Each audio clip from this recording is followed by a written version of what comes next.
we have got new information and evidence about the Katsucon situation. Hi, let me introduce myself. I have multiple college degrees from multiple great schools. I'm also a licensed therapist and have been in the research psychology field. I just spoke in DC because I'm so good at what I do. If you're on cosplay TikTok, you've probably seen this video. He framed teenagers for... So a creator who we're going to refer to as Bo took ownership for the bad behavior of somebody that they were allegedly mentoring to become a professional cosplayer. And before I even get started, I do want to sincerely apologize. So this person that Bo was allegedly mentoring apparently committed acts of SA. No way in heck I'm giving you their usernames because I know the way y'all attack them. You're gonna claim you care and then you're gonna go attack them. Literally no one has ever once seen this person. Bo sent a bunch of images of somebody that they went to school with who has nothing to do with cosplay. He made one of my closest friends think she was going to be at a convention. He bullied another one of my friends so badly that they still have night terrors. What is wrong with some of y'all? Also gave the full name of this person to people who were asking, basically putting this person at potential risk. Like, the only reason I even shared the actual person with full name detail was because they were a predator. This person pretty quickly came forward and said, hey, no, I wasn't at Katsucon, I don't cosplay, what is going on? What has happened is now a crime within itself. People should know.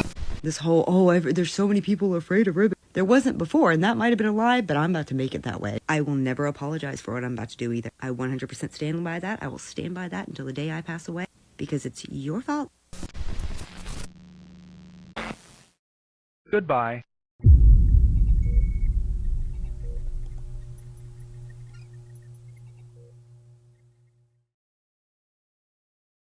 TikTok, a peculiar little app that if you're like me and billions of others, for better or worse, I am sure you're more than well acquainted with to some degree.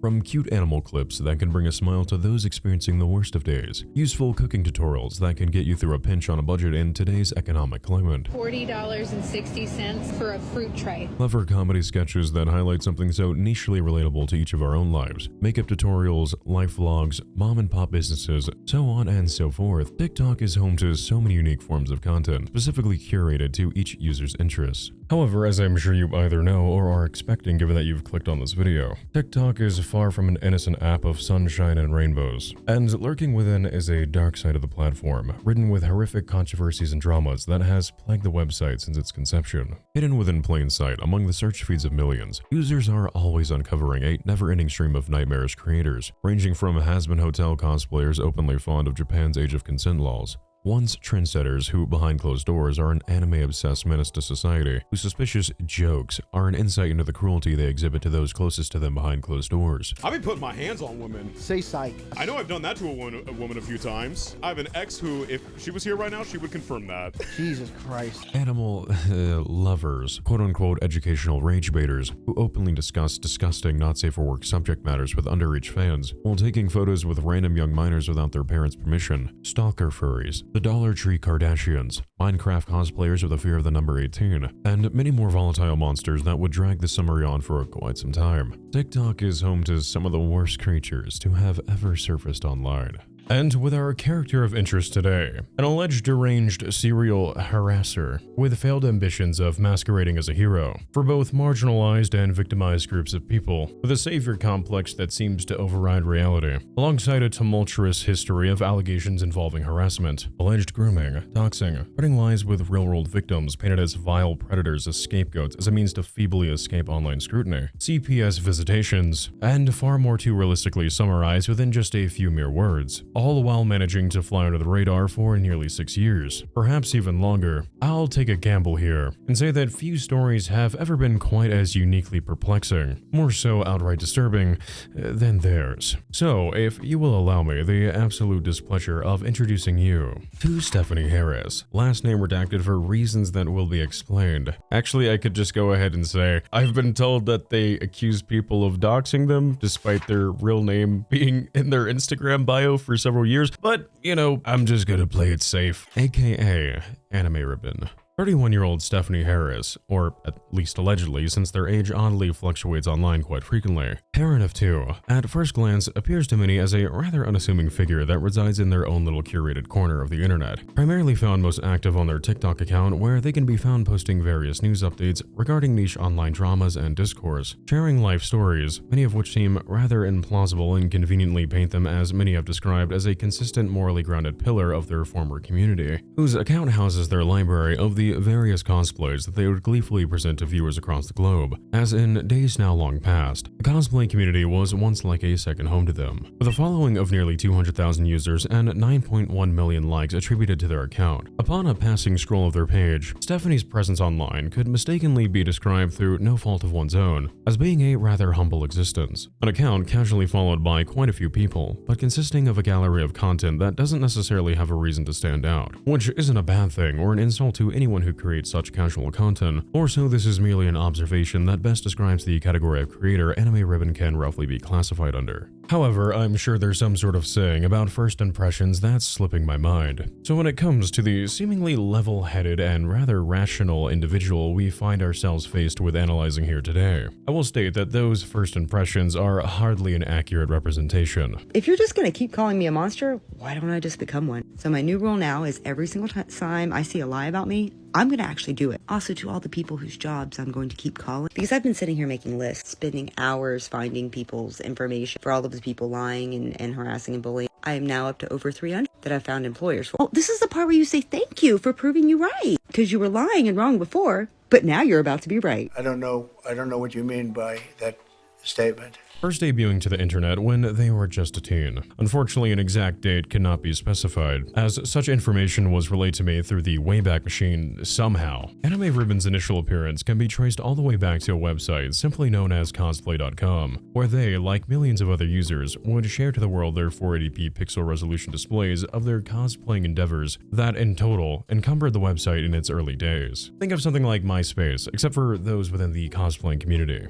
Remaining for the majority of their earliest years within the community very much flying far below the radar and away from the spotlight of their inevitable public speculation. Ribbon, who would make time for their passion in between taking on the exhaustive role that is being apparent, was rather anonymous and describable as no different than any other passing face one may have seen in attendance at the various conventions held across the country. Perhaps a friendly smile or someone you would exchange a brief compliment towards, expressing a mutual appreciation for their talents. However, in 2019, Stephanie would garner their first taste of what would hastily grow to become an insatiable desire for attention, and to be viewed as a hero within their community, at the alleged expense of innocent parties, and with the desire to feebly bury the truth as a means to blur the reality of their supposed malicious rumors being exposed for what they were, creating a heinous mess of narratives that confused all who knew him. Voice of reason or an echo chamber of insanity? Who was really to say? But with a growing accumulation of users who have had their stories buried underneath the surface for years, hidden away in the digital depths that few prying eyes have ever witnessed, existing, solely abandoned in comment sections and forums lost to the fast-paced nature of social media, it would appear that there may be a disturbing answer out there to a question many were not aware had ever been silently posed throughout the years.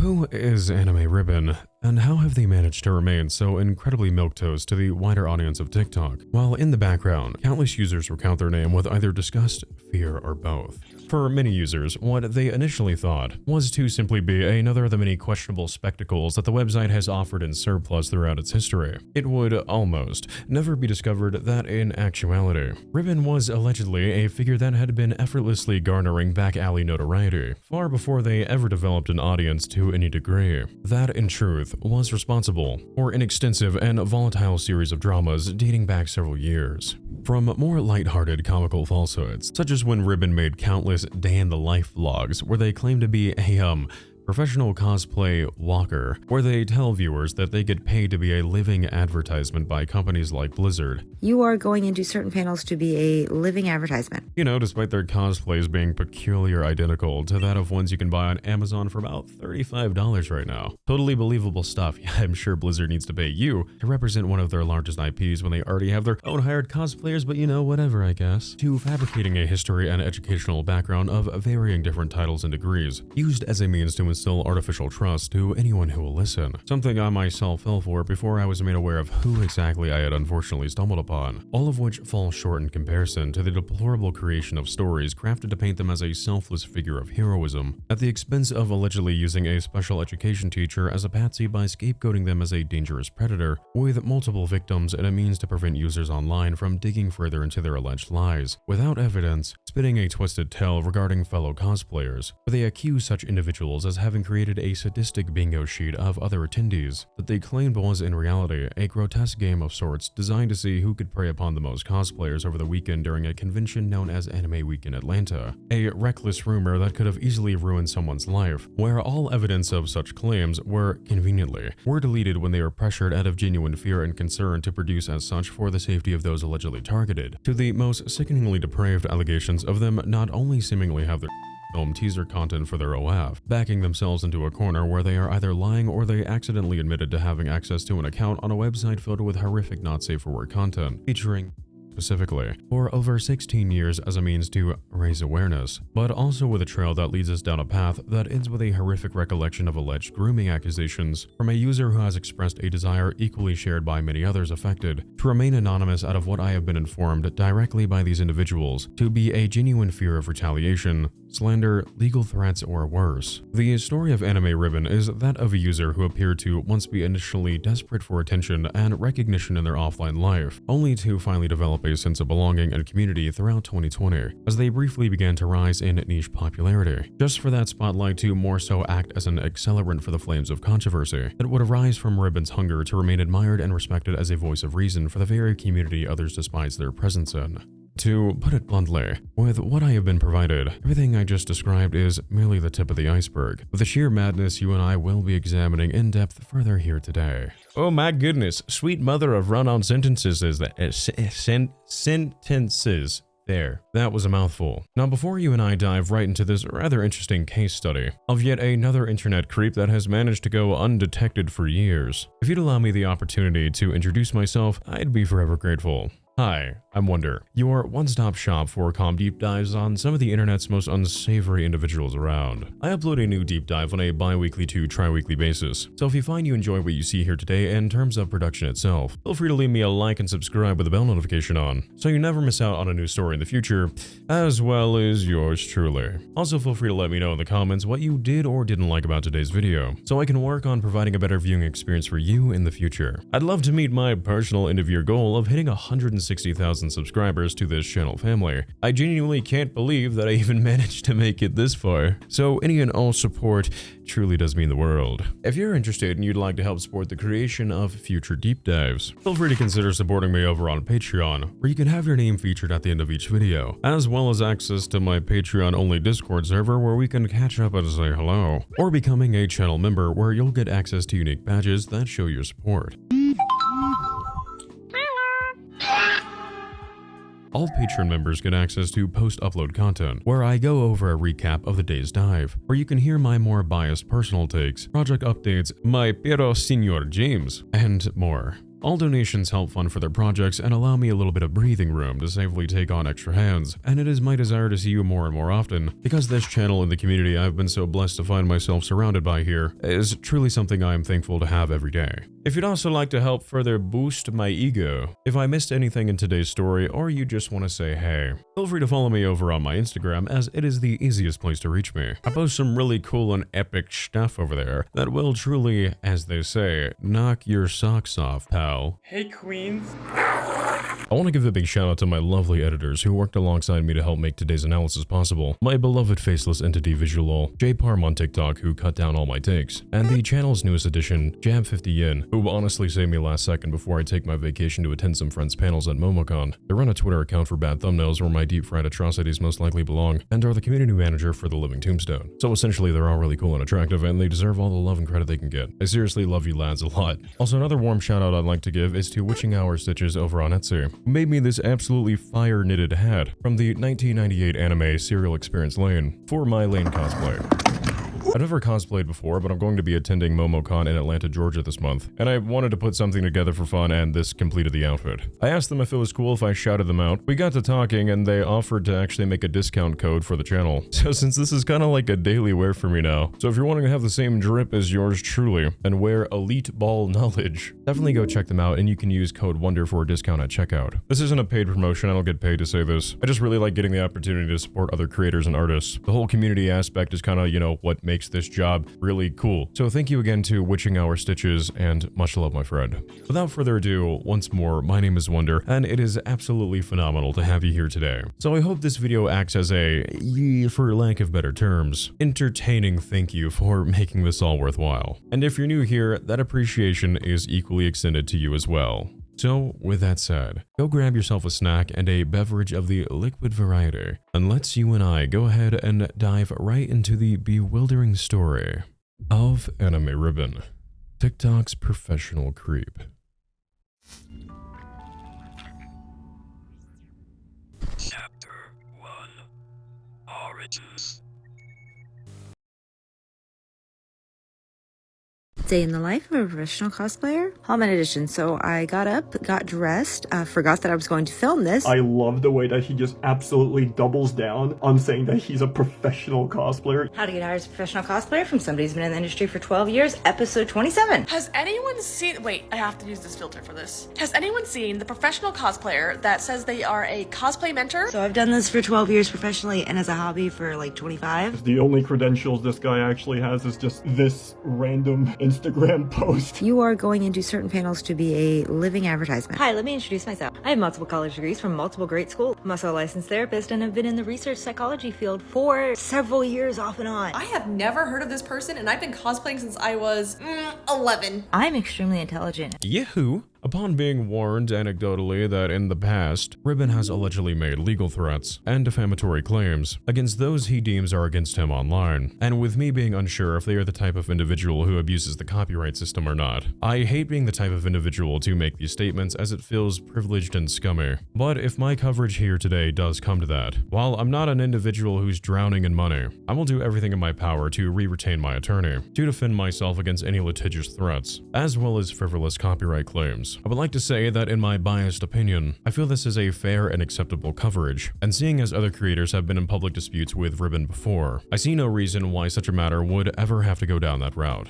Also, I'd like to note that Ribbon's TikTok account has repost/download and I believe duet enabled at this time. Thank you for your attention there, and let's continue. Before you and I can begin to explore the many colorful details that led to their eventual downfall. Though I suppose if a downfall occurs and no one's around to hear it, did the downfall ever happen? We first have to ask ourselves two very pivotal questions. Who exactly is the feared animeribbon? And where did he even come from? Important questions to ask, no doubt, but ones that will require us to willingly forego migraines nevertheless. Stephanie, last name redacted, because I'm not going to be accused of doxing them despite them having their name publicly listed for years. West Virginia native, currently residing in America's biggest parking lot, Texas, my condolences, is an alleged 31-year-old cosplayer and disabled veteran who is now a stay-at-home parent to their 2 kids. Born and raised in, well, as stated, West Virginia, information surrounding their early life is actually fairly scarce, which is a tad bit disappointing for the sake of setting a mental scene of who they really are from beginning to end. Though truthfully, this isn't all that surprising, due to how relatively unknown animeribbon is online present day, and that they did not start to have a negative focus placed upon them until around 2019. And since most people do not document every ounce of their life for the internet to gaze upon like patrons at a zoo, I will just hypothesize that Ribbon's early years were more than likely relatively normal.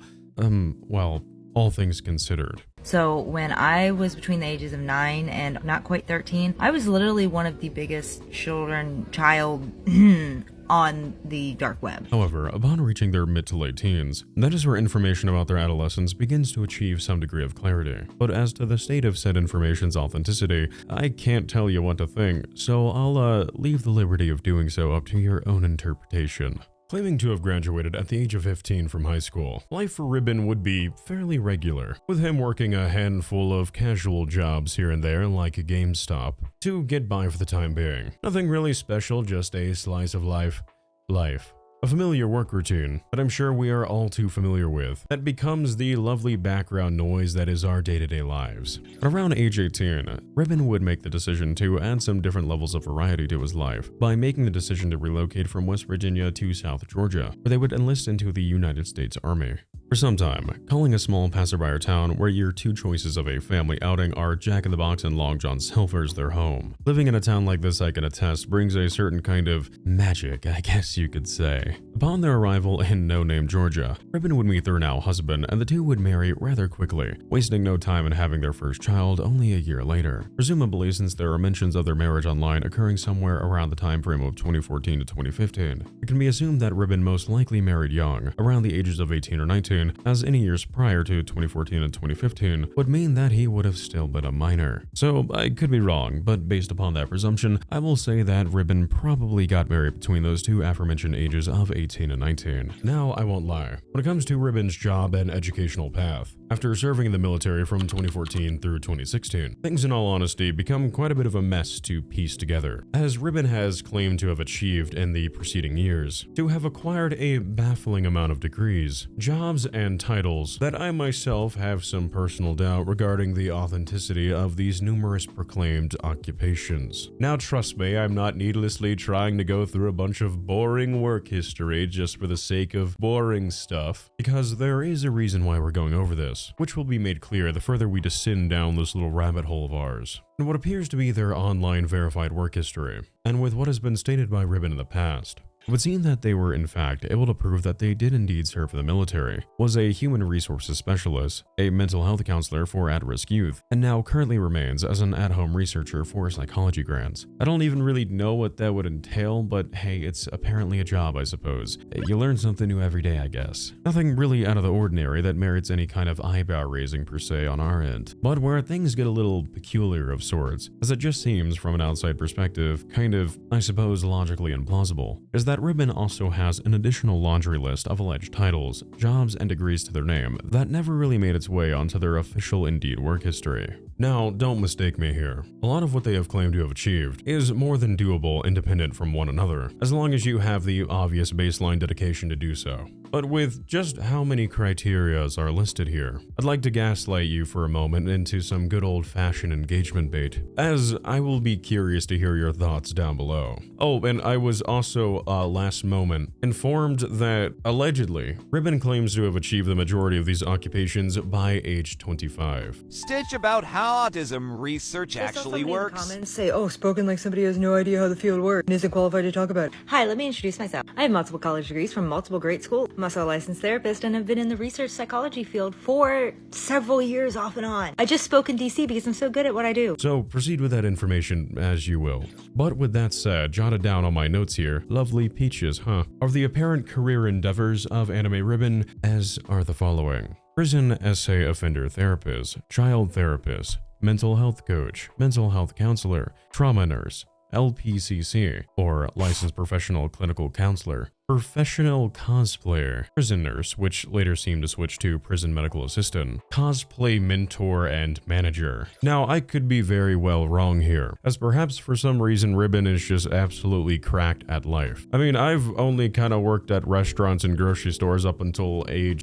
24, yeah. Oh, and I built cabinets in a highly illegal warehouse one time, yeah, I remember. It's all coming back. Anyways, and I also only went to college for about 3 weeks because I had to pay rent, and quite frankly, I kind of hated it. So maybe I'm just not all that informed of the employment field. But this level of achievement before age 25, in my opinion, feels a little suspicious. Especially when many of these positions, to the best of my knowledge, require a varying collection of certificates and degrees that can take quite a bit of time to receive. But I know you might be wondering, so to answer our previously posed question, why does all this even matter? I admit, it does kind of feel as if we're getting into the semantics of it all here. However, this is actually a very important step for us in kind of establishing where the truth begins in regards to Ribbon's online legacy.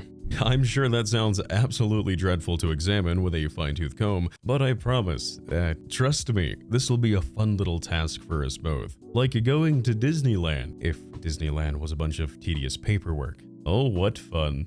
First things first, let's have ourselves another look at that rather extensive work history of Ribbon, shall we? Curious, since as stated, I have no background in anything regarding psychological studies, I wanted to get an opinion from someone who is actually qualified in pointing us in the right direction towards an answer about the likelihood of these claims. I put out a request on Instagram to see if anyone with a background in such studies could answer such a question for me.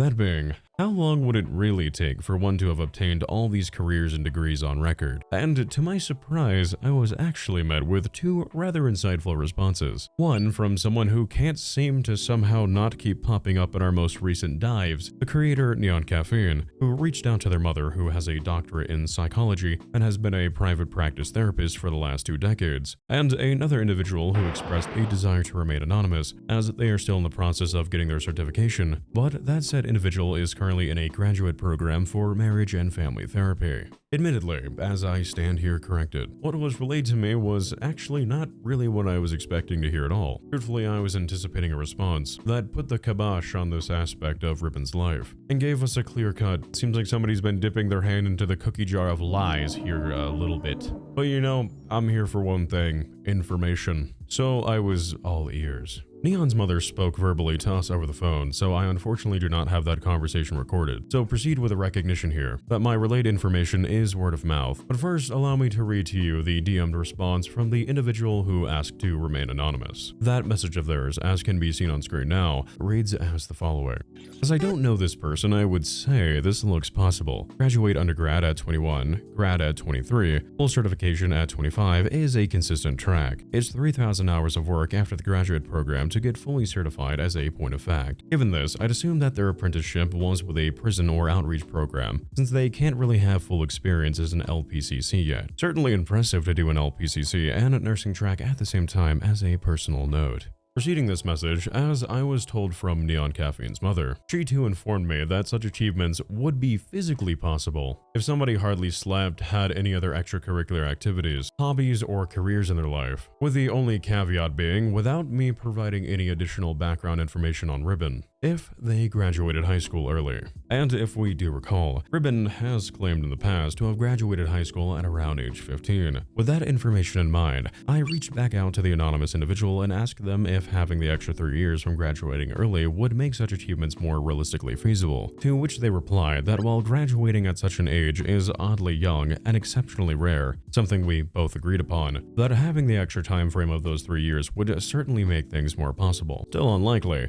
but not exactly impossible, which, again, I do admit, was not the answer I was expecting. However, this didn't entirely rule out the potential that we may have our first established case of Ribbon being caught in a highly embellished lie, based upon a foundation grounded in some sense of truth. So, with such responses in our mental notepads, you and I are going to have to craft a diamond pickaxe to dig a little bit deeper and become a bit hyper-fixated for a moment here, so we can make a nitty-gritty timeline of both their career and ages aligned. You know, I'm not complaining, I love getting to spend this time with you, but some days I just kinda wish these little investigations were just a wee bit simple. But, you know, all the fun things in life require a migraine or two, don't they?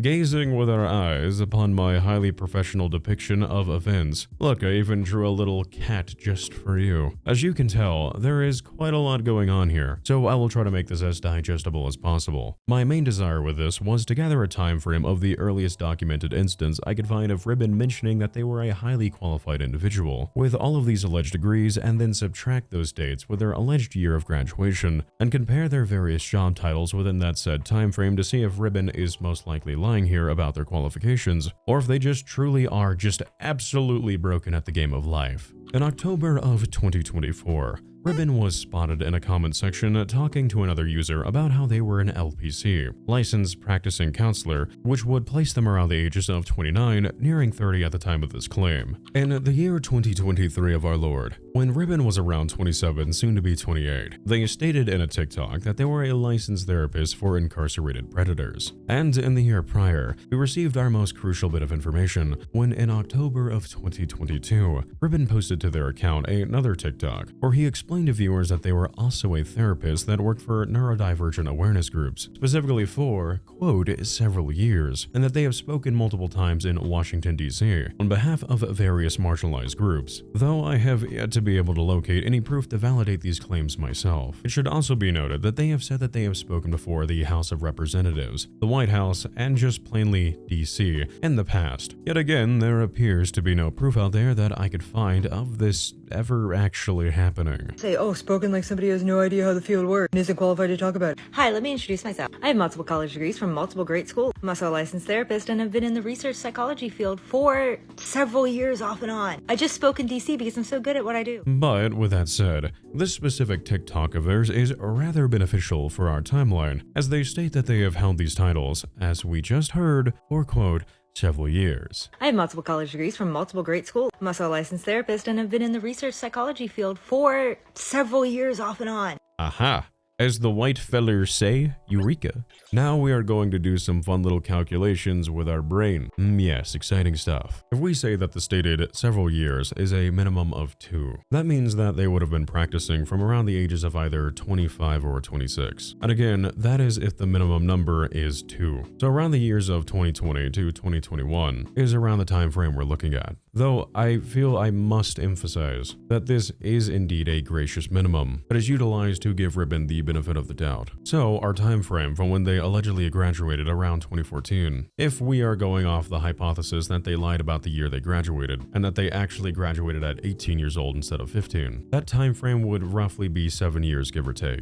And the Discord server I was brought into, created by those who have been secretly documenting Ribbon for years, an anonymous individual who I have verified to have actually known Ribbon, stated that they knew Ribbon for roughly a little over 2 years, and mentioned how for the time that they were acquainted, that being the years of 2017, and a little past 2019, so a little over 2.5 years, Ribbon did not appear to their recollection to be in college throughout that duration. Granted, this is anecdotal, but for the sake of a hypothetical scenario, we shall roll with this little bit of information, seeing as the two would associate by proxy somewhat frequently. So, in 2017 through 2019, Ribbon would have been around the ages of 23 going on 24. So those are allegedly roughly 2 years that he was not pursuing education. Now, that leaves us with an alleged total number of years based on our speculative math of around 7 years minus 2 equaling 5. 5 years max to pull this level of education off. Again, that is assuming if the gracious minimum of how long they had been qualified in these numerous fields, which is, as stated prior, a minimum of 2 years from the date they had posted to their TikTok in 2023, claiming such information to their viewers.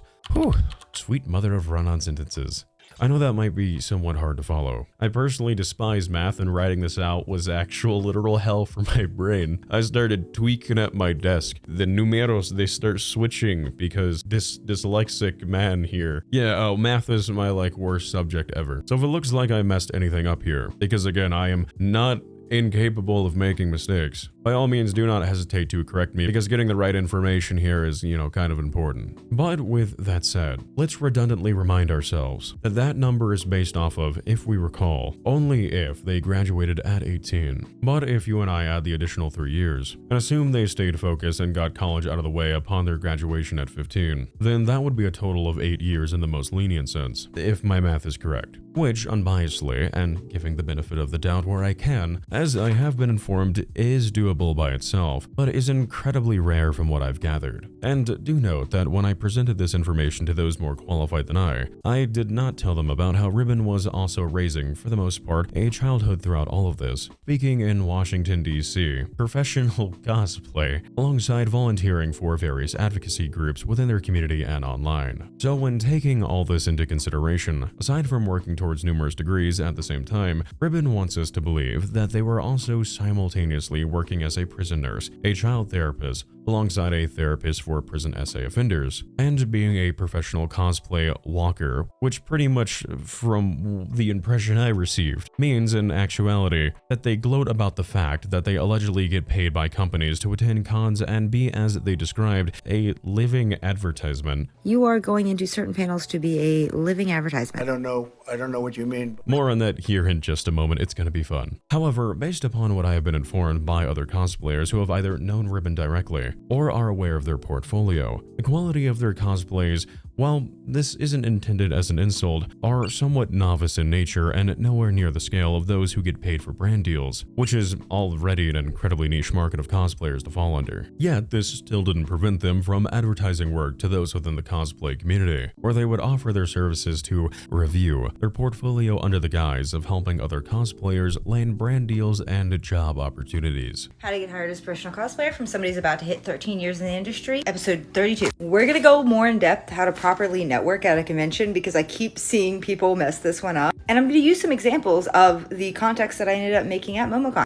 I actually got 4 contacts at MomoCon, 3 of which I am now negotiating contracts with. 2 people also allegedly paid for this service, by the way. And while it technically isn't a scam, this still feels, in my opinion, like an incredibly scummy thing to do. When Ribbon's only, to my knowledge, actual brand deal as a cosplayer was advertising a mobile gacha game on their TikTok page. Yet, little tellings through the grapevine, they allegedly didn't even get paid for this. And the company that owned the game was giving it the kind of Raid Shadow Legends treatment, where they offer deals to just about anyone and their mother to get their name out there across social media. It's brilliant marketing. Hi, all my little heroes in training. Incubadoria here to tell you about an amazing game that all my hero fans need. It's called My Hero Academia, The Strongest Hero, and look at these graphics.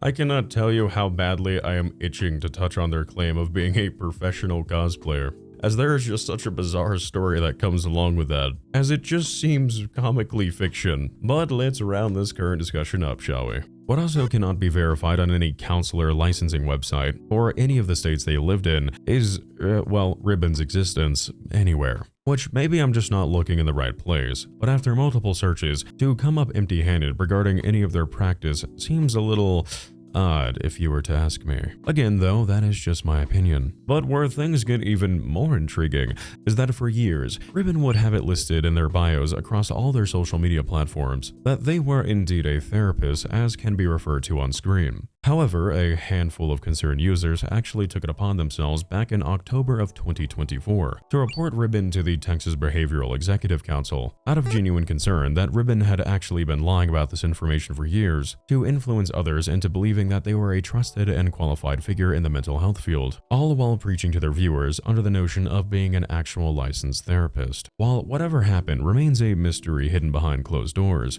curiously enough, shortly after this complaint was filed, Ribbon quietly removed the title therapist out of all their bios across social media and appeared to never mention again being licensed throughout all their TikToks preceding this removal. I obviously can't concretely state why they did this, but when you compare the clear-cut before and after the filings and you look at their bios, it does lend validity towards one possibility, that being that they are, well, excuse my language, un maldito mentiroso.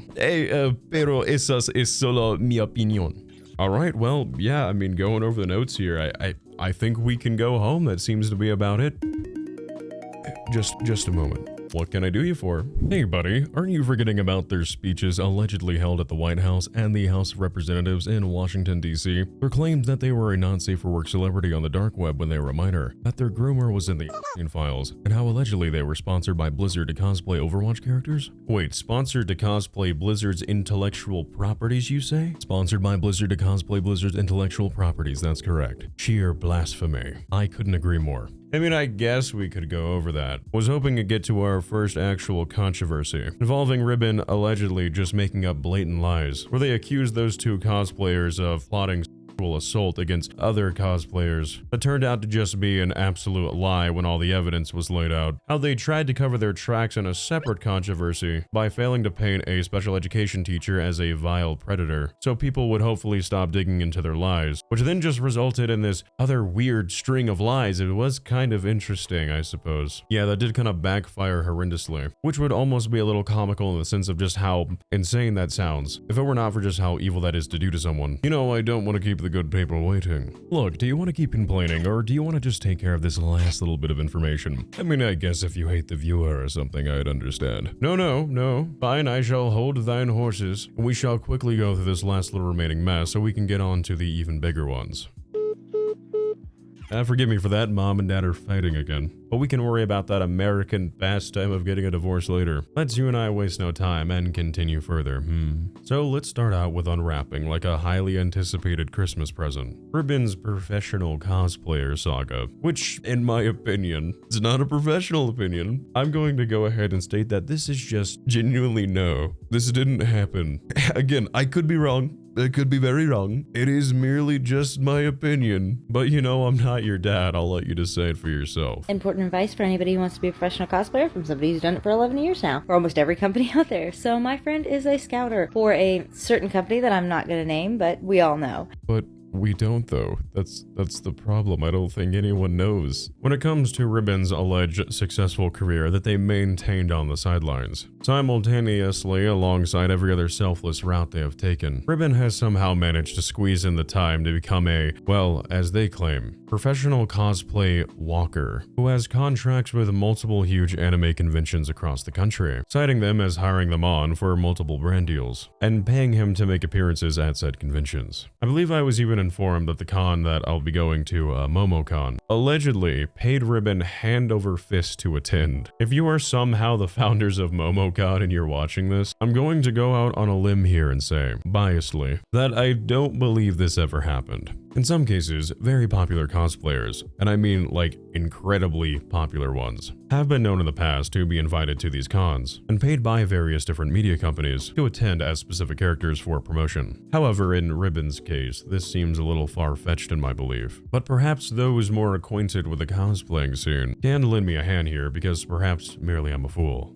On January 1st, 2023, Ribbon would post to TikTok a vlog of their day at a convention known as Holmat, or Holiday Matsuri. This is a Christmas-themed anime convention that is one of the biggest in the world to my understanding, that is held annually in Florida. And while yes, many do attend for the love of the game, it is what I have been told to be a convention that holds competitive competitions where the absolute best of the best in the scene come and compete in contests against one another. Some of the most talented and well-recognized cosplayers attend, displaying to attendees and competitors their efforts that they have worked painstakingly on for the last several months, if not the entire year, as creating high-quality cosplays is no breezy walk in the park, especially at this level. The caption of Ribbon's TikTok reads, "A day in the life of a professional cosplayer walker job."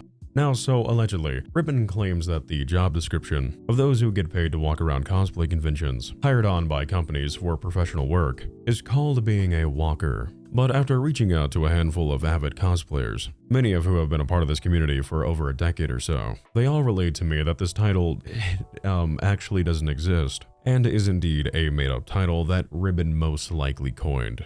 But let's be sweethearts and give Ribbon the benefit of the doubt. Pretty much this entire vlog just features Ribbon walking around dressed as Diva from Overwatch, eating a sandwich, appearing for a PowerPoint presentation on something, riding on a Greyhound shuttle bus, twice, and showing nothing really about the con or what a day in the life of being a living advertisement actually entails. Or maybe this is just it, taking video selfies all day and consuming the world's driest looking roast beef sandwich that I can guarantee probably costs like $15, with them rounding the day off by going to bed. Truly one of the days in the life of all time, I guess. Throughout their commentary, Ribbon explains to eager viewers that their day began with them arriving at the con, but that the parking situation was dreadful, which caused their boss, whoever that is, to rush them as they were already supposed to have been at the con, but alas, the late great animeribbon was delayed. He then explains how they were required to attend several panels to be a, quote, living advertisement. You are going into certain panels to be a living advertisement. But, I don't know, man, from the looks of this room and how you're just kind of sitting in a row like everyone else unassumingly, I'm not sure what advertising is really being done in this situation. It's also like, in the year 2022, as this was uploaded after the con, that takes place in December, as an Overwatch Moira maining consuming goblin like myself,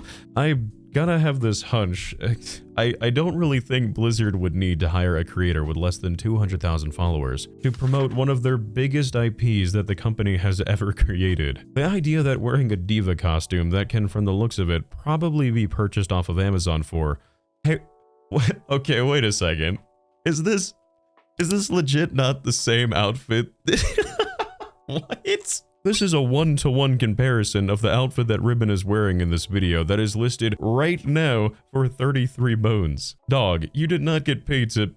Okay, anyways, whatever, man. Continuing on, they mention how further into the day they switched into regular tennis shoes as their high heels were rather painful on their feet, which I do find a little odd since if he is allegedly getting paid to be a living advertisement here, I would figure you would just kind of thug it out like every other cosplayer who does so for free. Ribbon then concludes their day in bed where they express that they had an overall bad time at Holmat and that they were bullied with no elaboration on that. And yeah, that pretty much summarizes that story of what it is apparently like in the day of the life of a living advertisement. Day in the life of a professional cosplayer. Hallman edition. So I got up, got dressed, forgot that I was going to film this. So then I was also rushing to get to the con where we had terrible parking problems. But my friend was so sweet and helped me get my boots on so we could hurry up and get over to the shuttle. All the typical morning stuff, getting your costume checked, my boss rushing me because I was supposed to already be there, but you know, traffic and shuttle and all that stuff. After getting all settled in, I went and got some food. We got ourselves prepared to go into the first required panel. Sat outside, waited. Once we were finally in, we began the required panel. For anyone confused, you will get a list of panels that you were supposed to do if you're doing a walker position.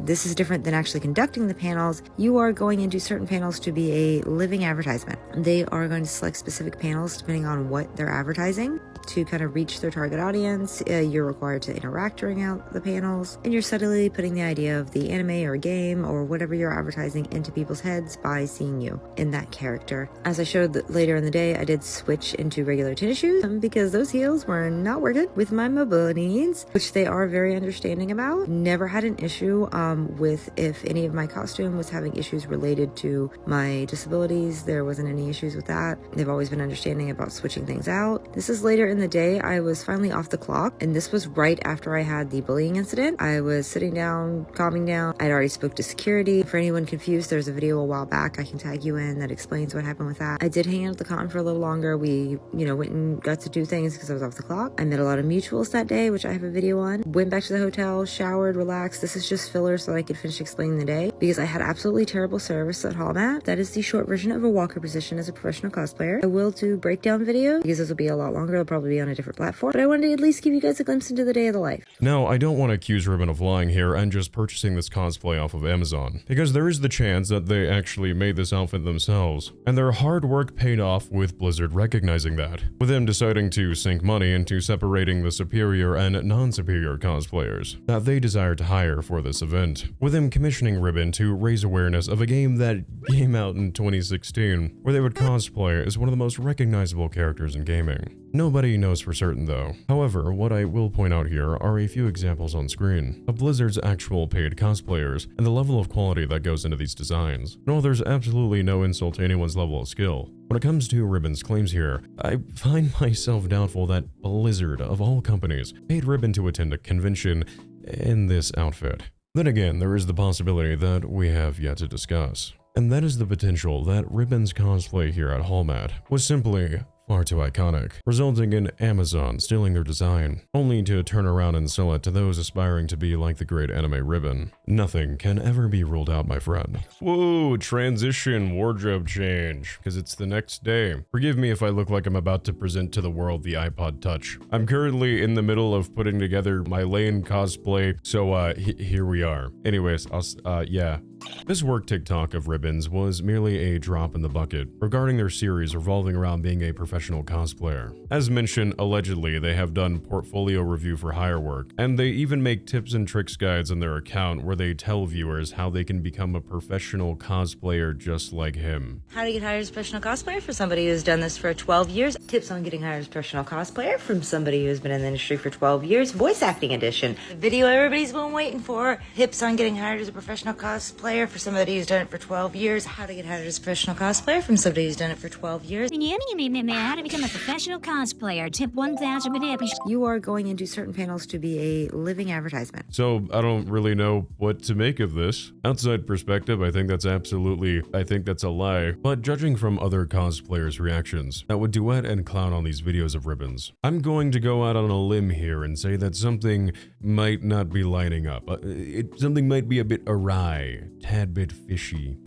Day in the life of a professional cosplayer. Okay, this is the last time I'm addressing this and then I'm moving on. But this is important to point out because this is the video that is spreading a lot of misinformation to anime ribbons specific followers who are now arguing with other people about it, and it's bad. Also a little bit predatory in the sense that Ribbon sort of runs this like scammy business of cosplay mentoring. This person claims to be a professional cosplayer. If you scroll their Instagram real quick, you can clock them as someone that is not a professional cosplayer. This video goes on to explain that a cosplay walker position is when an outside company, aside from a convention, hires you to attend a convention, go to panels, go to events, interact with them, and be a living advertisement in a cosplay of their character or whatever.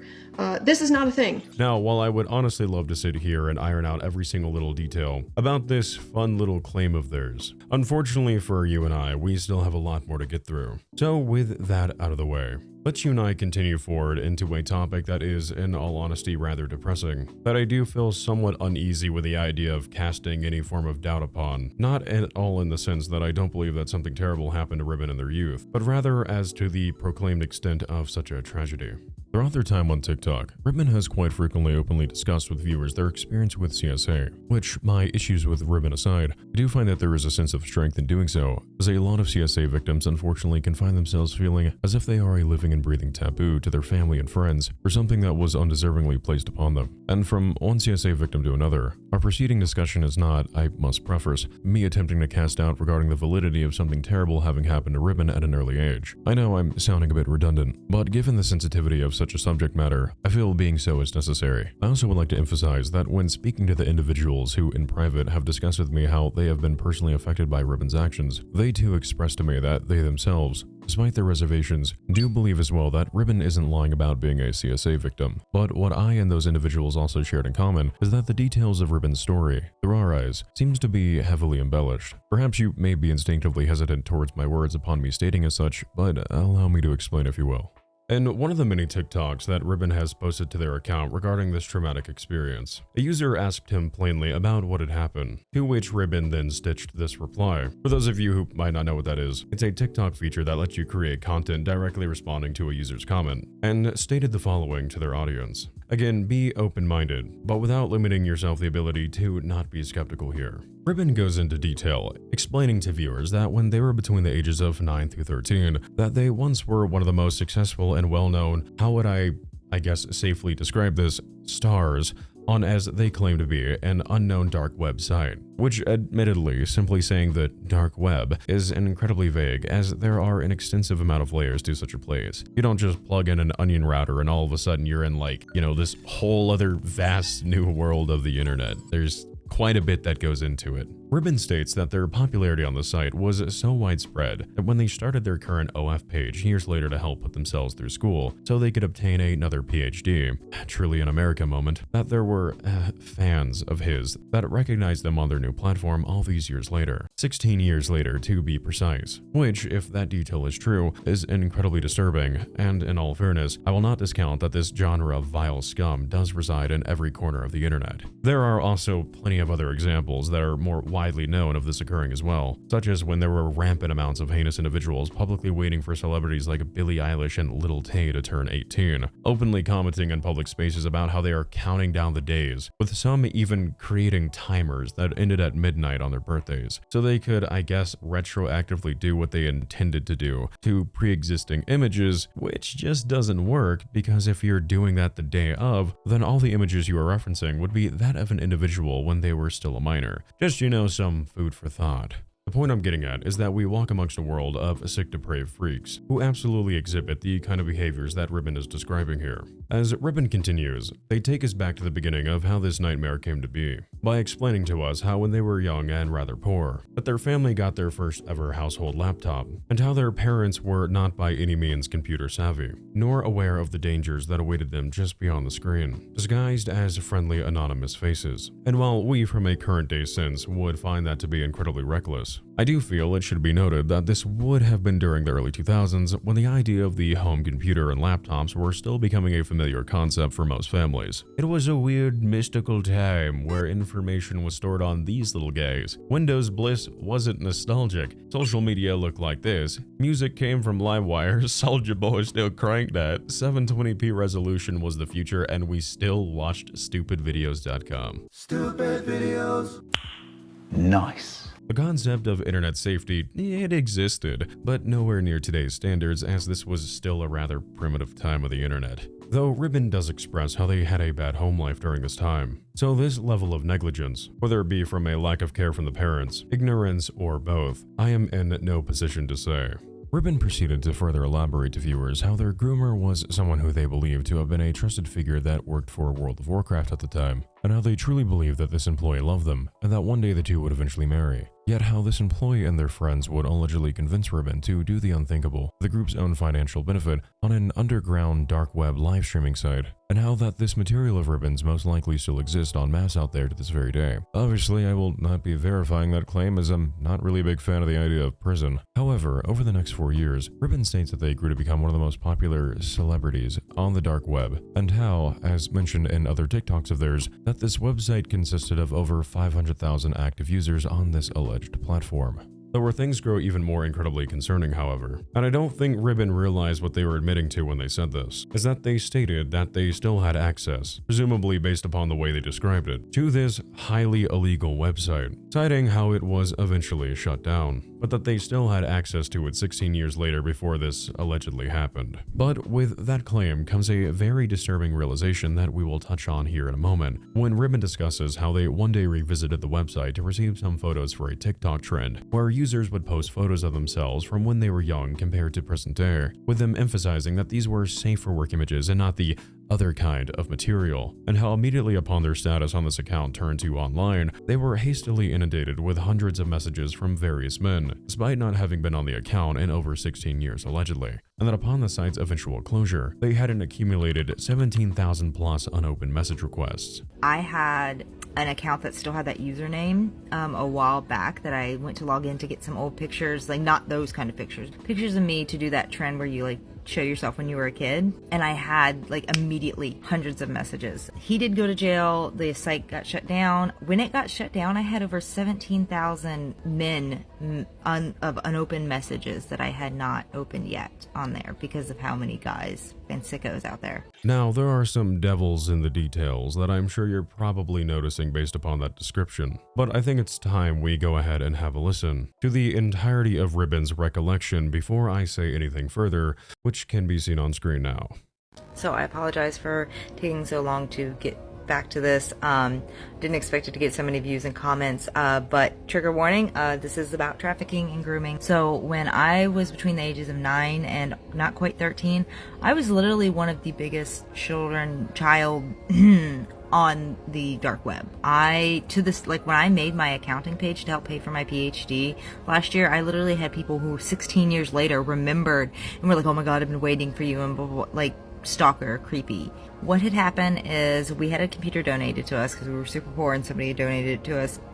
And my parents were even on the other side of the curtain wall thing and had no idea what was going on because they would sleep all day. I had a bad home situation in the first place, but I had this guy, he worked for World of Warcraft, so all that crap about World of Warcraft employees, definitely true.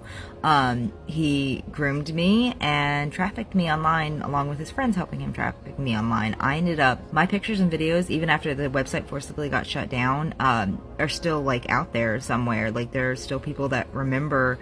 I had an account that still had that username a while back that I went to log in to get some old pictures, like not those kind of pictures, but pictures of me to do that trend where you like show yourself when you were a kid.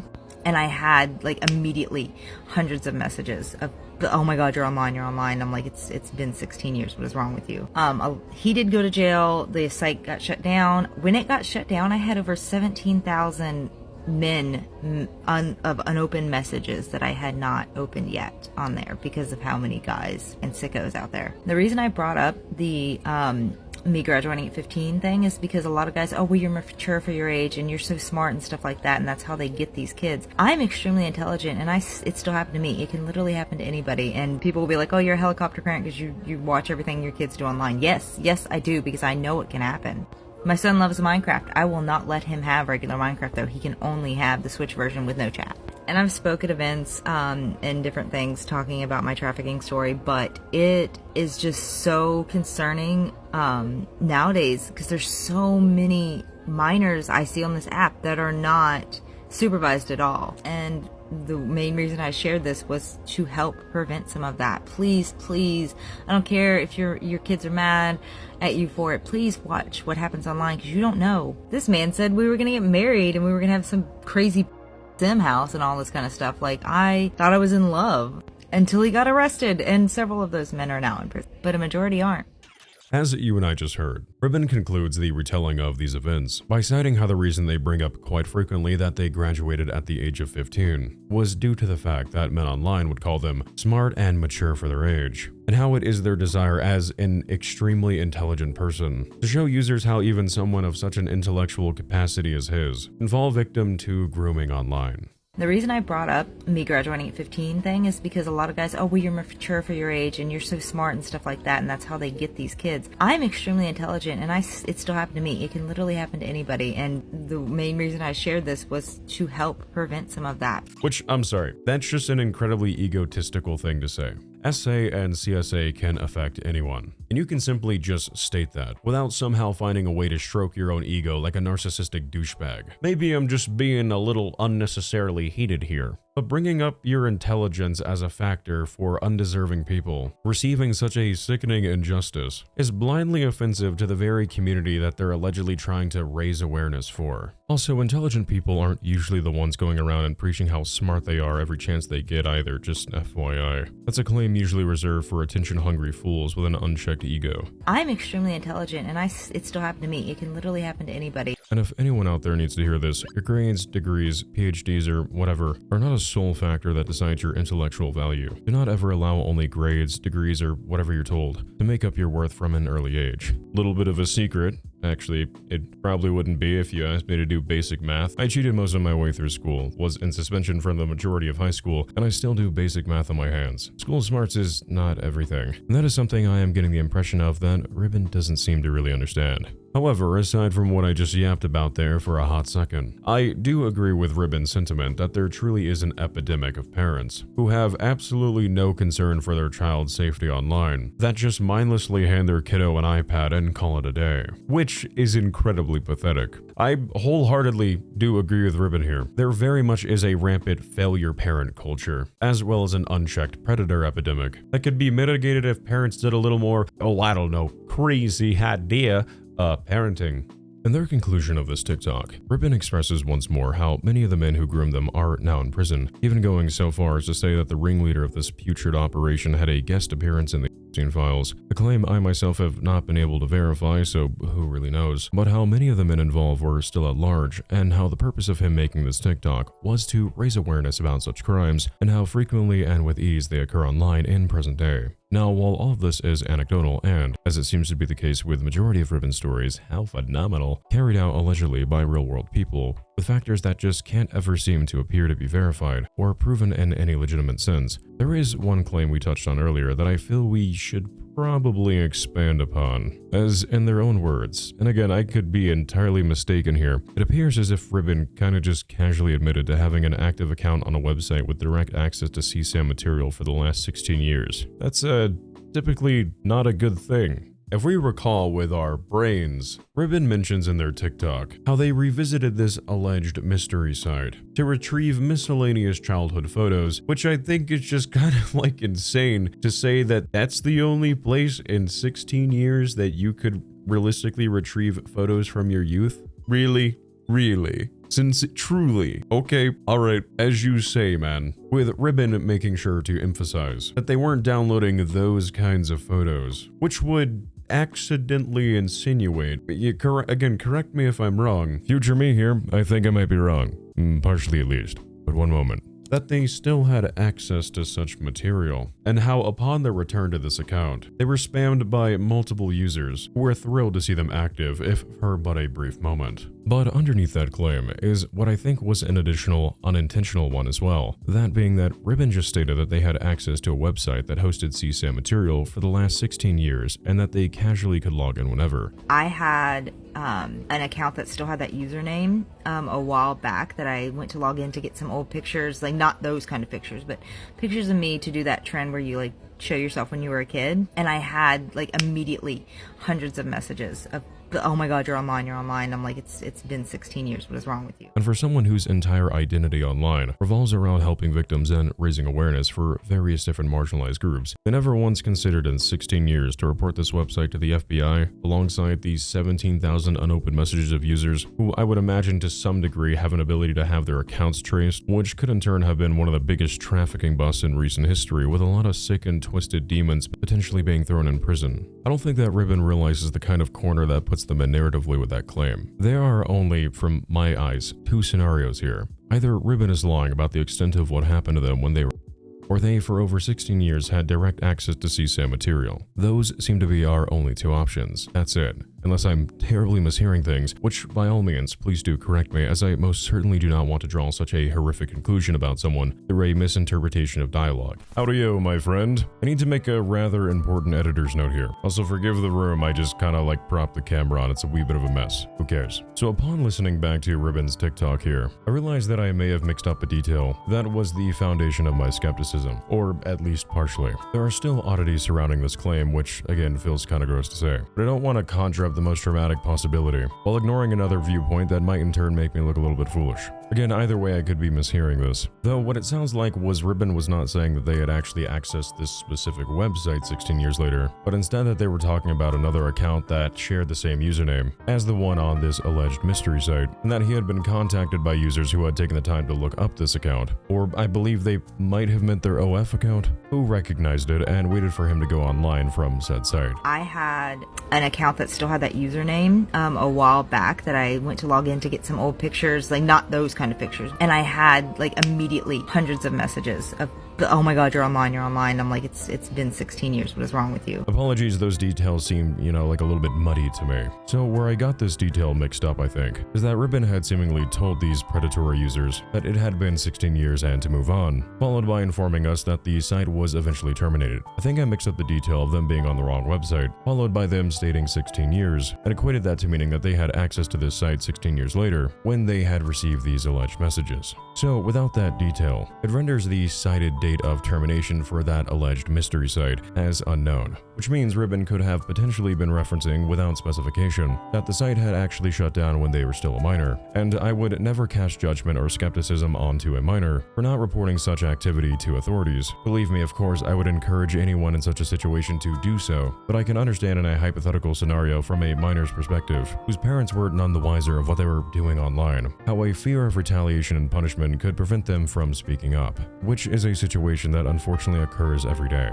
So if that is the case, I believe it nullifies my prior argument. Again, the 17,000 messages and site termination, there is still the potential that this occurred when Ribbon was much older. They did still receive messages from these alleged freaks, as they had made clear. However, I would feel incredibly slimy if I didn't counter that argument of mine, seeing as how severe of a discussion this current subject matter is. I do want to apologize to you, my lovely friend, for this potential mess up of mine. So with hypocrisy to my prior statement about, severity, here's a video of a dog on a lawnmower to make up for lost time. Look at him go. Yippee.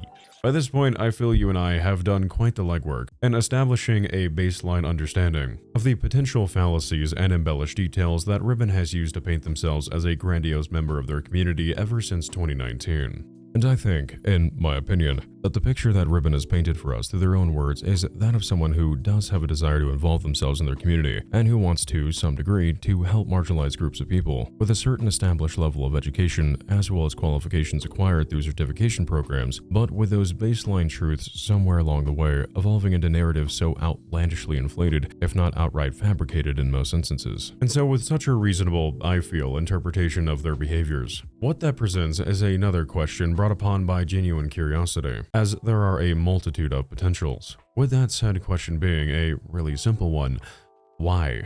Outside of our conversation about solely Ribbon, but still intertwining with our overarching analysis, I have always been curious as to why people lie in such frequency and to such great lengths, as if those around them are oblivious to such behaviors. Sure, everyone tells little small lies here and there. I think that's, in all fairness, pretty normal. Harmless little white lies, like saying you're going to bed, but in actuality maybe you just wanted to watch a movie on your phone because you had a long and tiring day, and the fear of making your friends feel like you don't value their time, that you simply just skipped plans, sometimes manifests into these little lies. It just happens, man. It is what it is. Sure, you could just be honest, but most of the time it's just kind of instinct and you really shouldn't give it that much thought. No reason to beat yourself or other people up over it. But what I'm talking about is when people lie about everything under the sun that they can think of. Cheaters, scammers, gaslighters. What compels such a behavior that insults the intelligence of everyone around them? Because, let's be honest, most liars think that you truly are an idiot. Or worse, they have actually somehow fooled themselves through repetition into believing what they're saying. Which, quite frankly, is a scary thought to think about because that's a whole other ballgame when someone just denies reality. In Ribbon's case, I can't state with 100% certainty where the truth begins and where it ends, but I will say, in my personal opinion, that I think the majority of what Ribbon preaches online to viewers is kind of nonsense and easily disproven with basic rationale in a few Google searches. That's not to say that I don't believe to some extent that Ribbon is in fact an accomplished individual who has faced terrible hardships in their life, who does assist the marginalized groups of people within their community. That's not what I'm saying at all. However, it feels as if a lot of the details surrounding these aspects of their life are built upon a foundation of reality that just seems rather implausible to the average person. But if we had to theorize as to why Ribbon would even behave this way in the first place, I do have a somewhat slightly sympathetic theory that I'd like to share with you. Speaking from personal experience as someone who was born in Georgia, and whose family just randomly, I guess, got the crazy idea to just move to a middle-of-nowhere town in Texas, which is fairly similar to Ribbon's destinations. Shout out Victoria, Texas, baby.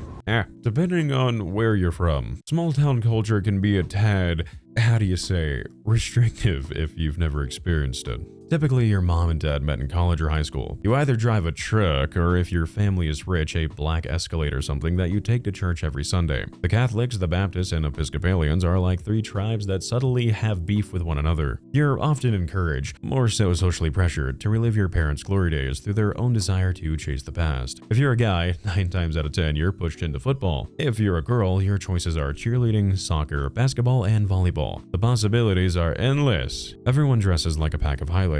There are boutiques everywhere that use this font on everything, with this very lady present in every store like the merchant in Resident Evil 4. How she gets there, nobody knows. What are you selling? What are you buying? Walmart is Walmart, and every school has one of these few mascots. By the time you're ready to graduate, your immediate next steps, as you have been taught, are to settle down, start a family, and either have a career lined up or a trade, and before you know it, voila, American magic, the cycle continues. And if you're lucky, your family still goes out to eat once a week at one of the only 4 restaurants in town, but usually it's just Buffalo Wild Wings. For some reason, it is always Buffalo Wild Wings. Why is that? The point I'm getting at is that while it may absolutely work just fine for some, not everyone is realistically suited for this way of life. Yet a lot of people are still socially pressured into the common normality that is present within their communities, causing those who are secretly probably wanting something different for their life to feel bored and stuck in a pattern of predictable routines. Perhaps unfulfilled is a better word.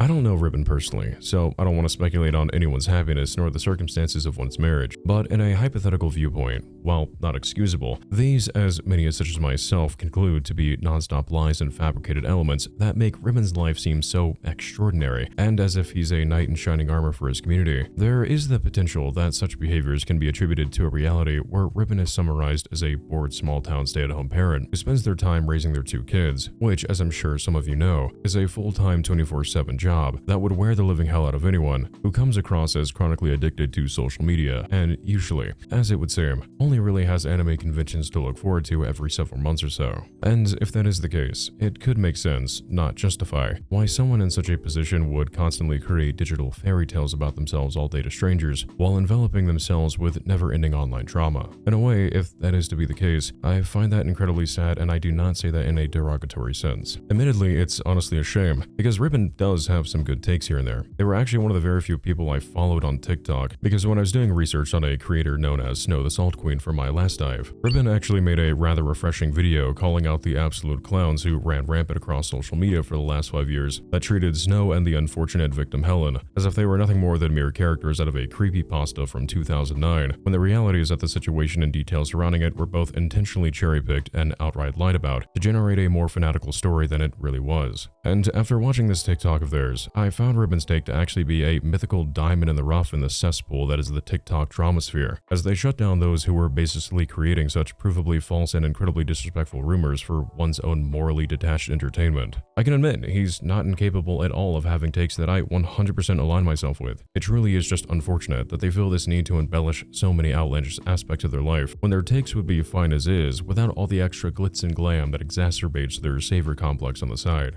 Again, not condoning, but I think we can all, to some degree, find ourselves feeling trapped in our lives. And sometimes, naturally, our imagination leads us to daydreams of glorified escapism, where we envision ourselves to be more in the world than we actually are at that moment. I think that's part of what fuels ambition, though, if such a concept isn't outright the baseline foundation for it. But in certain situations, for one reason or another, there are people who have this drive for something more extinguished, and that is especially evident in the online world, where people can take on the role of these desired greater aspects of themselves, with passing users typically being none the wiser. For the most part, while fairly sad and in a lot of cases incredibly cringe to witness, these behaviors usually provide a harm that is solely isolated to the offender and more self-inflicted if anything. And with Ribbon, if this were merely to be the case throughout their documented years online, then truthfully there wouldn't really be much worth of merit to discuss with you here today, my friend. However, as we already established at the beginning of our analysis, this boundary of a depressing yet albeit harmless series of alleged lies from Ribbon pertaining to their ethics, ability, intelligence, and charitable nature is far from restricted to their own little world, and instead had, behind the scenes, actually been needlessly harming others, with them setting forth witch hunts ever since their debut to TikTok in 2019, and with a fast-paced ask questions later or not at all mentality that has infected the platform since its conception, causing the majority of the users to take pretty much anything they hear on the site at face value. Ribbon's addictive little habit, as has been described to me privately in confidence, would soon find a receptive audience that would eagerly listen to their every word regarding just about anything they discussed without much thought or question. And so when you give a presumed serial liar a cookie, or I suppose a platform, plenty of free time, and no moral restrictions preventing them from lying about anyone they desire, rendering real people with their own lives as nothing more than pawn villains, and their never-ending story of heroism and campaign to raise awareness.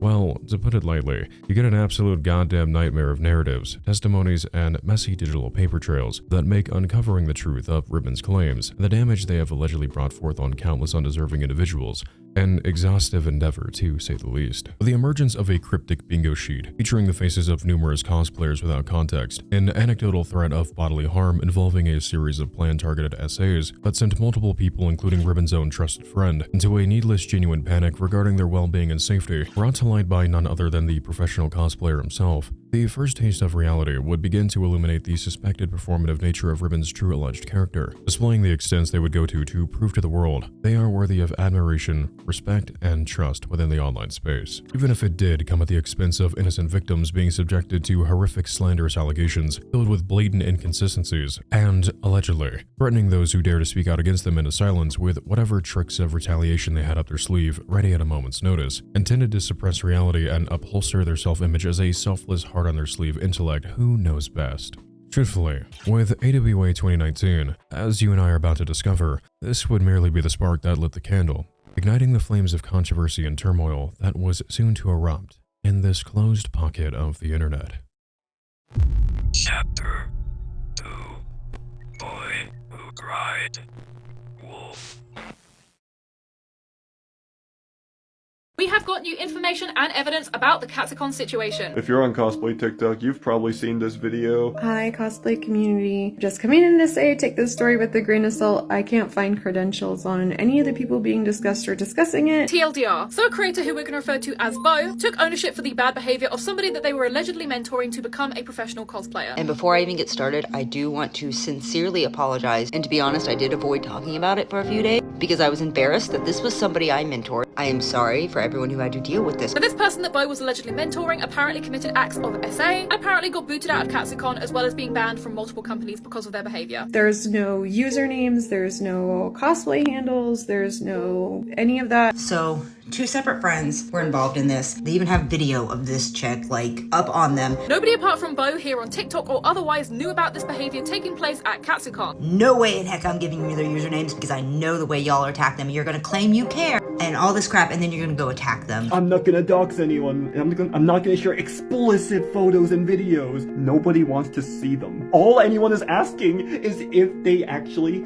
circulated. Bo sent a bunch of images of somebody that they went to school with who has nothing to do with cosplay. So the fact that so many people have decided to jump on the boatload and call me a liar and call the victims a liar and everything else, which never would have happened with the females, and I can prove that. If you honestly believe your little lie that I'm lying, go contact them.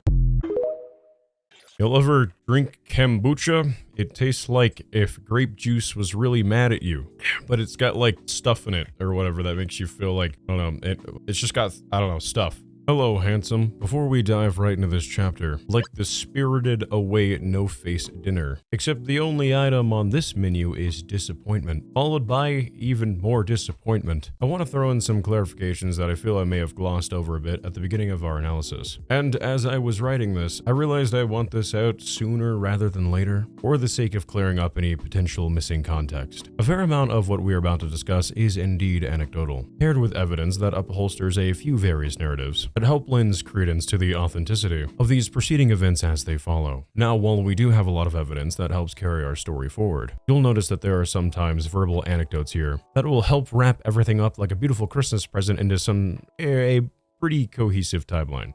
Where these anecdotal filling of the blanks originate from, though, I believe I lightly touched on this earlier, but I'll elaborate on it now, is from a Discord server I was brought into that was comprised of a handful of users who had met through their shared negative experiences with Ribbon Online, where these lads have been collectively organizing on a Google Drive a mountain of evidence dating back years, such as screenshots, saved deleted TikToks of Ribbons, DMs with multiple contradictions, the whole 9 yards and then some. I could be wrong, but I believe that I mentioned the Google Drive contains, not including screenshots, over 3,500 TikToks alone. Upon two separate users reaching out to me to warn me about who I had briefly included in my prior dive about the creator Snow the Salt Queen. Curious, I was then invited into the aforementioned Discord. Now, while this feels kind of egotistical to say, I have in the past had similar opportunities, or lack of better terms, come my way, and occasionally there isn't anything I can feasibly work with, or it is somebody pleading with me to cover someone who is just kind of weird, which 9 times out of 10 is usually the result of a subject being mentally ill, but that's about it. So admittedly, I was somewhat cautious at first, but upon meeting and talking over the last month or so with everyone in this Discord, I quickly came to the conclusion, in my opinion, that the individuals present were not on some baseless witch hunt composed of a he said she said, and everyone was incredibly kind and level-headed, which was a breath of fresh air, truthfully. The reason as to why I want to make this information known to you is that while I have personally no reason to doubt the validity of these individuals' experiences and recollections regarding the following controversies, as from what I have seen, their version of events line up consistently with the evidence as presented, which I even told them that I would be looking at the evidence with an unbiased lens and to, not take any offense to that. So I do also feel the need to be unbiased in laying out the fact, and to proceed with the information under that notion, and with my utmost encouragements for you to formulate your own thoughts and opinions. I also was mistakenly under the impression that everyone involved had wanted to remain anonymous, but after another call last night with these lads, a few of these users are actually down to have their online names used. However, the majority of the users within this Discord have expressed an urgency to remain anonymous, as they truly do fear that Ribbon has the potential of launching a harassment campaign against them, based upon their own alleged experiences with them in the past.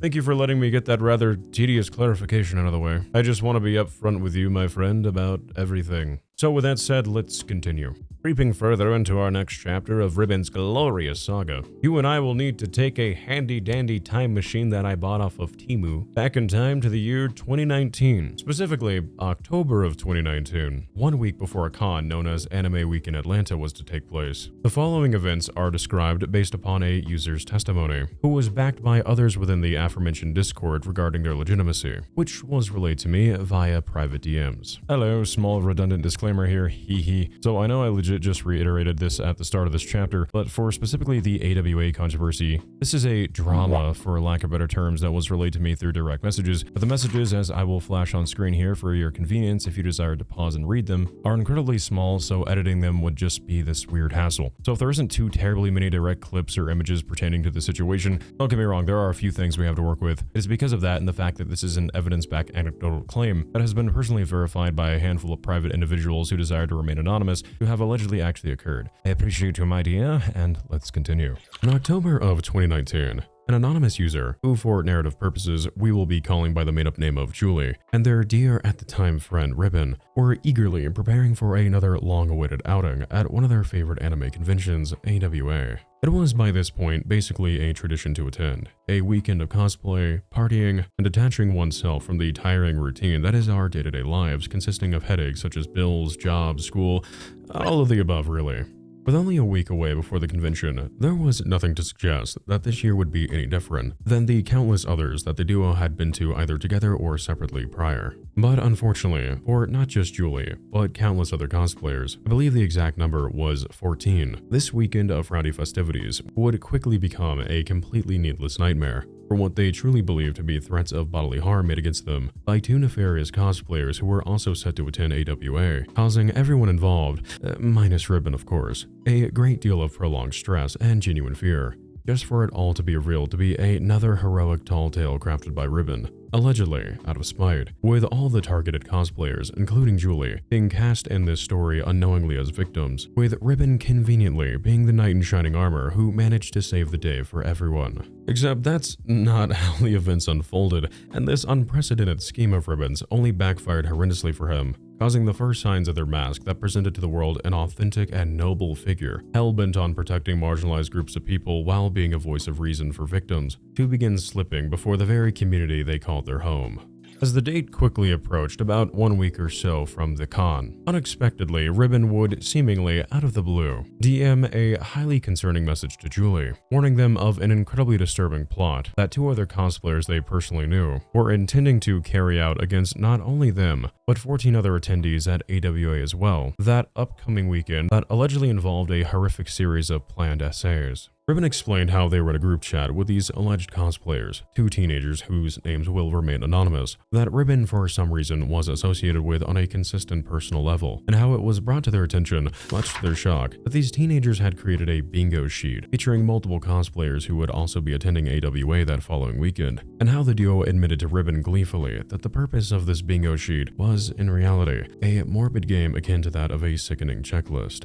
Ah yes, the premise, you ask, to see how many cosplayers on the list that the teens could slip substances to, rendering them far beyond inebriated, followed by them committing essay against them. A truly horrific concept that naturally would have mortified Julie greatly, especially so as Ribbon had allegedly explained to them that Julie as well was an intended target. Julie, being a close and trusted friend of Ribbon's at that time, believed their friend without much hesitation, as they had no reason to believe that Ribbon would pull such an outlandish claim out of thin air like that, for their own personal gain. Allegedly. They had every reason to trust Ribbon, feeling as though they only had their best interest and safety in mind, as any decent friend would. And after all, Ribbon was the outspoken figure in their group that around the clock expressed their desires online to protect marginalized groups of people and to raise awareness for SA victims like themselves. So to assume Ribbon would lie about something so severe, well, that probably wasn't even a passing thought in the moment. However, it didn't take long for oddities to begin emerging from Ribbon's story virtually right from the start, as a highly fearful Julie immediately urged Ribbon to send the screenshots of these conversations from these two unknown teenagers exposing their plot,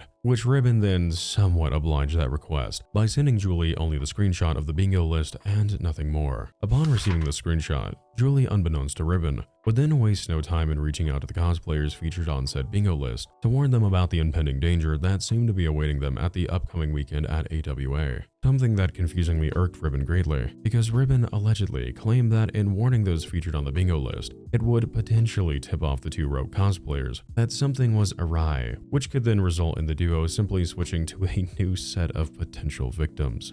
Right, okay. Trying to still wrap my head around that one, but, you know, it's a theory.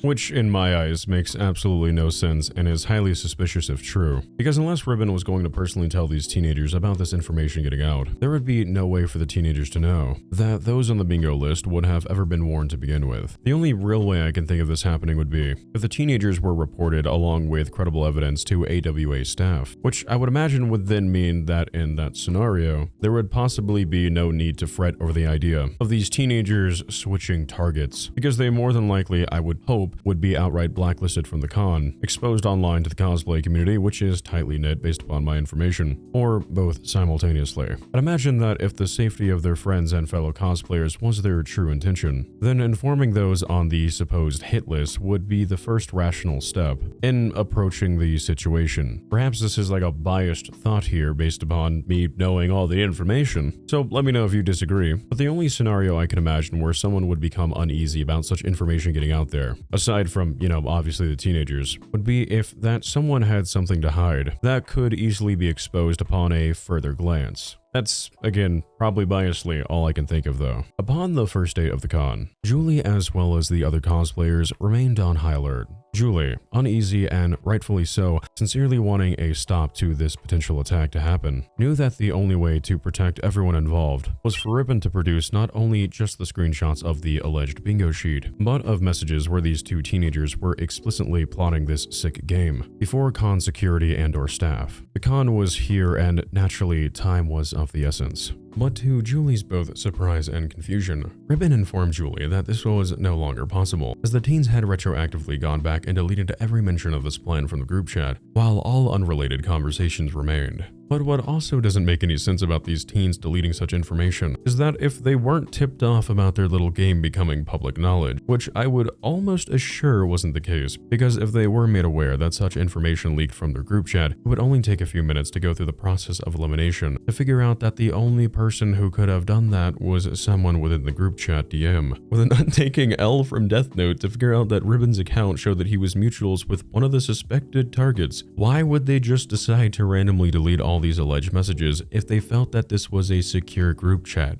There's no motive for doing so, really. Not at least that I can see that are really worth theorizing, that is. However, in Julie's eyes, hope wasn't lost just yet, because Ribbon had made it a point to inform them that the reason that these voice messages were deleted was because the teenagers had instead started to use voice messages, supposedly as a means to remain discreet. Again, why would they do this though, if the two alleged soon-to-be perpetrators had no reason to believe that their messages were being seen by anyone but themselves at that moment in time? Ribbon, I suppose, recognizing that they had their friend's trust secured, decided to then switch gears and take the situation a step further, and came up with a profoundly stupid idea. Report his findings to AWA security. The findings that just so happened to be disappearing. I'm sure that'll go great, as a means to get these two teenagers removed from the con before anything could happen. Simply brilliant. How could that go wrong? See just how far the narrative can be squeezed until there's no narrative juices left. That's I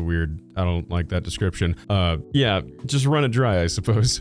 Now, I'm sure you're probably thinking though, does it really matter that this is at the expense and mental anguish of innocent people? The answer you and I both know is no. Just as long as Ribbon gets to save the day from a non-existent threat they created. How simply delightful. Julie, who by this point had already long since had the same idea, firmly urged Ribbon that if they had such information to please stop wasting time and to present their evidence to security right then and there. Ribbon, eager I suppose to see their plan unfolding perfectly, up until that point at least, agreed and went with Julie in search of security, the two eventually locating a few con staff security officers. Ribbon, now having a small audience of concerned individuals, not including the other 14 cosplayers in the bingo list, who were actively stressed about the potential threat of bodily harm and violation, confidently presented to security a screen recording of this group chat where they did not click on a single voice memo. Just mindless scrolling of a chat that had casual conversations between all the users discussing their excitement for the upcoming con that were sent several days prior. That's a little bit interesting,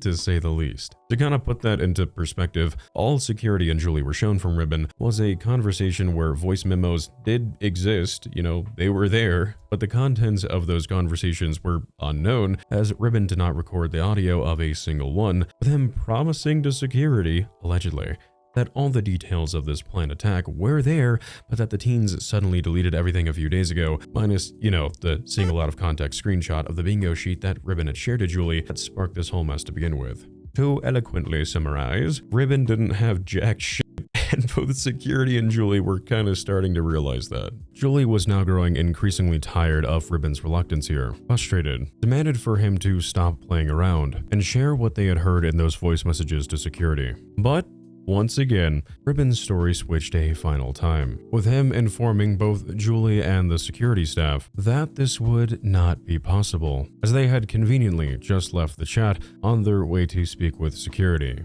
Security, confused, informed the duo that while they could try and report the bingo list to the higher-ups at the con, that truthfully, without any context or evidence, there was nothing to go off here that would result in the removal of the teenagers from the con, and so they sent both Julie and Ribbon on their way, with Julie now feeling genuinely perplexed for the first time, now doubtful of their close friend who they had trusted without hesitation. When Julie pressed Ribbon for what was really going on here, Ribbon then allegedly shrugged the whole ordeal off as if it wasn't really anything all that serious, and that they should just return to the convention and make the most out of what remained of their weekend. Despite their accusations and warnings, sending over 14 cosplayers alongside other shared mutuals and Julie into a needless panic for a little over a week by that point, all who were just wanting to have a stress-free weekend of fun at an event that only comes around once a year, or seemingly at the time, no legitimate reason at all, other than to, I guess, just be the hero of their own lies. Julie, rightfully in absolute disbelief at Ribbon's sudden change in demeanor and lack of interest in pursuing their own accusations further after they realized security wasn't going to remove and blacklist these teenagers, then, again, kind of rightfully, yelled at Ribbon for wasting their time and accused Ribbon of having fabricated this entire story, with Julie then leaving Ribbon there to enjoy what time they could from the con after having a sizable portion of it needlessly spent on participating in a baseless witch hunt, something Ribbon couldn't have been more recklessly inconsiderate about, especially because his whole alleged scheme also affected Julie's own personal relationships with those present on the bingo sheet.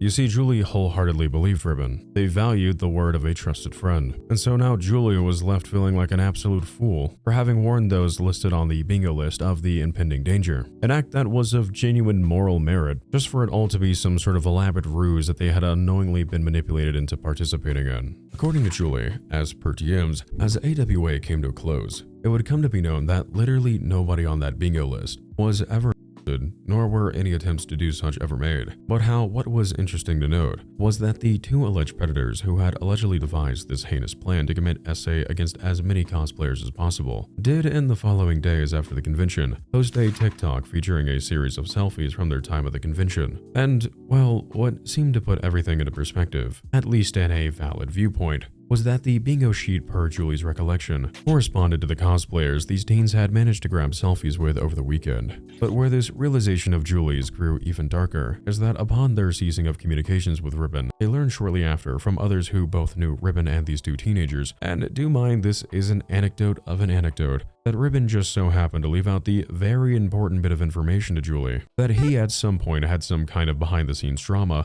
that was, to their knowledge, rather insignificant with these two teenagers, who, mind you, despite whatever the issue was, still associated with Ribbon to the extent of allowing them in a group chat. So the volatility shared from that detail alone leads me to believe that, whatever it was, the resentment for the most part was left one-sided. A key detail that I guess must have slipped Ribbon's mind when they were warning Julie and con staff about these two teenagers allegedly plotting a mass series of SA against attendees that naturally caused those on that list to become paranoid and freak out for pretty legitimate reasons that eventually turned out to be, well, nothing.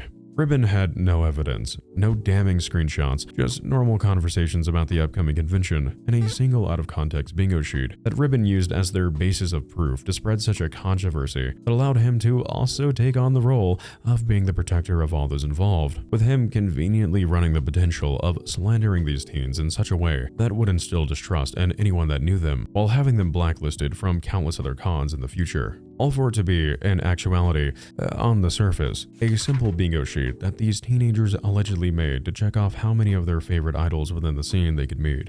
Allegedly, if I'm getting that all right. If everything said here is to be taken as truth, then that is genuinely heinous and putrid, especially from someone who yearns to raise awareness, which in my opinion is mainly them just stroking their ego 24/7, with a little wholesome sprinkle of sympathy towards the victims every so often. Now, while I do want to go in depth on all my thoughts in one big summary at the end of our analysis, I don't usually hold off as such, but we just still have so much more to digest here. So I hope that little appetizer didn't didn't satiate your hunger for some good old-fashioned organic farm-to-table disgust, grown just for us by dear old Farmer Ribbon, because we still have a few more courses of controversy laid out before us. And with compliments to the chef, let's you and I waste no time in digging in. No spoon, no fork, we're just getting messy with it. Sound a little better when I wrote it down on paper, not so much coming out as words. And if you thought Ribbon's little fiasco at AWA was foul, I hope you're ready to be truly amazed at the sheer lengths that Ribbon will go to inflate their superiority complex. Because with this next story, AWA would be, I suppose, metaphorically the training wheels, with Ribbon learning how to ride that bike. But in 2024, Ribbon showed us that they were ready for the big boy bike. The gloves coming off, baby. Ribbon is ready to shine like a star.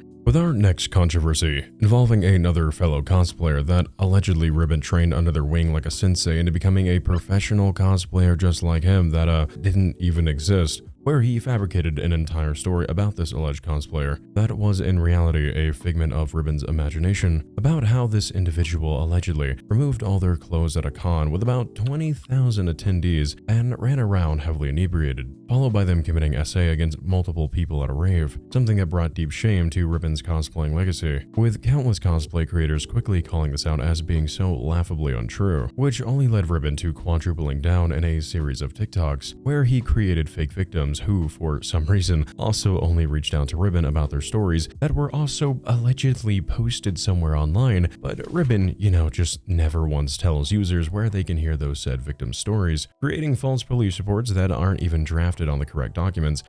Internal Affairs doesn't handle these kinds of cases, Ribbon, just FYI. To these alleged victims, then either disappearing or unaliving themselves from all the hate they had been receiving from literally nobody, since not a single user at all could find these victims' accounts and where they posted their stories, since Ribbon refused to promote them despite their whole stated intention being that they wanted to raise awareness. But with this all merely being the cake, with the cherry on top being that Ribbon then used photos of their real-life former classmate, a special education teacher who had no connection to my knowledge to the cosplaying scene whatsoever, as well as using this teacher's full name like an idiot in hopes that people would stop digging into their lies, which if you're trying to use a random person in hopes that people won't dig any deeper and you use their real name and the real photo, geez, it's almost like people are gonna seek out that individual.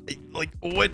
As well as using another photo of someone they seemingly went to a con with years ago that was quickly found through a simple reverse image search to be from an old cosplay account on a website from over 10 years ago, all of which, mind you, apparently took place at a convention that Ribbon didn't even attend. Oh my god. I think it is safe for us to say that AWA was merely recruit difficulty for Ribbon, and they were more than ready to go beast mode like the true professional cosplayer they are. But first things first, beautiful. Let's you and I go back in time to the not-so-distant past of 2024, to a convention I'm sure many of you may actually already know of, known as Katsucon. Rather, a little while after this con was actually held. Holy crap, Lois, it's getting worse. It somehow gets worse. On February 20th, 2024, 2 days after Katsucon 2024 had concluded, Ribbon, who had fortunately not been able to attend, would randomly upload to their account a rather vague TikTok with zero context, which naturally I assume Ribbon wanted to be mysterious about the subject, so people would ask them, so what happened? Because directly saying what you want to say just isn't feasible online anymore without adding engagement bait to make your dopamine receptors fire off like little fireworks.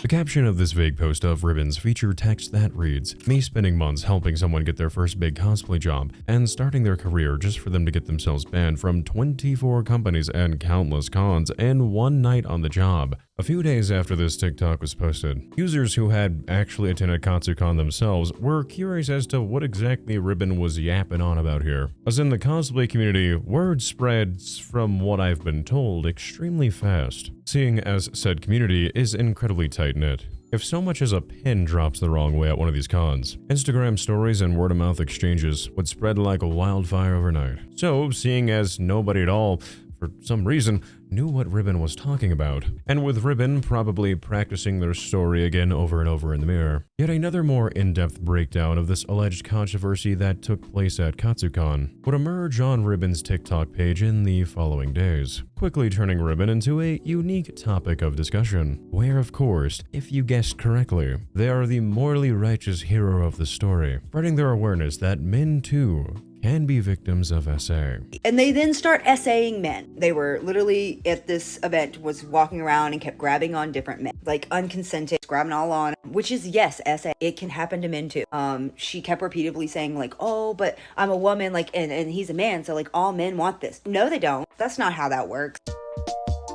But I'm getting ahead of myself. Look at me, getting a wee bit carried away. In this new TikTok of Ribbon's, he starts off by mentioning how they initially didn't speak on this alleged controversy more, involving this horrible predator lurking within the cosplay community that only they knew about, you know, despite literally vague posting about it to his account a few days prior in the exact structure of engagement bait, as they were humiliated, because the alleged perpetrator was revealed to be a student of his at Ribbon's Cosplay University for professional cosplayers. Ribbon is like the Kakashi at the fucking cosplay community, I guess. Oh my god. And to be honest, I did avoid talking about it for a few days because I was embarrassed that this was somebody I mentored. What are you talking about? How convenient. Of course the person just happened to be your student. Okay, alright. Before Ribbon actually explains what this alleged rogue student of theirs did at Katsucon, he initially spends about the first 2 minutes apologizing, as they state in their caption, which in reality is Ribbon literally just glazing themselves again by going over their educational background, degrees, etc. for the millionth time, despite a lot of that being unrelated and not needed at all for any form of context, nor does stating you have 12 trillion degrees in pepperoni dog fart economics have anything to do with allegedly taking accountability. And as they continue, this whole section becomes just needlessly self-righteous, in my opinion, as it's not like the alleged individual Ribbon is talking about here did anything that they had any control over,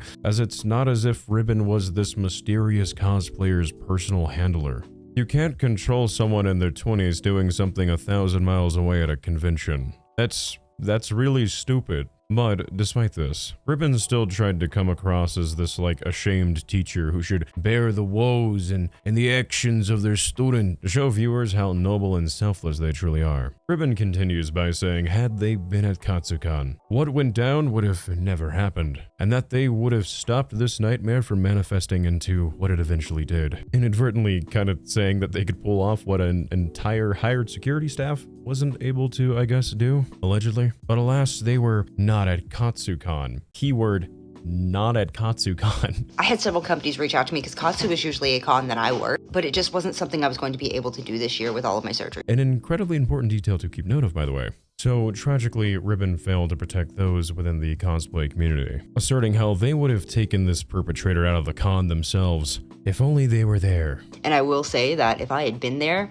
like in person, with them, that would have never happened. I would have taken them out of the con myself. I'm just gonna take a gamble and say, no you wouldn't. What are you gonna do, grab them by the ear? Like, oh, don't be committing SA, you scallywag. Just like, what are you gonna do that security can't? But before they even get on to answering the question that everyone was anticipating to know, that question being, what the hell are you talking about, Ribbon? They, of course, have to include in their selfless apology once more their infamous line about their resume of being a professional cosplayer of 13 years, who just also somehow has never appeared on any documented guest list on any of the countless websites that have meticulously documented such information over the last 20-something odd years.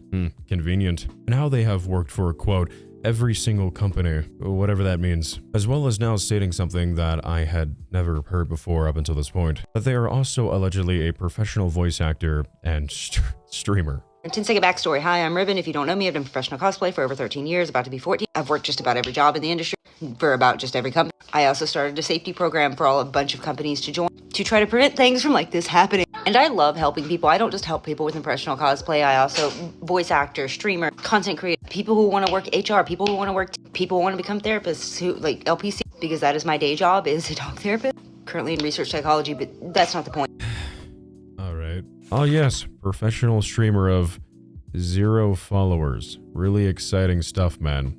I'm really feeling the sincerity of this apology. Oh, and I may just be blind, but I sincerely cannot find anywhere online across any of their provided links on their social medias what it is they allegedly have professionally voice acted in. So maybe that is out there. I can't prove that it isn't, but I am personally inclined to believe that maybe Ribbon voiced in like a small indie animation that someone put an ad out for on Fiverr, and now they believe that by doing 1 or 2 gigs that makes them a professional voice actor. By that standard, I am a professional voice actor because I got to voice the Great Deku Tree in my friend Alex's animation. Now that everyone is gone, we can now discuss the moral of the story. Twitch Media, Spindlehorse, my DMs are open, baby.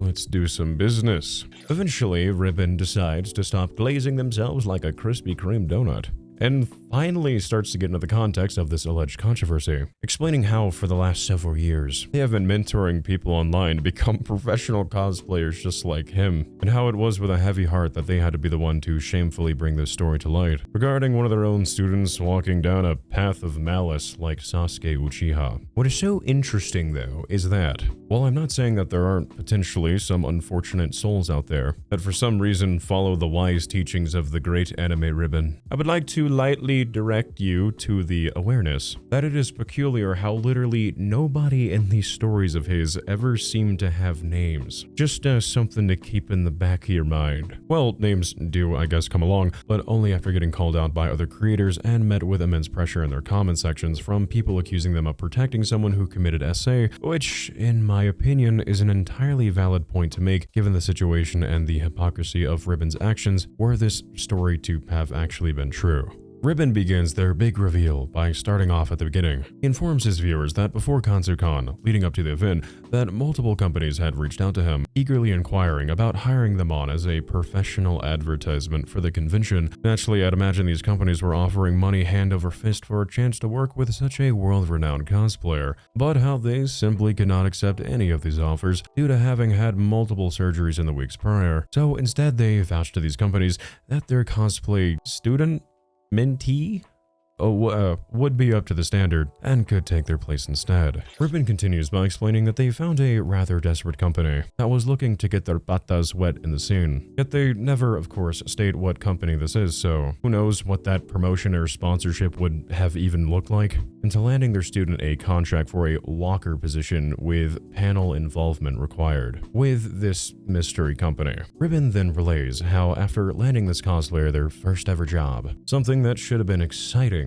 The name for context purposes, as it isn't revealed until much later, of this alleged individual or rogue student or whatever, is named Crystal, by the way. Just FYI, because that would be incredibly annoying to just be like, anonymous person. The company allegedly had Crystal put through a rigorous month of cosplay training, whatever that could possibly look like. Elaborating, Ribbon stated how during the month of training, everything appeared fine and there were no red flags that they picked up on from Crystal. And from someone who kept a close eye, I suppose, on their student as an attentive cosplay mentor, what happened upon Crystal's arrival at the con truly shook Ribbon to their core, as it was a complete 180 of character. Within just a few hours of arriving at the con, someone, I suppose the company, I don't know, it's never really explained in this part, continuously informed Ribbon via text message that Crystal had immediately began acting rude and entitled to both hotel and con staff, exclaiming how they were a professional cosplayer and how they were essentially better than everyone else because they were paid to be there. Something about the second they landed at Katsu, they lost their mind. So first they're being rude to staff trying to check into the hotel. They arrived a little earlier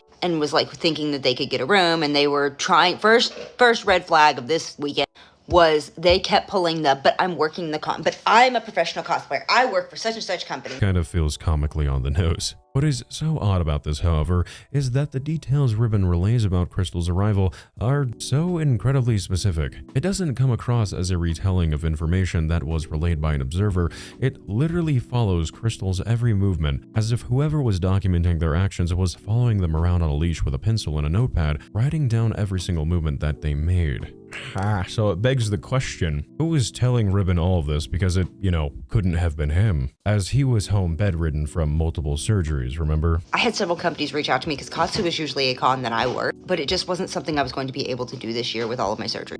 Was he potentially astral projecting? Watching in spirit like Master Uwe from the DreamWorks animated film Kung Fu Panda. It's also not like I'd imagine, I would hope, the company would also hire a handler to follow Crystal around, documenting their every step. So this information, in my opinion, is just a wee bit suspicious. On the second day of Katsucon, Ribbon tells us how they allegedly received a call from Crystal, who was waiting to check in with the con the day before the actual convention opened its doors. And to Ribbon's shock, Crystal was audibly heavily intoxicated over the phone, and as the two talked, Crystal, in their inebriated state, allegedly decided to start removing all their articles of clothing and began streaking in the con like a feral hog going berserk. 45 minutes after they had said that they were going over to do their cosplay checks, I get a call. They are extremely intoxicated, standing at the cosplay check with other people around, and they started to get naked. This is probably going to be really insensitive for me to say. I mean it with the utmost not disrespect. And I suppose everyone around Crystal was cosplaying Helen Keller because nobody either saw or heard this, except for, of course, Ribbon, who was, again, not at the con. But I might be misunderstanding this, because I think Ribbon could also be insinuating that the mystery company was calling them personally with a play-by-play in real time, giving them updates for some reason. Oh my goodness, it's horrible! They're taking the pants off! But like, why would they call Ribbon? There was literally no reason that I can think of for them to have done this. Like an individual's running around, right? Like a feral animal. Pantalones cannot be found. And yet, their first instinct is to not call the authorities, it's to call dear old anime Ribbon. What the f are they gonna do? Like, what? They're not Superman, they're not Daredevil. Ribbon has no contractual obligation with Crystal. To my knowledge, he doesn't have some I could be wrong, but he doesn't have some kind of cosplay leasing agency where they shell out cosplayers like cattle to the highest bidder. So, help me out here a little bit. Why is the company calling Ribbon of all people? And, I don't know, not the cops or con security about someone literally running around like Donnie from the Wild Thornberries allegedly flashing other cosplayers? Why on earth would their first instinct be to call Ribbon? What are they gonna do? And if the company was giving them a play-by-play, how did they know Crystal was audibly intoxicated? Unless I'm just mistakenly mishearing that, because that's very well possible. But I don't know, this doesn't really add up, I guess. It's probably going to come as a shock to you, but Ribbon's story only becomes more incomprehensible when they further explain how the next day at the con, which would be the actual first day of the con, as I was informed that these check-ins that Ribbon was doing that I'm personally unfamiliar with, that Crystal was doing, happens a day before the actual event, that upon their entry into the con floor, Crystal had managed to locate a variety of differing substances, which led from things only going from bad to worse. But I'm sorry, I know me interrupting is incredibly annoying, and it's like super redundant. Trust me, I'm aware.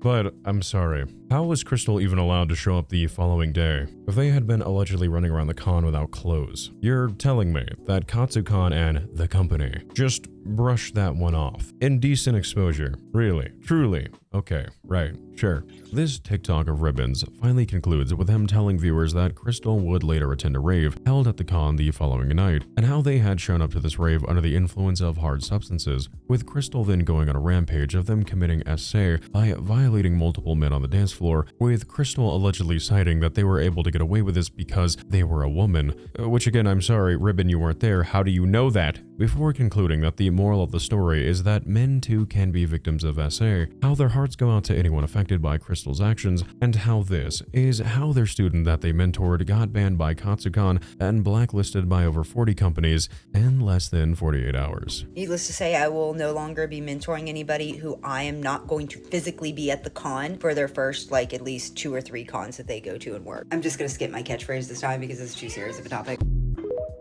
Now, I sincerely have no idea what Ribbon expected the outcome of spinning such fantasies online would be, as prior to contrary belief, the average IQ of a person is not 2, especially because Katsucon 2024 had somewhere in the ballpark of 16,000 to 20,000 attendees, making their claims rather easy to either verify or disprove outright. But before you and I get into all the meat and potatoes of all the juicy responses and callouts that followed this TikTok of Ribbon's, that sent him further down a rabbit hole of himself publicly humiliating himself with every new evidence drop, but he provided in the following weeks as proof of this story's legitimacy. I would like for us to have a listen of Ribbon's recollection of the Katsucon chaos, in their own words, on screen now.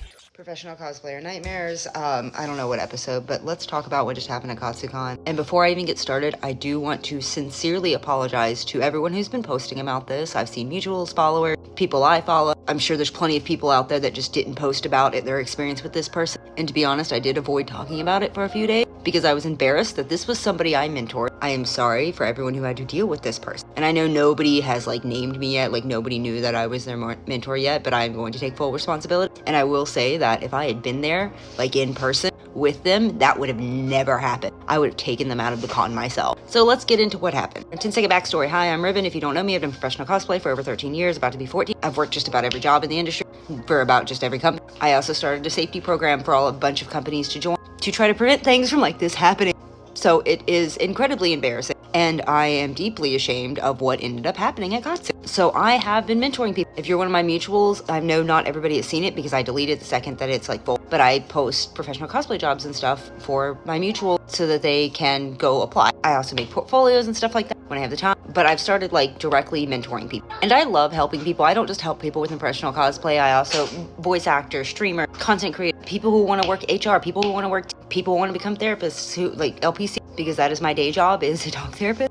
Currently in research psychology, but that's not the point. And I've had some failure. I will in no way say that I am some miracle worker. But this is what the heck. Now let's finally get into what actually happened. So I mentored this person for months, right? I had been helping them get a lot of small jobs to build their resume to be able to do a large job. There's a lot of things you can do to fill a portfolio for professional cosplay. And at all of those jobs, everything went fine.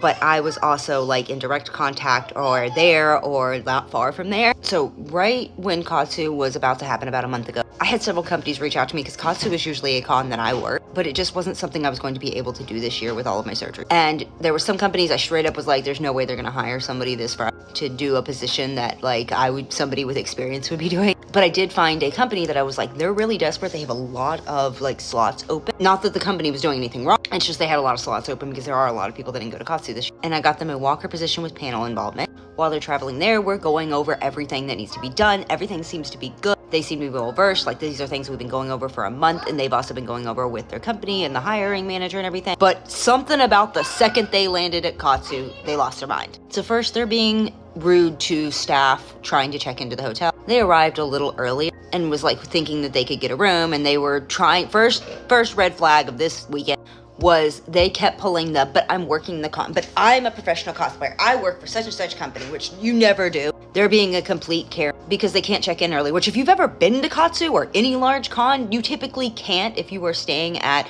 a con or a hotel that's at the con or near it, because everybody's getting there. They end up making a scene in the lobby of the hotel. Luckily, another person working for that company came over, helped them calm down a little bit, and was hey, that's not really how this works. Just because you are working it would not matter if you were a famous voice actor. That hotel cannot magically pull a room out of its butt for you to check in early. You are just like any other guest. You have to wait. I thought maybe jet lag or something. They were tired, and that was going to be the biggest thing that happened. No, it turned out to be the least of my worries. So the day, if you are doing professional cosplay for certain positions, you have to do a check-in, a cosplay check-in. Before the con starts, you have to go and check have your cosplays checked by a hiring manager or whoever's organizing for that con for the company. Some companies, if they're sister companies or they just have a good reputation, they're friendly with the other company, they'll share somebody, they'll have one person that's basically representing 3 different companies and stuff. So they get checked into their room and they go do their cosplay check, right? And they're texting, and they didn't sound under the influence at the time, but I'm hey, make sure you have these 3 things because this is what you need to have checked. Don't worry about the other things we talked about. If you're doing it for fun, it's just the ones you have to work with. And they're yeah, I got it. About 45 minutes after they had said that they were going over to do their cosplay checks, I get a call. They are extremely intoxicated, standing at the cosplay check with other people around, and they started to get naked. This is a room full of people. You see that everybody else is just having their outfits physically checked. In what world? And we'd also gone over this too. But their excuse was, oh, well, I thought they were gonna have to check the cosplay on me. So they just started stripping in front of everyone. Their words were being slurred. You could smell the alcohol on the breath. Now, the story they told is because they were flying, it was a delayed reaction. They didn't have that much, but, being in the air, which is a real thing. And they, talked it off as like, oh, I'm a misunderstanding. I'm so sorry. So it was let go, but they were already on strike one at this point. They dismissed the hotel thing, but now we're to the point where you are literally flashing people and intoxicated in a time where you should not be intoxicated. It is not to say that you can't have fun at a con if you're working it, but that is for after work hour. And while technically, yes, you're not on the clock when you're doing the cosplay check, it's still considered part of your job. So now we're into the first day of actual con. And apparently they decided to take explicit substances and that thing that fairies love. So they show up, they're in their cosplay, they are trying to find their required panels and like missing them. At one point they were like sitting in a random panel and that was not what they were supposed to be in, and like somebody actually texted them, was like, hey, you need to be in this other one. They go into this other panel, the panel actually ended and they were still sitting there. Like people were like, hey. They also did not properly secure their cosplay, so they were flashing people like the whole weekend. I'll tell you right now, I've done professional cosplay for 13 years. I've done it as a hobby for like 26 now, literally since I was in diapers. But they were, out of it. They were like rubbing up against a wall and talking to it. Keep in mind, they're still representing the company. They are still in the cosplay for that. Their whole job is supposed to be to advertise. You are a walking advertisement. And right now you're a walking advertisement for what not to do. So I'm getting calls, I'm getting text messages. Like their job is already done and over with at this point. Pride and everything. Being like, oh, please don't fire me. They're like, look, we're done with it, but you can stay the rest of the con. Your con is already, your ticket's already paid for, your hotel's already paid for. But this person, instead of being like, hey, I screwed up, I need to show that I can have better behavior, they said, no, let's go take some more substances and make it worse. And they went to an evening event. So, this is hours later. They've already lost the job, but they're being allowed to stay at the con, which I think was a mistake. But they go to an evening event, half, out there because they're the new cosplay. I think they just grabbed some random pieces of different cosplays and put it on. I don't know what that was supposed to be. And they then start essaying men. They were literally at this event, was walking around and kept grabbing on different men, like unconsented, grabbing all on, which is, yes, essay. It can happen to men too.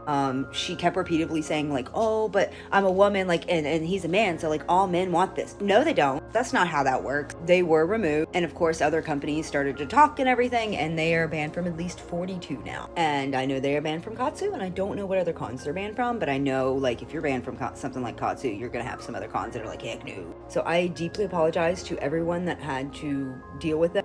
Anyone they hurt, there is no excuse for what they did. You chose to SA men, which the scariest part is I know there are some kids that go to Katsus. Needless to say, I will no longer be mentoring anybody who I am not going to physically be at the con for their first like at least 2 or 3 cons that they go to and work. I'm just gonna skip my catchphrase this time because it's too serious of a topic.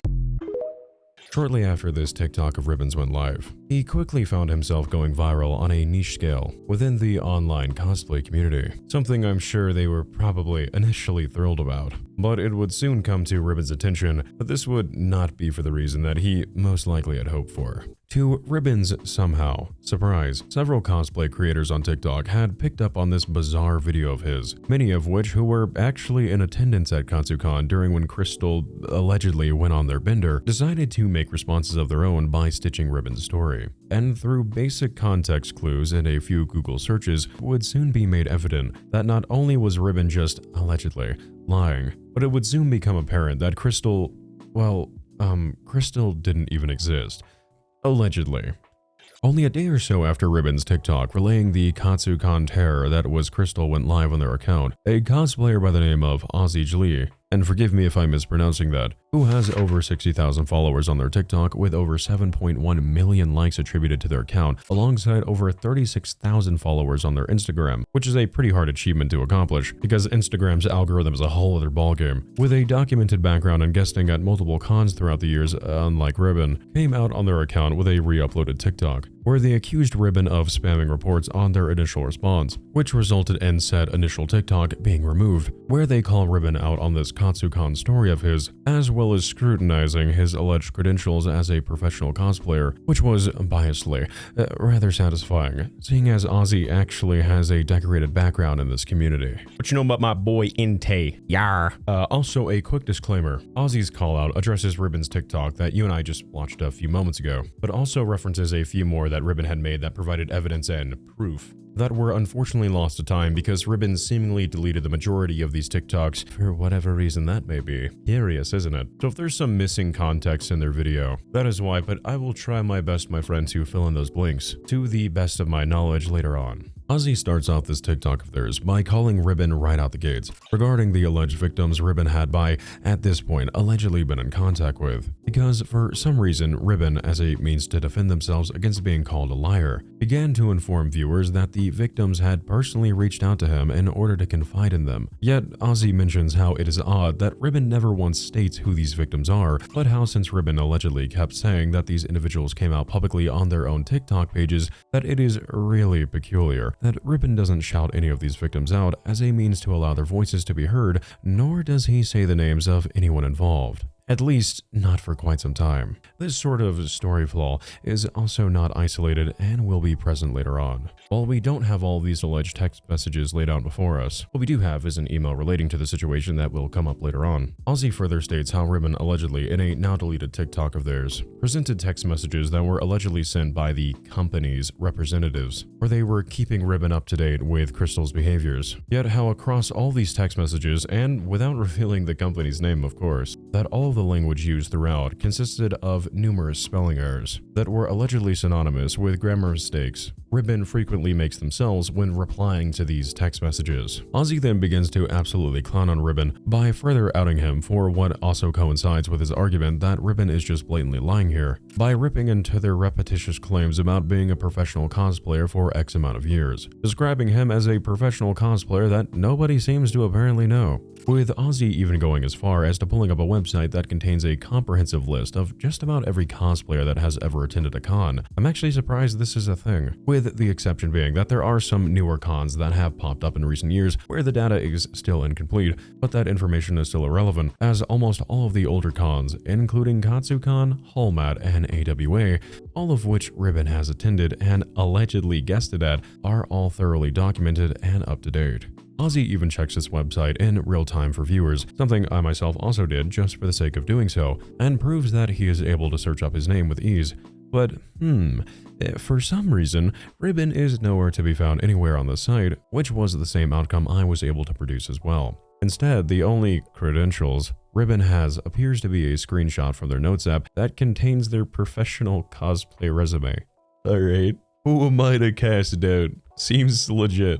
Roasting that boy crazy style even further, Auzzie then begins pointing out the flawed logic of Ribbon, claiming that their desire for not sharing this information or names of anyone involved was allegedly because they did not want to dox anyone, which makes literally no sense because Ribbon also claimed that the victims' stories were public, and that would also mean Ribbon would be protecting a volatile cosplayer who essayed multiple men, which would directly contradict their stated intention of, what was it again? Oh yeah, raising awareness. Hey, what's up guys? This is my one and only follow-up to my last video, which popped off a little too unexpectedly because a little somebody got very trigger happy with the report function. Because yeah, as much as Ribbon would like to tell you otherwise, he actually did spam this thing, and it got removed for abusive behavior. Also, I never blocked you. How the hell could you stitch me if I blocked you? Like, if you're willing to lie about even the smaller things, you're more than likely lying about all the bigger stuff too. And I've seen the response that he gave, and frankly, it leaves a lot to be desired. The receipts that he showed off with his so-called contact just so magically seem to have the exact same grammar as he does. Like, does this company, this agency that he works with, do they not have the budget for an editor? And the cropping, holy crap, dude. Even farmers couldn't get this amount of crop in 1 year. And also the screenshots where Ribbon magic just so conveniently happened to not be able to take one of the calls. Yeah, that only proves that there was a call to begin with, but because he refuses to reveal the names of the contacts and also of the supposed boogeyman that we've been talking about this whole time, it's very unlikely that this has anything anything substantial, unless he was actually wiretapping this thing. Also, I love the way that he just absolutely doubles down on saying that he's a professional cosplayer, even though literally no one that's been in the cosplay scene for over 20 years has ever once seen this person in real life. And also, there is a comprehensive list online of every single person that was a cosplayer that has ever guested at a con. And guess who's not on it? Like here, look at anime cons. Anime cons actually has a list here. And ooh, look at that. Hold on a second. Oh look, it's me. There I am. Oh, let's see if our friend here is actually in any of this. Nope. Very interesting. The only credentials this guy actually has is just this random Instagram post on a notes app. Sure, totally a professional cosplayer, by the way. I also really love the fact that Ribbon just is so fixated on this whole I'm not gonna dox anyone, and I'm not gonna share explicit photos and videos. Nobody wants to see them. No, all anyone is asking is if they actually circulated on the internet. That's all we were asking. And also that photo of that person that was just like quote unquote posing in front of one of the walls at Katsu literally does not look like any wall that is at the Gaylord. If you've ever been to the Gaylord, you would know that every goddamn wall is either ornate or absolutely decked out with texturing. Though there has been some little bit of tidbits of information coming out from a few people saying that there was a person that was doing something at the raves, but for the time being, just for safety's sake, we'll put an asterisk on that and say that yes, we'll upgrade this from this person never existed to maybe this person was here, but the story surrounding them is probably very fabricated. Because as we all know, Ribbon has been very willing to embellish details in his stories. But you still gotta say, that is a lot of detail that he is giving out, especially considering he was never at Katsucon this year. And the way that he describes getting this information makes it sound like this Mr. John Cosplay Company man was up this person's but never actually did anything to stop them. But also, you know what would really dispel this entire thing immediately? If you just dropped the names without changing the spelling every single time, or the handle every time, by the way. And also, if you just dropped the police file case. Because as far as I understand, correct me if I'm wrong, but if something has a police report, can't you technically search it up if you have the number? Like, you could shut this down immediately if you just did that. After Auzzie's call out against Ribbon went live, it wouldn't take long for others to follow in their footsteps as well, from users that many of whom were also active cosplayers in the scene just like Auzzie. And to say the least, things weren't looking all that phenomenal for Ribbon regarding their credibility because of this either. We have got new information and evidence about the Katsucon situation. Here's a quick TLDR. So a creator who we're going to refer to as Bo took ownership for the bad behavior of somebody that they were allegedly mentoring to become a professional cosplayer. Hi, cosplay community. Just coming in to say, take this story with a grain of salt. I can't find credentials on any of the people being discussed or discussing it. There's no usernames, there's no cosplay handles, there's no any of that. And Katsucon is notoriously not an industry con. There are no companies present. They do not have booths or sponsorships. There is no opportunities for cosplayers to be promotional in any sort of way. The only thing I could think of is if like you're an influencer wearing a Doki Doki cosplay or an Epic cosplay costume and they don't care about your behavior or what they do. They don't care about any of that. All of this from the story that's been being told with the various TikToks in this story is just not how cosplay works. A few days after Auzzie's callout was posted, one of these individuals to step forward in a bid to provide clarity to those who were still confused following this Ribbon situation was a creator on TikTok and Twitch by the name of Chinchillladas, aka Booker, which was a pleasant surprise actually, as this creator and I are actually close friends in real life, and I certainly was not expecting to come across them in the wild here. Hello, Booker. In Booker's coverage, she would go over a more in-depth breakdown analysis regarding the immediate aftermath of Ribbon's initial Katsucon drama coming to light, which unfortunately for us, you and I don't have the content in which she is referencing mainly throughout this video. As surprise surprise, as mentioned earlier, Ribbon had seemingly and quietly mass deleted the majority of their content regarding Katsucon following these callouts. Booker heavily scrutinizes Ribbon even further than Ozzy had, by thoroughly ironing out all the suspicious details surrounding Ribbon's story. Regarding the alleged existence of this predatory individual they swore existed and caused havoc at Katsucon, Crystal, Booker is able to quickly shut down Ribbon's claims here that he had managed to get their friend a sponsored work gig by a mysterious company trying to make a name for themselves on the scene, as Booker relays to viewers that such a sponsorship, to their knowledge, would not be possible as Katsu is not a con that companies typically hire cosplayers for, unlike other more well-known cons such as Anime New York, for example. I guess examples would mean more than one, but I'm still kind of learning about the cosplaying scene as of recent. So, whatever ones that are of this scale. He had claimed that he'd gotten someone hired for Katsucon, which is already red flag number 1 because Katsucon isn't a con that companies hire cosplayers for. Examples of cons that do are like AX and Anime NYC. Katsucon's not one of those. Now, while Booker and Ozzy do have similar takeaways to each other's coverages, possibly making the inclusion of Booker's TikTok here that we'll watch together in just a moment feel like as if it's somewhat leaning on the side of redundancy. What I liked about Booker's breakdown is that they further establish from a second set of eyes next to Ozzy's the reality that Ribbon is most likely lying about being a professional cosplayer while making viewers known to additional details on what we can only unfortunately hear in bits and pieces about Ribbon's story anecdotally by providing us insight on just how reluctant Ribbon allegedly was to provide any information or evidence about either Crystal or the victims involved, initially refusing to name names before being pressured into finally giving up the aforementioned name Crystal that we have already familiarized ourselves with when they felt that their credibility with viewers was slipping between their fingers faster than they could create a cohesive story that made any real sense. A situation truly where Ribbon should have probably just quit while they were ahead, but clearly that nonsensical idea wasn't on the table, and well, that's why we're here today. The start of Booker's TikTok opens up with her laying out a rather valid point for viewers to consider, that being the point that despite how much Ribbon claims to be a professional cosplayer, that there seems to be literally nowhere across social media a single cosplay photoshoot of them, which even non-professional cosplayers sometimes participate in simply for the love of the game. Hell, even Boris cosplays as professional photo shoots, and you're telling me, Ribbon, you're telling me with a straight face, look at me in the eyes, and you're like, I have been hired by Blizzard to cosplay their intellectual properties, particularly Diva.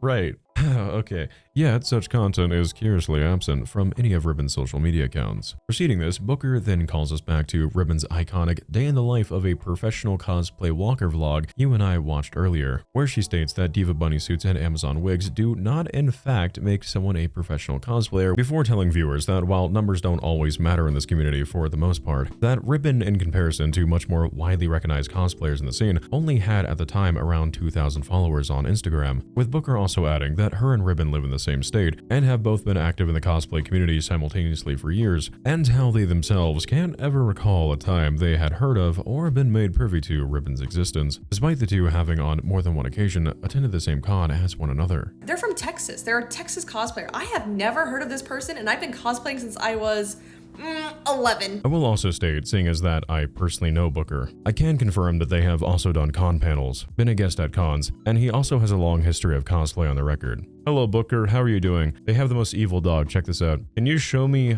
Arby?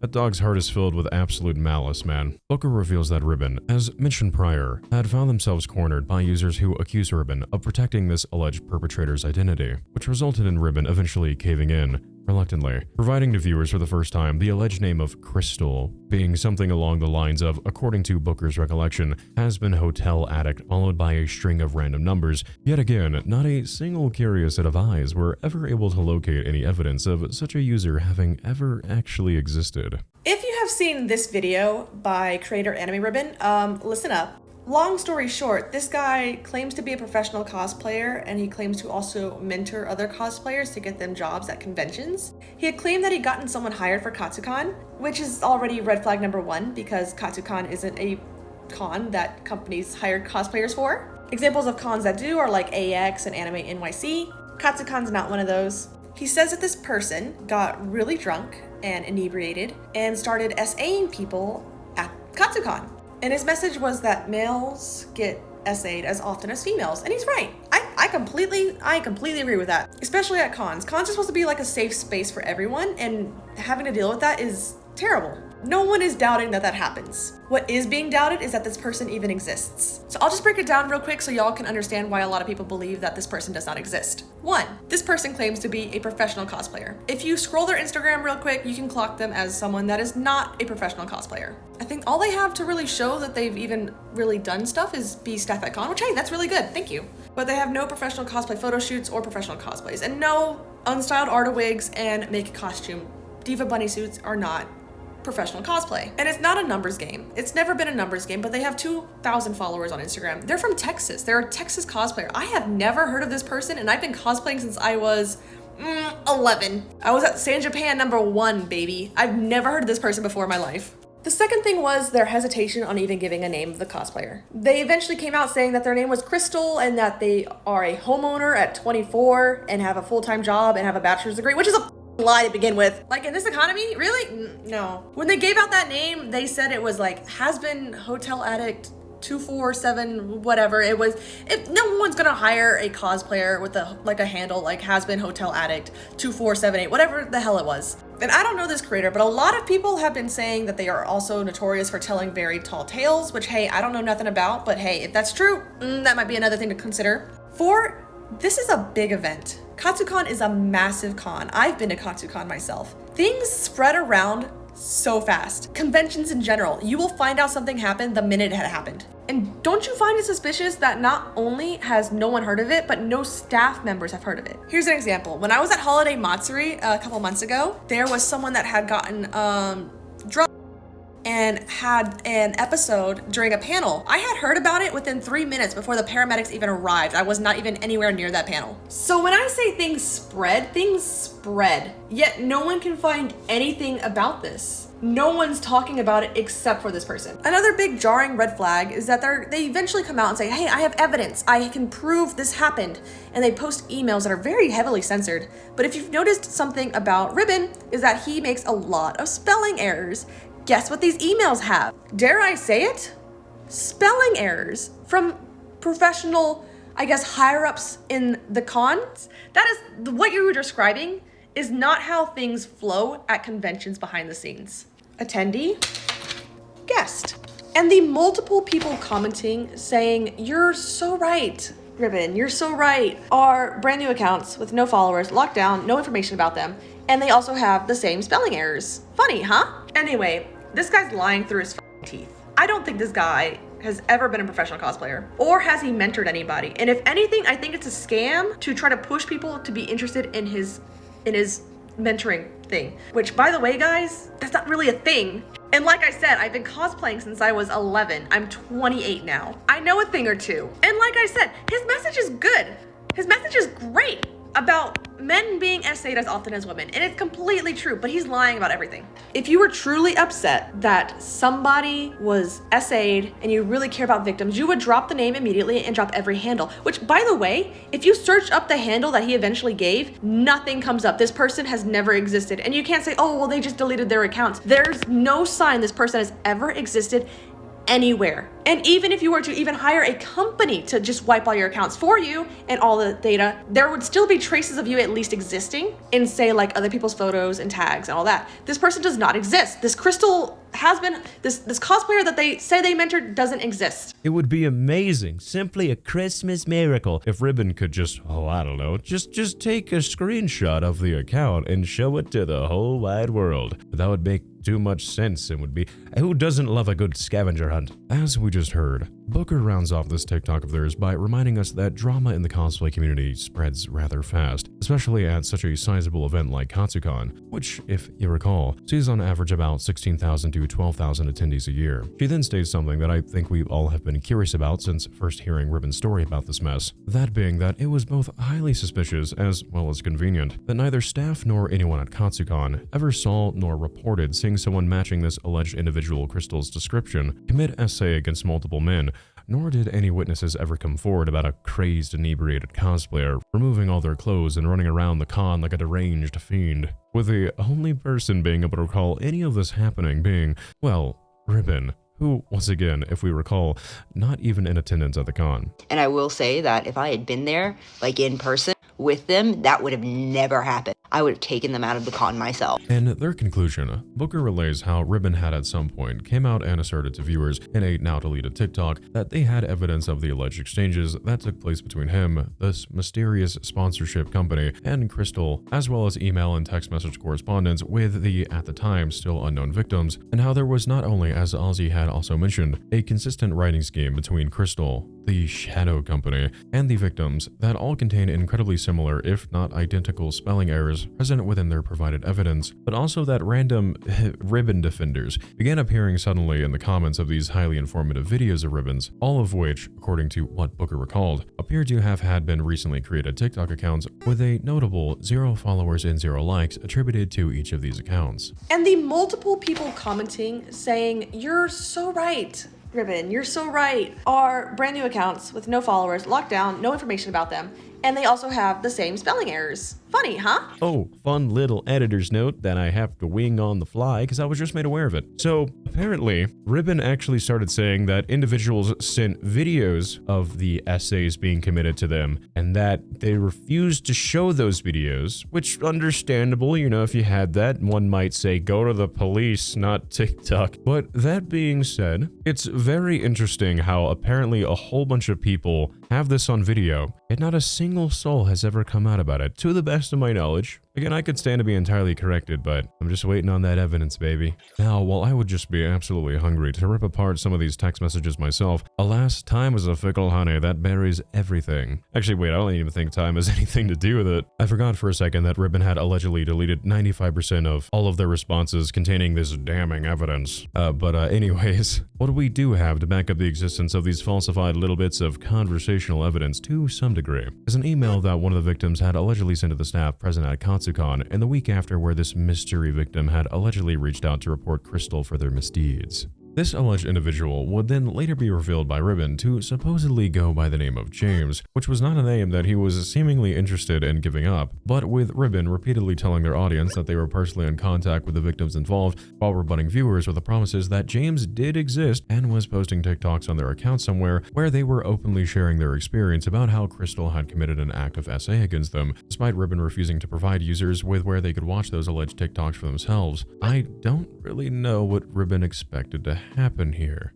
So 2 separate friends were involved in this. They even have video of this chick, like, up on them. No way in heck I'm giving you their usernames because I know the way y'all attack them. You're gonna claim you care and all this crap, and then you're gonna go attack them. And this curious little email that James, for some reason, had taken a screenshot of to send to Ribbon, which, you know, why would they do that? It's not like Ribbon knew him personally. Nobody seemingly did, as a matter of fact, with quote-unquote James actually receiving a response back from the official Katsucon staff with that rather interesting exchange, reading on screen as the following. The beginning of this email is cut off where it appears that whoever sent its name is conveniently missing. So it does seem that this appears to start with a sentence saying something like, "They're asking, so we are hoping someone at con," seems to be like, that doesn't read right, but I don't know what I'm missing here. May be able to help us. She did say her name was Katie or Catherine or Christine, someone with a K sound, but her speech was so slurred we didn't quite get to hear what she was saying. She was shorter than both of us, maybe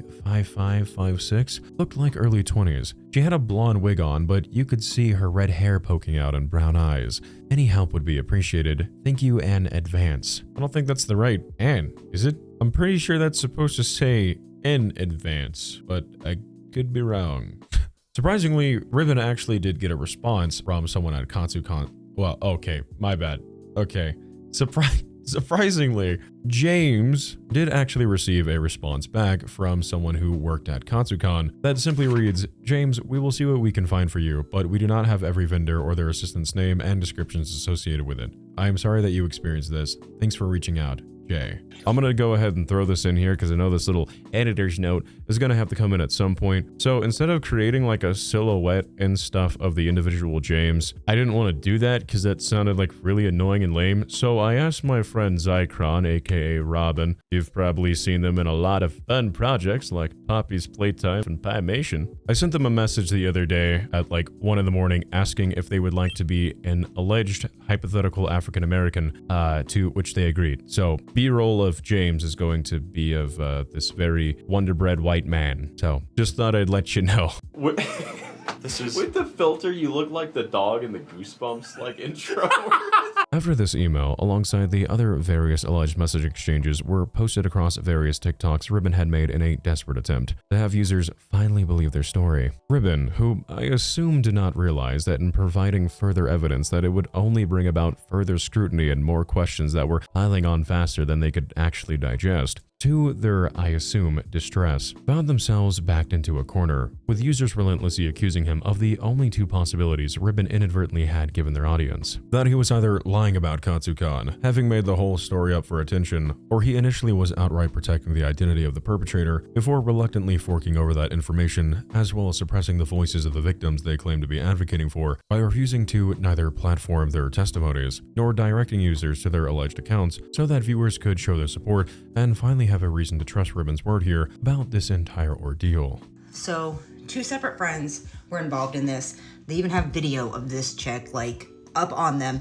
And they've been trying to contact Katsucon because for safety concerns. Also, since they don't know who removed her from that situation, the con could have important information. To be clear, I was not hiding this information. I was just made aware of this a few hours ago. No way in heck I'm giving you their usernames because I know the way y'all attack them. You're gonna claim you care and all this crap, and then you're gonna go attack them. Ribbon, in a few comment sections, had tried to combat these accusations by replying to irritated users with the promise that they had indeed revealed the name of this volatile cosplayer and that they went by the name Crystal, but also now taking it a step further by providing the full legal name of whoever Crystal allegedly was, as well as citing how several videos of theirs discussing this information had suspiciously been taken down from their page due to community guideline violations for one reason or another. Once again, if you care about the victims, you will out the perpetrators. Already did several times. Their name is insert full government name. Several videos about it keep getting removed. And judging by that beautiful little like to dislike ratio of users in their comment sections, compared to Ribbon's own replies, users were developing the impression that he was seemingly starting to now fall into a state of denial and was ready to do whatever he needed to do in order to, once again, regain the trust of their community, no matter what that cost may be, even if it came at the expense of doxing someone completely innocent and painting them as a vicious perpetrator who preyed upon men. A situation, I'd imagine, where Ribbon felt that the ends would justify the means. It's actually kind of sickening how this all plays out, really. And no, I'm not stupid enough to believe any of you who are going to come in my comments and be like, oh, I care, I really care, I just want to help the victims. No, you don't, and you've proven that. But for those of you who want to help, honestly, you can message Katsucon and don't harass them. Like I said, do not harass them or anything like that. Just send an email to contact@Katsu and say, hey, these 2 people have been trying to reach you. Please check your messages. I'm believing the victims because that's what a sane, normal person does. And then James messaged them on Friday and neither have heard back. And so if people could be like, hey, let's put a little pressure and be like, hey, please check your messages. You've got victims freaking reaching out to you, trying to get help related to safety and stuff. Because I'm going to be 100% honest, as somebody who has done this for a very long time. Cons are going to avoid responsibility when given the chance, especially with one that is known for having incidents like this. She was allowed to just walk around. Christian just walking around the con. That's a safety concern within itself. Several people literally videoed this chick like walking around just so the fact that so many people have decided to jump on the boatload and call me a liar and call the victims a liar and everything else, which never would have happened with the females, and I can prove that because of what happened at HiI'mWonder, because there were people who actually did lie about SA and y'all didn't come after them even after they admitted that they lied. All these trolls and pieces of crap saying it's a lie is giving them a scapegoat to get out of, addressing the issue and addressing the victim. There's no way in heck I'm going to tell you what their actual emails are or their last name because the way y'all acted. I was sent screenshots of the emails because they were like, hey, I want you to believe me. Can you please help? But I really hope people will help you.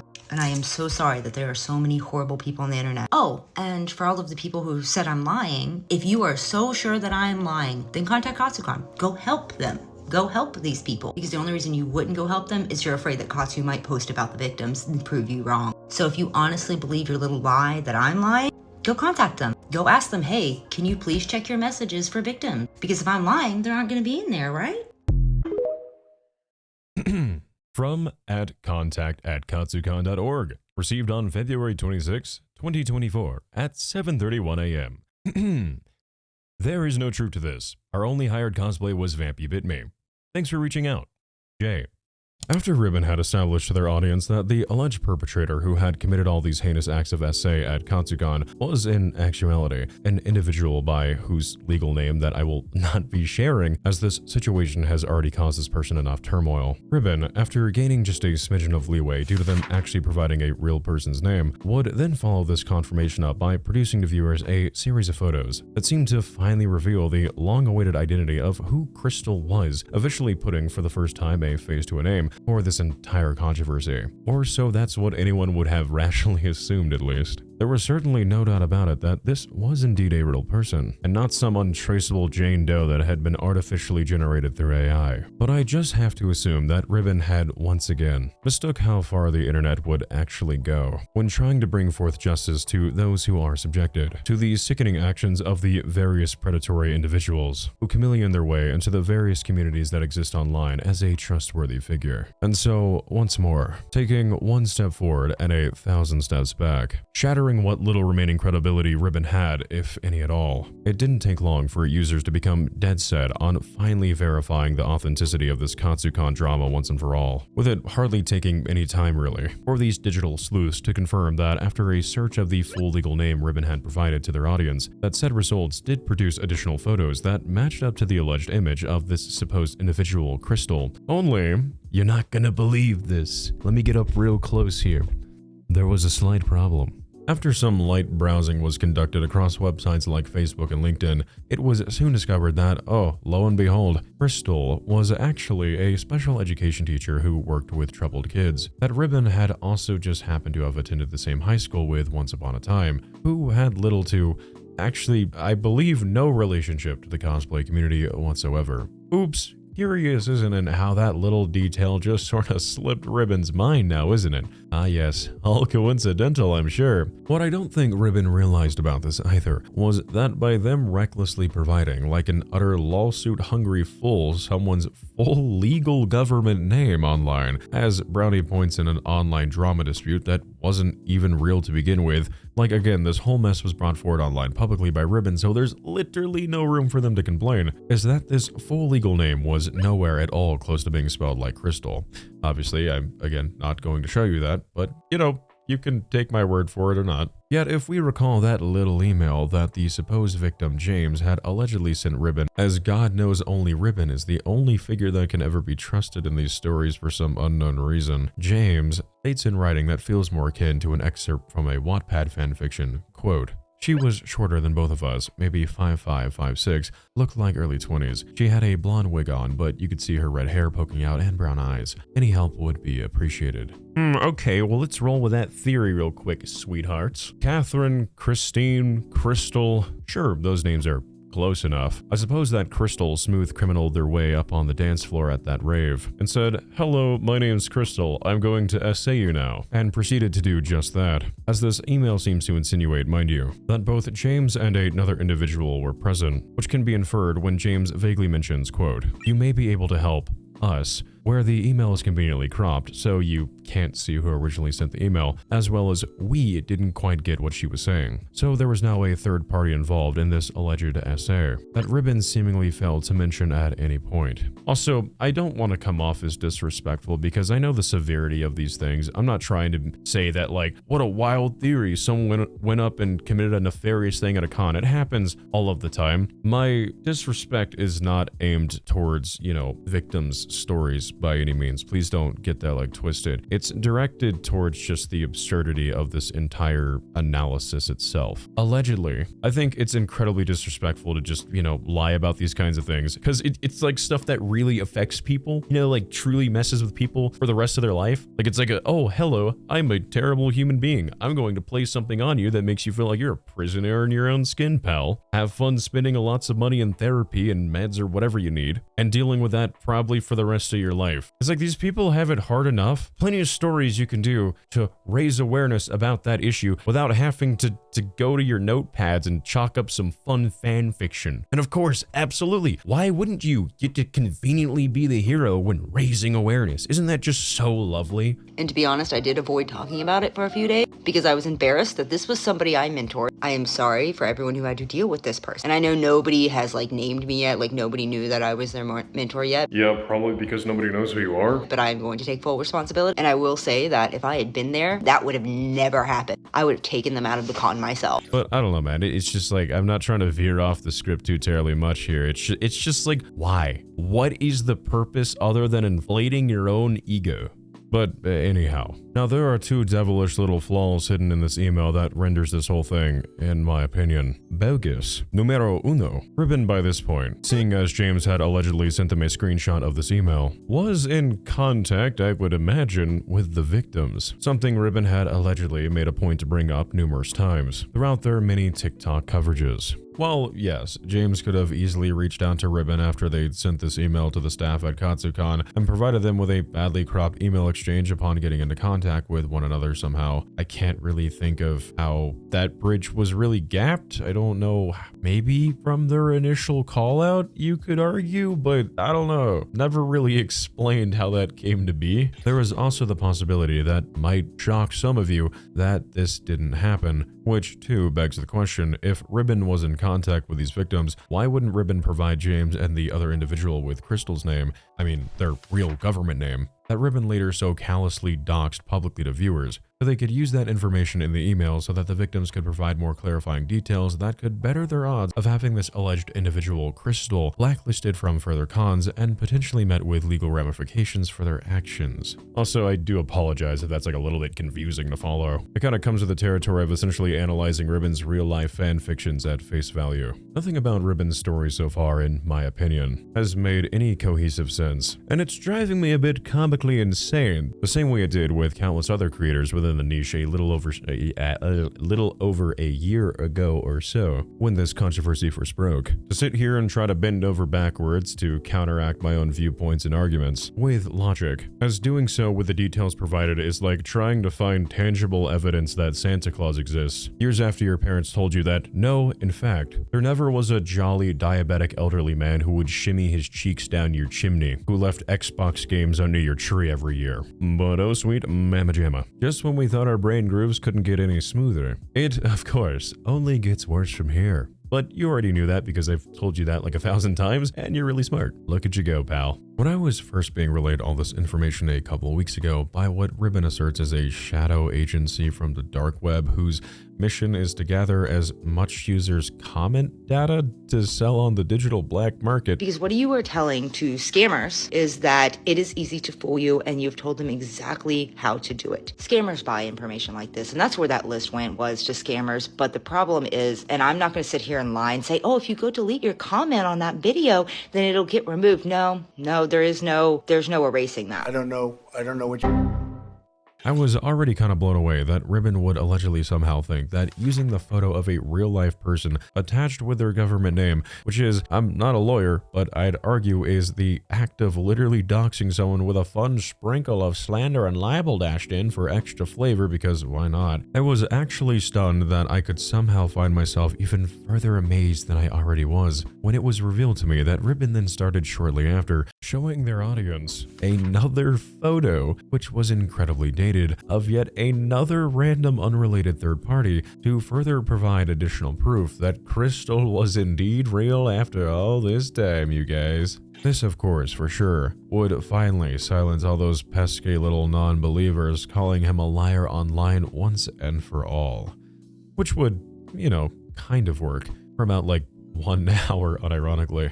Oh boy. Sweet, sweet Ribbon. What is it you think you're doing over there, love? For some reason at this point, Ribbon was still underestimating, I truly don't know how, just how dedicated both online drama sleuths and the cosplay community alike can be when it comes to these kinds of controversies, especially when it involves someone allegedly essaying others, with the perpetrator being allowed to walk freely under the protection of anonymity. So within about 1 hour of Ribbon posting this new alleged photo of Crystal, users wasted no time and simply just reverse image searching the provided photo, and wow, what would you know? It seemed that this photo actually traced back to an entry made on a cosplaying website over 16 years ago. But what just so happened to make things even more suspicious about this photo in particular is that, A, it was quickly proven that whoever this cosplayer was, they certainly were not the special education teacher Ribbon had tried to frame before, as somebody in Ribbon's audience actually recognized who this was and contacted them to confirm that not only were they not Crystal, but that they had never once stepped foot at Katsucon.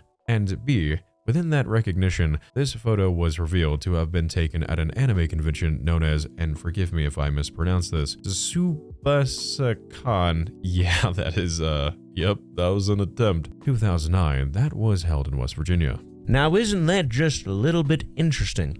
Wait a second, why does West Virginia sound so familiar? Oh yeah, that's right, I almost forgot. Silly me. If we recall from the very beginning of our analysis, Ribbon was born and lived for the majority of their youth in West Virginia. So humor me for a moment, my friend, with this little theory of mine. Yes. While this is purely speculation on my end, it is just so incredibly peculiar how Ribbon, in an effort to provide proof, just happened to have this photo lying around of someone at a convention that also was proved to not be his former classmate, aka the special education teacher, that also just so happened to attend a con during the time in which Ribbon too was most likely first dipping their toes into the shallow end of the community, in the same home state that Ribbon lived in during the time they resided in said state.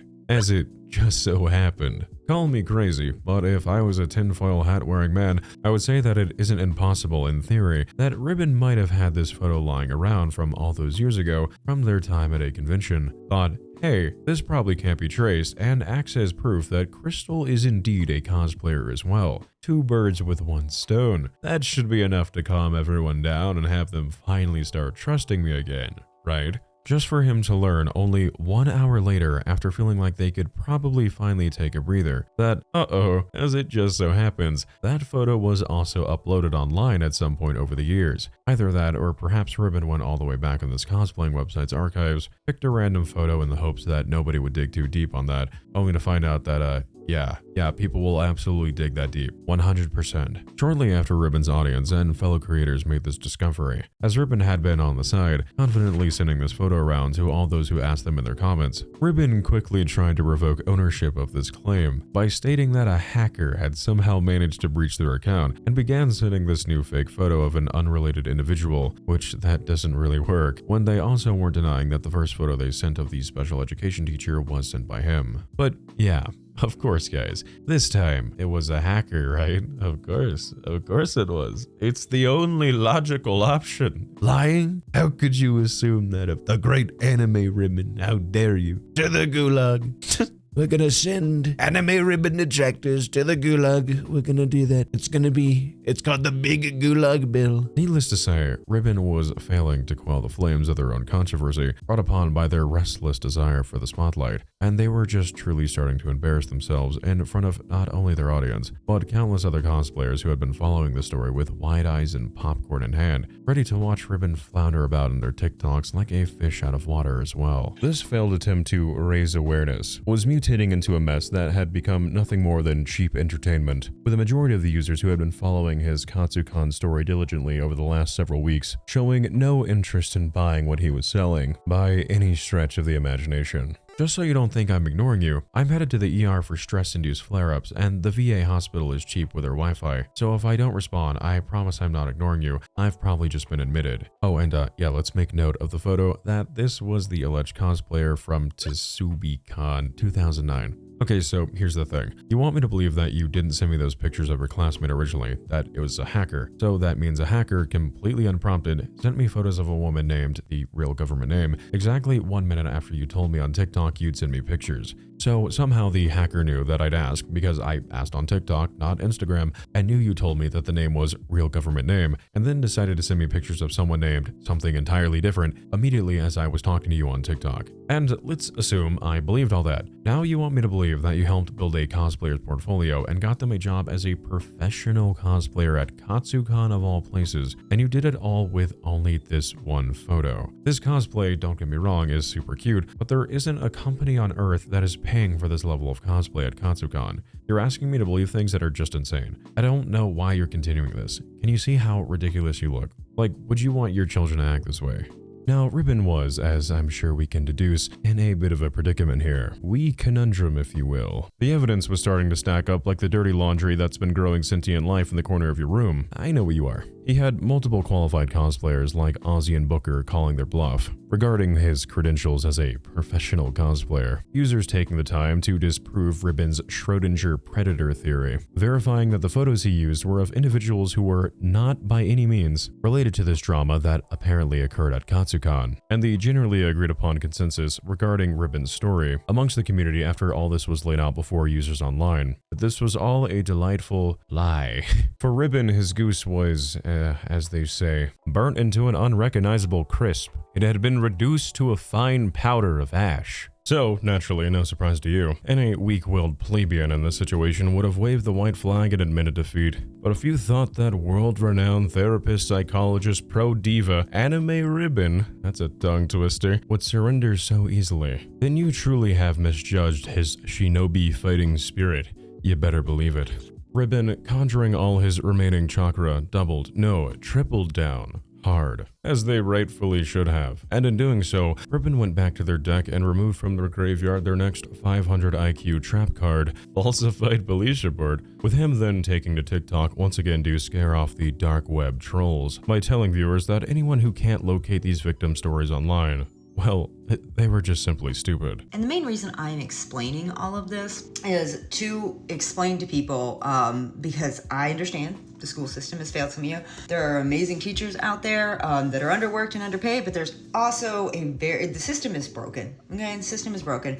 No ifs and no buts about it. So I understand that some people might not be able to grasp legal terms and things like that. Because, you know, it would simply just not be possible for, well, I don't know, Ribbon to just post a goddamn screenshot of these users' accounts. Nope, we're dumb idiot goo brains, of course, it all makes sense. Sometime after Ribbon's cosplay colleague had roasted and toasted him on a grand scale, and embarrassed him in front of not only his audience, but to a sizable portion of the cosplay community as well. Ribbon, wanting to clear his name, in retaliation, would begin to start uploading further evidence that would allegedly exonerate him of any wrongdoing surrounding this controversy. As, let's face it, this whole situation by now had been watered down to a 24-hour-a-day attempt at damage control for his image. Allegedly. Presumably, through the encouragement and moral support of Ribbon, the mystery victim James would allegedly file a police report that they would then immediately send a screenshot of to Ribbon, as Ribbon had stated that because of everyone's disbelief regarding the events of Katsucon, resulting in users clowning on him day after day and accusing him of being a bad liar,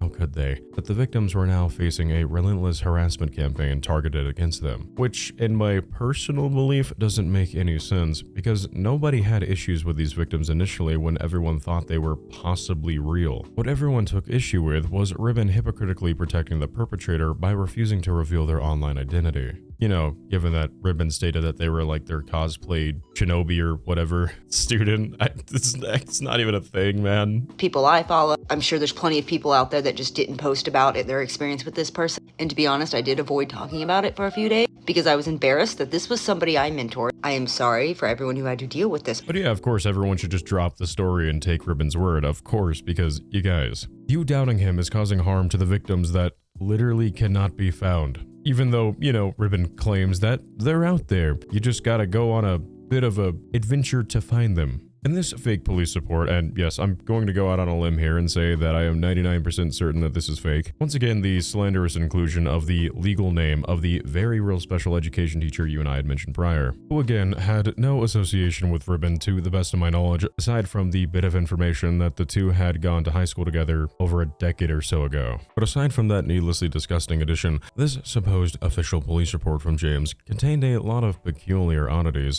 visible upon a first glance, and my opinion. For example, why was this form missing an address, city, state, and zip code? And no, wait a second there.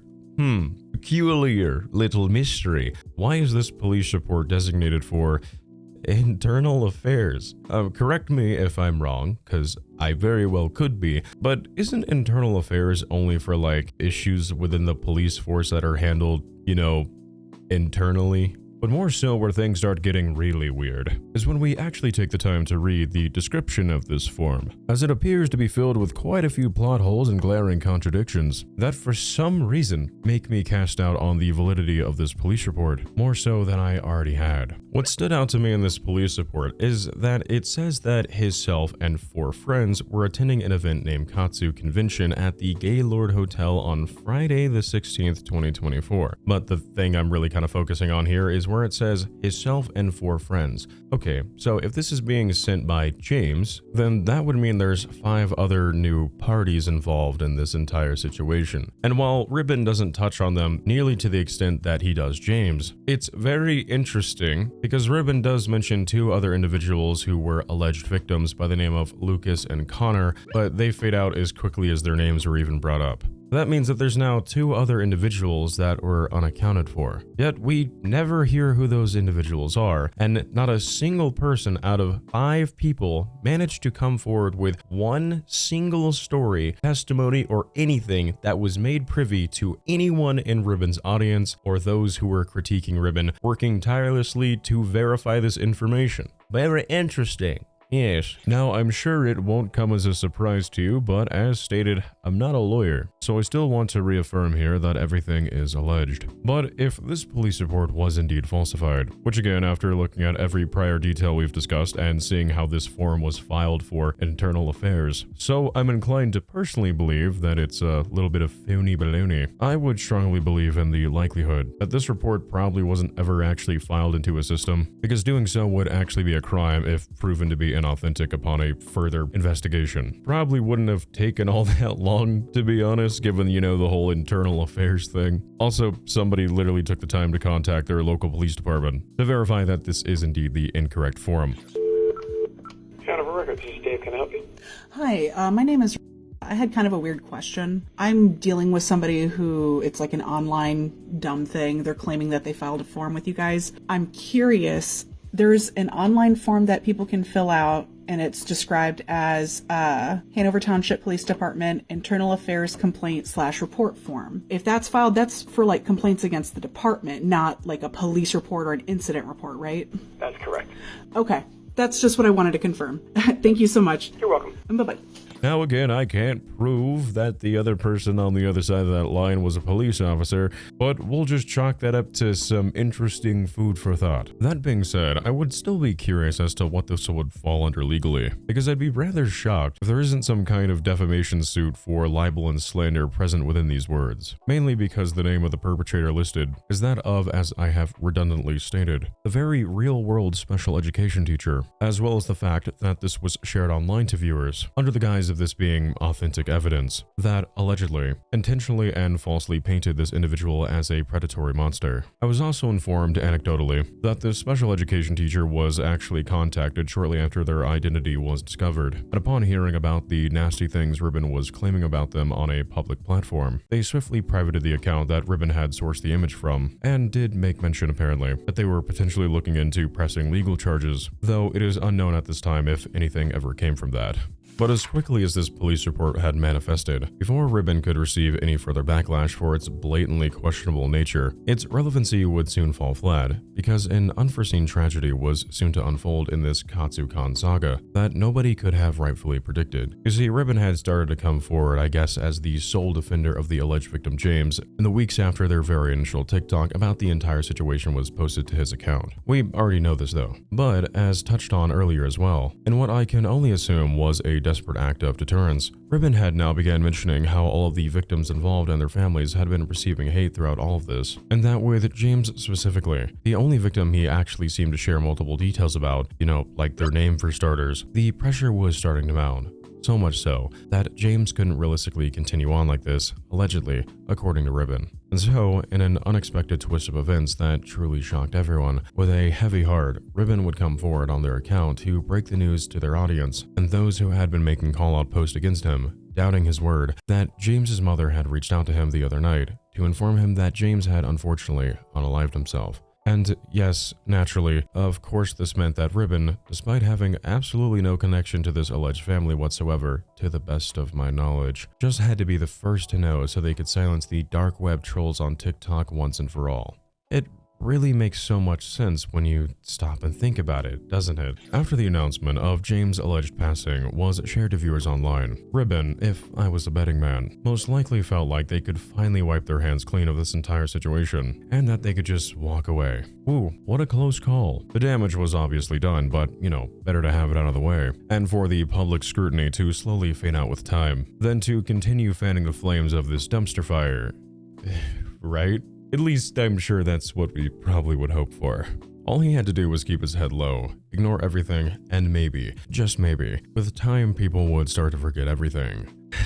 But Ribbon just can't seem to ever stop self-inserting themselves into every new bit of evidence they brought forth before their audience on TikTok, because instead of just briefly saying, James is gone, this is the last I will be speaking about this matter out of respect for the family, Ribbon hatched the brilliant idea to also tell viewers that James's alleged family had started a GoFundMe, and he would provide the link as proof, as well as for anyone who wanted to help donate after this tragedy. So I am looking to get James a memorial gift, right? Like for his family. If you don't know who that is, his story is a while back. If you go watch the video, it will, you know, all that money goes to his family. But I personally, like out of my own money, would like to get him a gift, right? Katsu was only his second convention, but he was like a big nerd. So like it was important to him. So I want something like that, like for a memorial piece. For those of you who do have the GoFundMe link, if you see this, if I have not reached out to you already yet, that big donation that came in, yeah, the one that people were like, oh, that guy's such a saint for giving such a big donation to the GoFundMe. That guy is not a saint. That's Crystal's dad. Okay, that is the bare minimum he could do. Do not praise him. His daughter is what led to all of this. While yes, it is a good thing that he donated that money, guilt money does not make him a saint. But interesting little coinky-dink, haha. To the best of anyone's knowledge, Ribbon allegedly failed to provide this link like they said they would, seeing as users in his comments kept continuously asking for the URL to this GoFundMe's page. Nor did they even do the bare minimum by simply just providing a screenshot of the GoFundMe's existence to put on the TikTok, so that users could at least seek it out on their own. We just, you know, had to take Ribbon's word for it that it did exist. Somewhere. They just conveniently kept forgetting to prove the existence of that very crucial bit of information that would easily have exonerated him of the allegations that he had fabricated this entire nightmarish drama for clout, who would go as far as to doxing innocent third parties as a desperate attempt to convince viewers of this fantasy of his. All it would take for Ribbon for all of this to go away would be a mere 2-second copy and paste of the URL to James's GoFundMe. Funny how the simplest of tasks consistently, time and time again, appeared to just not be possible for Ribbon to do, for some unknown reason. Frustrated, however, with a few tricks up their sleeve still left to play. Ribbon did, of course, actually have a contingency plan for this very scenario. I'd actually be surprised if you didn't suspect that already. I mean, it wasn't by any means a good plan. In actuality, in my opinion, it was comically stupid. But, you know, that's probably because I don't have like 45,000 degrees in psychology like him. So my brain is more akin to like the brown spot on a banana that people avoid. But I have no dog in this fight. I gotta give Ribbon props. When it comes to 4D chess, I can't say that I personally would have ever thought to allegedly type up a colorful array of racial slurs as a means to one-up the, what were they, dark web hackers? Oh yeah. This is going to be a serious video about internet safety because there is an entire group of people on this app who has now found themselves on the dark part of the web. We'll get there in a moment, but Ribbon's motives, I'm sure, appear mystical when you don't have an intellectual capacity such as his. I'm extremely intelligent. Shortly after Ribbon mentioned that there was now allegedly a GoFundMe out there that proved this entire situation was in fact based in reality, a user who wished to remain anonymous, so we will call them Hannah, wasn't so easily ready to take Ribbon at their word and decided to swiftly reach out to them via private DMs. In these DMs between Hannah and Ribbon would allegedly make the claim that that speaking any further on the situation was only putting James's family in the crosshair of vicious harassment from various online users, and provided to Hannah proof of such an occurrence having actually happened by producing to Hannah a screenshot of an Instagram DM exchange between allegedly James's real mother and a dark web troll who had gone out of their way to verbally spit in her face regarding the passing of her son, venomously mocking her loss, with this troll then attaching as well an alleged photo of James, which just happened to prove by accident that, I guess James was real after all. Now, I would try and read you this message, but I legitimately couldn't if I tried, because this exchange was kinda like a sandwich. If the bread, sandwich meat, tomato, and condiments were made out of racism, with only the lettuce being the actual words. But yeah, this is, in the worst way possible, a pretty creative choice of words here present in this message that was sent to James's mom, who just so happened to send this to Ribbon upon them receiving it. Okay. Now, again, we can't prove that James never existed, but let's run with that theory that he isn't for a moment. Well, it begs the question, who typed all these racial slurs, Ribbon? Who would have done that? Now, I don't know if Ribbon was going for a controversy collecting speedrun, but what is so truly fascinating is that virtually all further mentions of James, their family, Crystal, or any of the other alleged victims were quickly ceased by Ribbon shortly after their final claim regarding James's passing, not because they were waving the white flag and admitted that the whole thing was a desperate sham for attention, but because during the height of this artificial Katsucon drama, a whole new series of callouts would start to emerge on users' feeds for an entirely separate and, in all honesty, immensely disturbing reason. Because during all of the back and forth commotion, and with now more than ever countless new additional eyes locked on Ribbon's account that they had garnered in the weeks prior, a handful of curious users decided to peek around in all of Ribbon's social media pages and the publicly available content that had been posted there throughout the years to see if there was more to Ribbon, as he certainly was beginning to stand out as quite the oddity to new viewers. After a wee bit of internet sleuthing was conducted on Ribbon's OF page around late February of 2024, it would soon be discovered that in the 7th layer of hell was a teaser video that featured Ribbon provocatively moving as a silhouette in a doorframe, where the camera starts to kinda shake in the last few seconds of this clip, and a voice can be heard saying, "I can't hold it still." Very specific choice of words. At least, you know, when you're provided context. Hey there, I hope this doesn't come across as me being inauthentic towards the evidence or me trying to be deceptive, but I kind of felt last second that actually playing this audio would just be a bad judgment call on my end. I want to keep all TikToks and audio pertaining to this controversy solely revolving around Ribbon. If my word means anything, you don't have to take me at face value if you do not wish to, because obviously I'm an anecdotal source. But I can personally verify that the audio I heard was incredibly disturbing and was exactly as was described to me. I apologize, I know this throws the flow off a bit, but I feel this is the right call. I love you guys. So, let's continue. Disgusted and rightfully morally outraged, the community of users who had been openly grilling Ribbon over the Katsucon controversy over the last 2 months immediately dropped the current drama and began to sink their teeth into this new allegation. Ribbon's audience and other creators alike in the space demanded answers right then and there. And while Ribbon was more than open in obliging such a demand, as I'm sure I don't need to tell you by this point, what Ribbon had to say in their defense was highly questionable at best, and consisted of such blatant contradictions that honestly kinda leaves me feeling burnt out at the idea of making any further effort to give Ribbon any form of benefit of the doubt.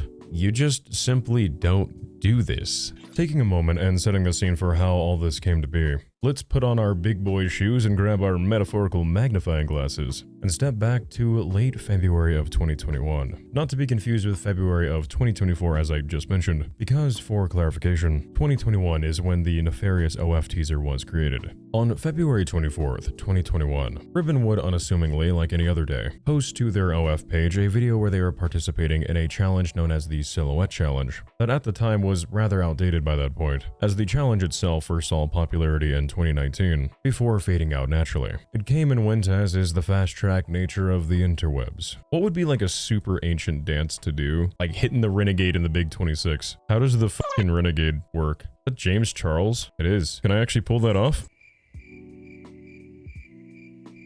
Yeah, that was a little pointless, but, you know, education, I guess. The premise of this challenge is a user sets up their camera in a room with the lights off, with the door of that room left open, and with a single light source, typically a dim red, illuminates the room in a hallway in which that open door leads to, thus creating a silhouette of any subject who were to stand in the doorway. Science is just such a phenomenal thing. And voila, behold the silhouette challenge. But yeah, you know, pretty simple stuff. Even your grandma could do it. But I'd highly advise for all our sakes that she refrains from doing so, as would be discovered about 3 or so years later by the handful of the aforementioned users who willingly sacrificed their eyes by scrolling all the way through Ribbon's OF page. Ribbon's take on the red door challenge was done a little differently than how most other creators had done their attempt over on TikTok back in the day. Present within the video was, of course, Ribbon dancing provocatively in frame as a silhouette for about 10 to 15 seconds. But disturbingly, before the clip ends, as mentioned, the camera starts to become incredibly shaky, and the voice of a young miner can be heard saying that they can't hold it still. And after watching this clip personally myself, I can tell you that the voice I heard, in my opinion, personally does sound like it would match up to that of a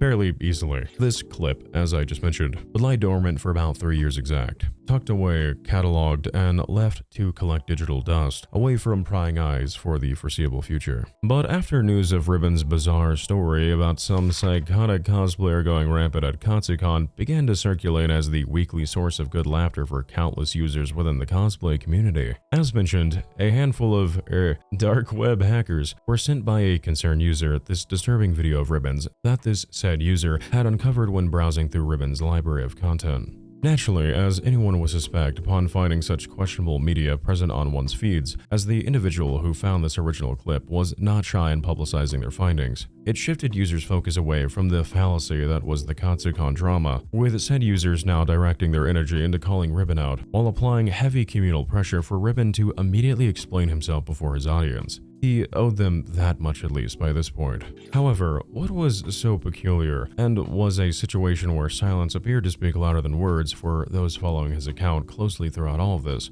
was that Ribbon would, to the best of my knowledge, not address the situation at all initially. Or so it appeared, and would instead randomly decide to make a series of responses several months later around the end of October and early November of 2024, long after everyone who questioned them had given up and moved on, and their explanation was quite an intriguing story to hear. Ribbon's addressing of this newfound controversy began in comment sections after users had started flooding his account with metaphorical pitchforks and torches, where he claimed that the voice featured in the teaser was in actuality an adult male client, since he claims to be an adult worker on the side, and that this was all just one big misunderstanding. But nobody with half a brain cell was buying this, so recognizing that the E-mob wasn't going to have their anger quelled that easily, Ribbon then switched gears and decided to upload a rather contradictory TikTok on October 31st, 2024 that reeked of Ribbon, in my opinion, desperately trying to gaslight users into believing their words, because if not, it meant that whoever held any skepticism towards them were inadvertently revealing to the world how susceptible they were to getting hacked by dark web hackers. Right.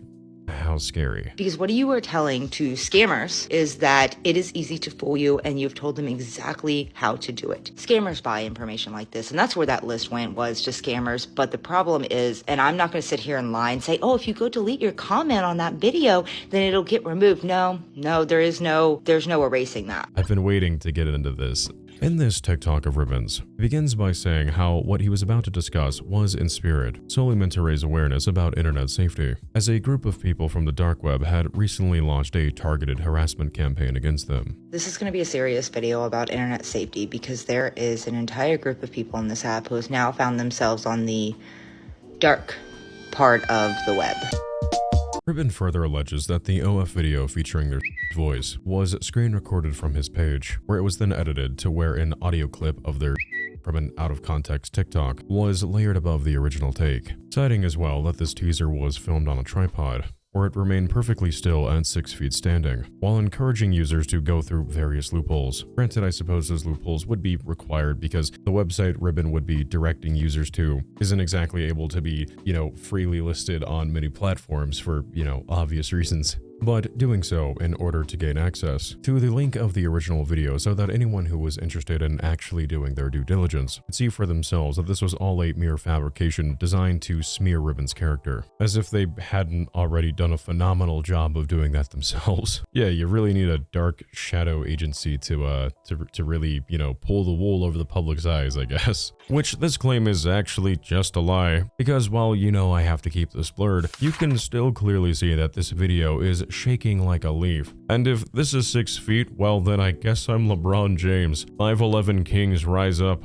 our time is now. Too tall to explore the world, too short to explore the universe. But dedicated to defying logic, Ribbon then doubles down by telling their viewers that being able to hold a camera at 6 feet does not make any sense. Again, this ain't 6 feet, my friend. And if we recall the one thing that in the audio can be heard saying, it's him explicitly stating that he can't hold it. What couldn't he be holding, Ribbon? I am also starting to fully solidify my belief that Ribbon seems to intentionally just make a litany of claims in the hopes that people won't do their actual due diligence and attempt to verify all his provided statements, and that whoever does will only do so after the fact, and maybe comment calling out their lies under a TikTok or two of his, where the truth would inevitably be buried. Because Ribbon then follows up their defense by throwing us a curveball, by stating, as a fact, that when he can be heard speaking in this teaser, that it is clear as day that their mouth is not moving.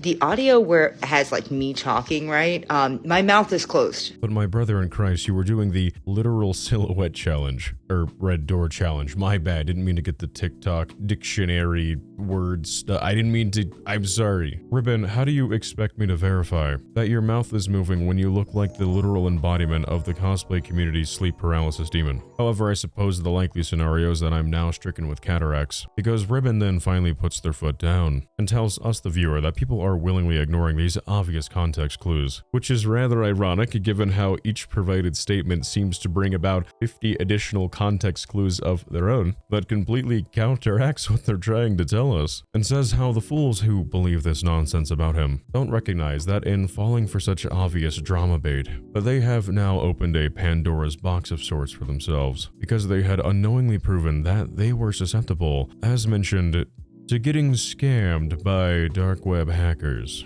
Yes, that makes a lot of sense. Totally doesn't make you sound insane or anything. Nope. Now, it can just be scammers that target lists of people like this, but it can also be other bad people. And either way, you shouldn't be falling for a scammer either. But you've now told those scammers, hey, I will not bother to do any background search. I'm not going to look at context clues. If you send me something, I'm going to be dumb enough to click on it. I'm also going to fall for any edits you send me, things like that. Ribbon, who users mistakenly believe they had finally backed into a corner with no visible escape, hit their audience with the old switcheroo and presented his Uno reverse card, informing everyone with an unpredicted twist that the allegations made against him, you know, having film your OF content is a rather putrid claim after all, was in reality all a bait and switch plotted against him designed to stain his legacy in the cosplay community, while those hackers were looking for how users of TikTok would react to such an allegation, and that the alleged web hacking group who were conducting this off-the-books shadow operation against Ribbon were now able to see their plan come to fruition. That plan being, compiling a list of users who were most susceptible to having their accounts breached, alongside those hackers now being able to sell those users' comment data to other nefarious dark web organizations. I literally don't even know what they're talking about. I don't even know if that's a thing. I don't know what comment data is and how that could be. I don't know. So maybe someone can tell me and enlighten me a bit here, because that just sounds like not a real thing. Like, why? Why would they need to take their comment data? Like, couldn't you just do that on your own? Like, I mean, comments are everywhere. Why would someone, makes no sense. Why would someone be like, all right, guys, I have this crazy plan. We're going to formulate a plot against a TikToker, you know, and I don't mean this in any disrespect. I mean, I'm not the largest creator myself, but Ribbon's not like a insanely sizable account, and we're going to start some controversy with them, and then we're going to analyze every single comment that says Ribbon is bad, or hey man, can we get some clarification on that? And then we're going to take those people and we're going to hack their accounts so we can sell something that's publicly available. What? What does that mean? I don't know. Like, okay, I'm sorry. I'm having too much fun with that right there, but that's baffling. That is genuinely like a baffling like defense. This is going to be a serious video about internet safety because there is an entire group of people on this app who has now found themselves on the dark part of the web, and they have no idea that they're even there. This first part might sound like I'm just yapping, but I am actually giving these details for a reason. It'll come together at the end. While there's a lot of lying and crap about me in cropped videos, there is actually one video in particular that I've had an alert out since since March, since this video was made, because I wanted to be cautious just in case, even though it is clearly an edit. It is not me that is on there though. It is the people in those comments. So we are going to talk about how to avoid things like this because these people have now made themselves targets. Now, I did not put them on there, to be clear. I know there's going to be people who are going to accuse me of it because they want clout and they also want to get people off their backs because it was their actions that led to this. But we're going to talk about safety. So in this particular video, it is somebody screen recorded from another website and then added an audio to it. These are important details because if you look at that screen recording on here, it gives you the exact link. Like, it tells you exactly where to find the original. And anybody who looks at the original, it has date, timestamps, everything, website. If you go look at the original, you'll find that that's not actually what's on there. They screen recorded and added an audio to it. You'll also notice for other context clues in this video, one being the fact that it's on a tripod, it's standing perfectly still at 6 foot, so the idea of a being able to hold that doesn't make any sense. There's also the audio where it has like me talking, right? My mouth is closed. You can also see that within that screen recording, it is a post from here that was reposted on there. You can also still find that post on here. Once again, all of these context clues are there. But there are people who are completely ignoring those context clues and just gullibly believing it in the comments. People who are making these comments being like, oh my gosh, it's so crazy, and just saying that they believe it. Here's the problem with open admitting that you have fallen for such a obvious edit. It becomes a safety risk because what you are telling to scammers and other people on that side of the web is that it is easy to fool you and you've told them exactly how to do it. Now, it can just be scammers that target lists of people like this, but it can also be other bad people. And either way, you shouldn't be falling for a scammer either. But you've now told those scammers, hey, I will not bother to do any background search. I'm not going to look at context clues.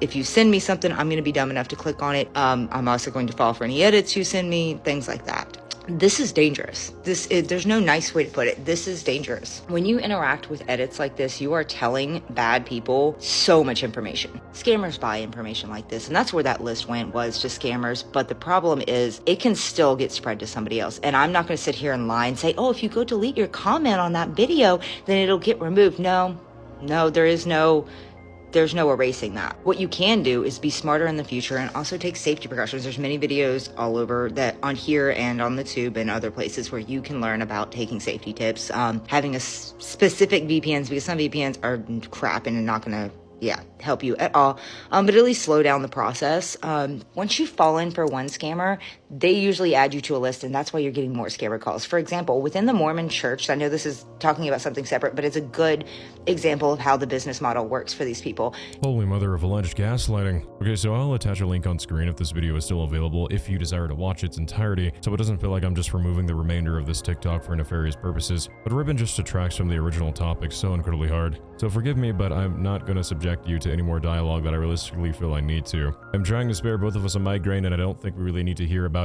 VPNs and how we're all stupid. So I appreciate you. For the next 6 or so minutes of this TikTok, Ribbon continues to try and pull the wool over our eyes and their audience's eyes by rambling in circles about these alleged dark web hackers, his intelligence, and the lack thereof of anyone who believes anything negatively being spoken about him. It's almost hypnotic, which I think is Ribbon's strategy here. Deflect and filibuster the entire conversation so everyone actually loses track of what the original subject was about. I remember first watching this TikTok on a Discord call while I was going over some evidence that was sent to me for context, and I remember becoming so irritated with how condescending this entire rant of Ribbon's felt. He speaks like he is in control, and as if everyone watching is a dumb glue-eating troglodyte that can just be gaslit into forgetting that the allegation made against Ribbon was a pretty severe one. And in my personal opinion, it just reeks of someone who truly believes they're pulling off some kind of Walter White, Michael Schofield level of 4D chess. accused those coming out and providing some highly questionable evidence against them of being a part of a dark web hacking coalition who wants to steal comment data, while asserting their intelligence over anyone who dared to question the very odd OF teaser of theirs, all the while framing themselves as the only one you can actually trust at the end of the day. And once that fails, I guess just accuse everything of being generated by AI. I'm extremely intelligent. I want to touch a little bit on Ribbon's defense that he desperately wants us to believe, and pop some holes in that little theory real quick. Ribbon tells us that the reality of the teaser content was that dark web hackers had managed to find audio of and later re-edit said audio over this not safe for work video of Ribbon that was tucked away on their account, dating back nearly 3 years from when it had been discovered. It is a post from here that was reposted on there. You can also still find that post on here. Once again, all of these context clues are there. But there are people who are completely ignoring those context clues and just gullibly believing it in the comment. Okay, well, where's the original audio from then? Why didn't Ribbon just play for us the TikTok from which it originated? I don't think Ribbon is truly grasping the level of nicheness required to pull something like this off. I'm not saying that it's not possible, but what I am saying is that we'd have to be absolute fools to believe that Ribbon's explanation is even remotely probable to any likely degree. The way that this would work is that someone would have to be scrolling through Ribbon's content on both of these platforms. Then they would have to separately find this video of Ribbon's where the camera is shaking and it starts to fall over, while also on the side just stumbling across. How many TikToks does Ribbon even have? Let me check. Let me verify this real quick. It's in the ballpark of 3,000 plus TikToks. So let's scrape 1,000 off the top just for that scenario. Over 2,000 something TikToks, right? So that would mean that this person who found this content would then have to go back over and find an out of context audio clip of Ribbon saying that he can't hold it and connect in their mind, ah yes, this audio out of context would go phenomenal over this, that way I can blackmail Ribbon. From where I'm standing and from what I've been warned about, I'm probably stirring up the hornet's nest with me saying this, but I guess I don't really care. I've been threatened, I've been doxxed, I've been stalked before, and I've had people show up to my house with threats against my life. However, that individual also did try to send me a time lapse of my house, but he was one house away. Still freaky. Oh yeah, here's the police report and case number for that, by the way. I mean, I guess of course I have to partially blur out these numbers because I have no idea if that kind of information can get me doxxed or not. But do you see how easy it is to just provide evidence to defend yourself when you have nothing to hide? Who would have thought? So I'm not too terribly fearful of any potential ill-intended retaliation from Ribbon. So, with that said, and of course my personal opinion, it feels as if Ribbon has developed such an immense superiority complex as a means to just mask how insecure and inferior they must feel deep down. It isn't my desire, of course, to needlessly sit here and attack Ribbon, which I'm sure me saying that probably feels like I mean, that's not a nice thing to say about someone. And who knows, maybe Ribbon will be able to flip this story on its head, and I'll be left looking like a fool with lackluster journalistic integrity. As I made note of earlier, as a means to give Ribbon the benefit of the doubt, a fair amount of the information I have been made privy to is, of course, indeed alleged. But that being said, there's just, again, in my opinion, so much to Ribbon's stories that don't ever seem to add up time and time again. So much so that their behaviors and patterns seem to almost be incredibly predictable at this point. Create a story at the expense of someone else, insert themselves into that controversy as a noble figure, falsify evidence, or proclaim that out there somewhere online is evidence that proves they are telling the truth, yet somehow Ribbon is never able to just direct us or promote that evidence themselves on their account with over 200,000 followers. What I'm gonna say here, just put the word alleged in front of everything. But at first, it started off, kind of goofy, saying, oh, I'm a professional cosplayer while conveniently wearing an Amazon cosplay outfit that you can purchase for $33. I was able to buy the same thing. And then it started to grow kind of disrespectful, like when they had to make the insertion about their intelligence and how even someone as smart as them was able to become a victim of grooming online because, that was, how do I describe, very cringe. I'm extremely intelligent, and it still happened to me. It can literally happen to anybody. As well as also to create this whole narrative of these victims while conveniently getting to put yourself as the hero and the voice of reason is not, prior to contrary belief, raising awareness for victims of SA. In fact, it's actually, I'd argue, a great insult to them. But it reached a point where it grew beyond just insensitive and pathetic to outright inexcusable. Doxing people as a means to slither away from your own messes that you created, all the while having the most lackluster and paper-thin defenses to all these allegations, while they stick their tongue out and go na-na-na-na boo-boo at our intelligence. I'm extremely intelligent. After this second TikTok of Ribbon's was posted to their account, this is the last time they would acknowledge such an allegation for the foreseeable future, and their content would slowly fall back into a routine of unassuming coverages of internet dramas, raising awareness for marginalized groups of people. Storytime TikToks. Nothing that really caught anyone's eye, which, in all fairness, was basically the only card Ribbon had left to play. And for him, it sort of worked. Ignore everything. Be just niche enough to where nobody past a certain community knows who you really are. Slip back into the feeds of passing users like nothing happened, and with time, hopefully, most people would start to forget about what it was they were even worked up about to begin with. Sure, it came at the cost of losing the spotlight, but if there was anything I would hope Ribbon had learned from the aftermath of their Katsucon fiasco, it's that the spotlight isn't worth going to the ends of the earth to rewrite reality for. Because sure, you'll definitely get that desired widespread level of attention, but the saying there is no such thing as bad publicity couldn't be further from the truth when it comes to Ribbon's slanderous fantasies. Though despite Ribbon's ability to fade out of discussion within the passing controversies of those within both their audience and the cosplay community alike, this OF allegation would not be the last flicker of controversy to arise behind the scenes regarding Ribbon and the alleged heinous egotistical character they were behind closed doors. Shortly after the prior controversy we just discussed came to a close, at least on a surface level, a group of concerned individuals who had their own independent negative experiences with Ribbon in private began to contact one another, as these said individuals had at one point had either TikTok accounts themselves where they would call Ribbon out directly,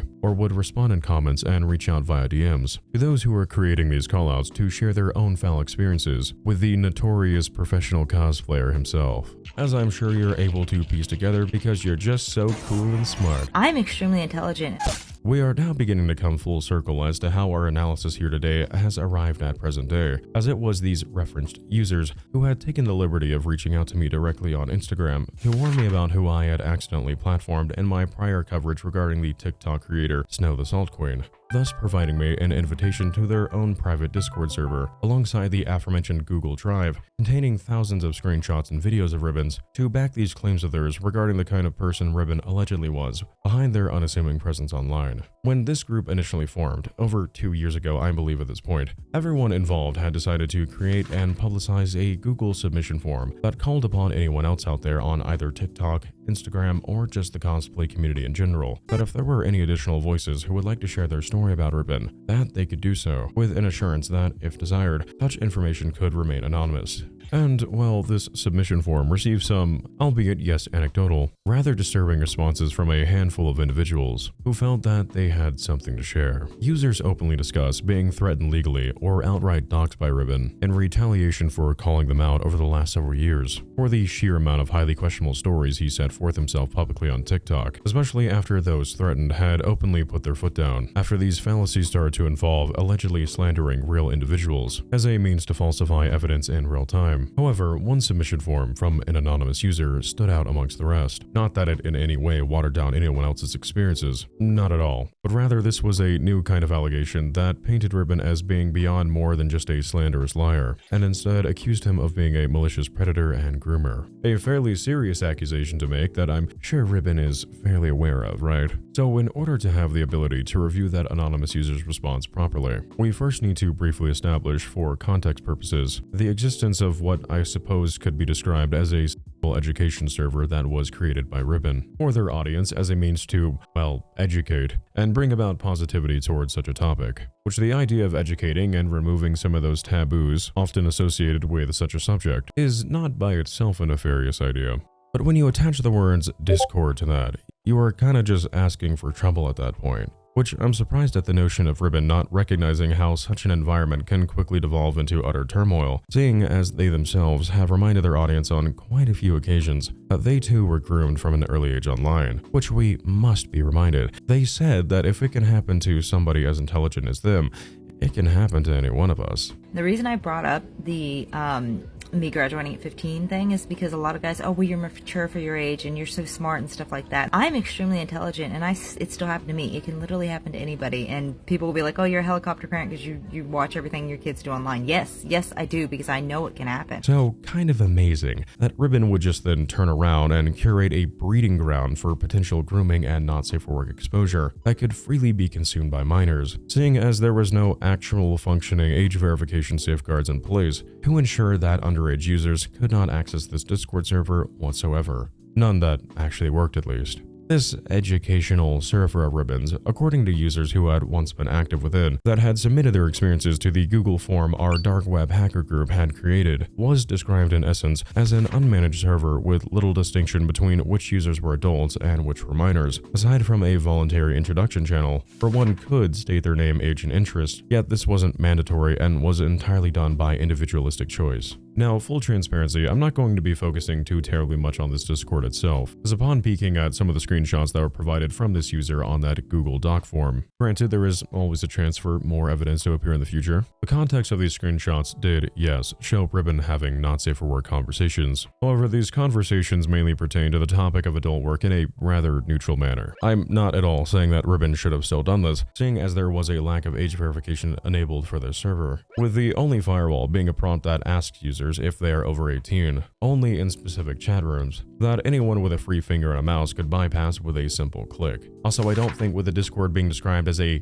kink server that anyone under the age of 18 should have just been allowed in, period. That being said, I will state that the not safe for work conversations I saw from the few available screenshots were spoken about as stated in a neutral tone. In all fairness, we actually have no way of knowing the ages of the users Ribbon was discussing this with, unless I have just somehow missed that bit of information. Unlike a situation I covered, I guess 2 years back now, that feels applicable by example here, about a creator named Kevin Leonardo, where it was discovered in his education Discord server, I don't know why creators even make these to begin with, that he was having explicit conversations with minors, to clarify, not directed towards minors in a predatory way, but still nevertheless incredibly not safe for work, with countless examples of uncensored photos of his not safe for work content available within that went unchecked for years. My point being, when comparing the dates to some of the Discord messages in these screenshots, a few date back to 2020 and early 2021, to that of the date in which these were submitted to the Google Drive forum almost 3 years later, it leads me to believe that this server, from first impressions, was probably not particularly all that active. But if anyone out there was ever in this Discord server, I am more than okay with being proven wrong here. But the reason why we're even discussing this is that it was allegedly what was occurring behind the scenes, by extension of this Discord's existence, that I want to focus on here.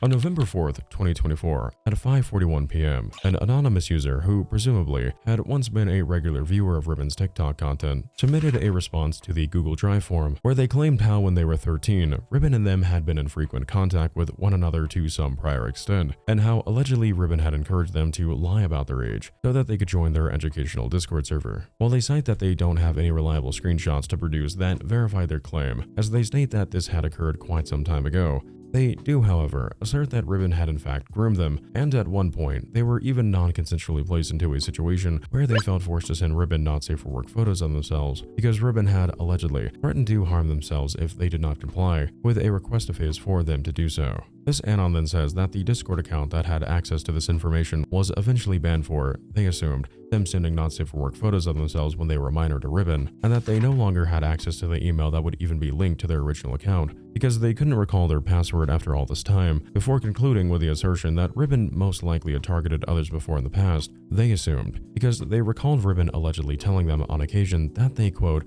aren't like the other ones. You listen so well. Now, I don't want to by any means discredit the allegations that were made here, but I also don't want my own personal bias towards Ribbon to prohibit me from pointing out, in all fairness, that this accusation is one of the more extreme examples of an anecdotal claim made against Ribbon. This user did not have screenshots to provide, their Discord was apparently banned, and they did not have any ability to access even the email that was associated with their account. Again, I'm not questioning one way or another the information described in this user's response. We just need to be realistic with what we are looking at and approach the claim with an understandable level of caution. What also makes validating such a claim rather tricky, and where I must reiterate to take this with a grain of salt, is that the group that created this Q&A did not receive an email in this user's response, which left them with no ability to reach out to whomever had submitted this. If by some chance someone watching may know who this individual is, or if that someone is currently watching themselves, I would be very eager to hear more about their or your version of events, and to learn further about this situation, so I can personally familiarize myself with all of the information and allegations surrounding Ribbon made in recent history. But with that said, after the Discord of like-minded Ribbon critics had gathered enough responses and images to justify making a full Google Doc, the group then took the screenshots, TikToks, and all other additional forms of evidence they had collected over the course of what had only been a few months at that time, and proceeded to create the mentioned Google Doc filled with all the information that you and I I have gone over here together thoroughly over the last hour or so, which officially leads us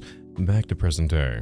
As of now, Ribbon's online presence is, in all honesty, on the surface, has returned to form as a rather unassuming TikTok account over the last year. Currently, the majority of his TikTok library, as of recent, now revolves around either influencer drama, such as getting into spats with creators, like an instance where Ribbon, the creator Lily Tino, as well as another by the name of Dinky Jabbo, forgive me if I mispronounce that name, all got into a brief bit of controversy with one another. Though I will be upfront in stating that I personally am unfamiliar with what that entire situation was about, because the only content I really consume is moist critical, like he's a daily glass of milk that I drink while I'm showering. That actually sounded really weird. Sorry. Tornado live streams and the dog shows where the judges like judge the dog at the show. The dog show. If I just kind of find it like ASMR. What you know about the Ozwalk, boy? The Ozwalk is the only breed that is taller than he is long. The Ozwalk. The Ozwalk is the only breed that is taller than he is long. Ribbon has also honed in on a few specific niches as of late, with him dedicating a few series consistently aimed at him calling out bad faith actors, such as alleged predators and creeps. I mean, yeah, who would ever do that? Alongside storytime content, while quietly stepping back from the cosplaying scene almost entirely altogether. Occasionally, Ribbon still attends a handful of anime conventions, but primarily the only one they seem to consistently attend annually now is the event known as MomoCon, held in Atlanta, Georgia. You know, the one I'm attending right around the time this deep dive will be going up. Yippee! For the most part, for now at least. It appears, as to the best of my knowledge, as if Ribbon no longer creates any vlog or how-to tutorials regarding being a pro cosplayer. But just because he hasn't been posting his work lately doesn't mean he's not. In his mind, still the most intelligent, world-renowned living advertisement. You are going into certain panels to be a living advertisement. Despite this, however, Ribbon does still seem to make the claim on the occasion that they are still sponsored by various companies to make appearances at conventions, but he never really seems to elaborate what that sponsorship entails, or who is actually even sponsoring him.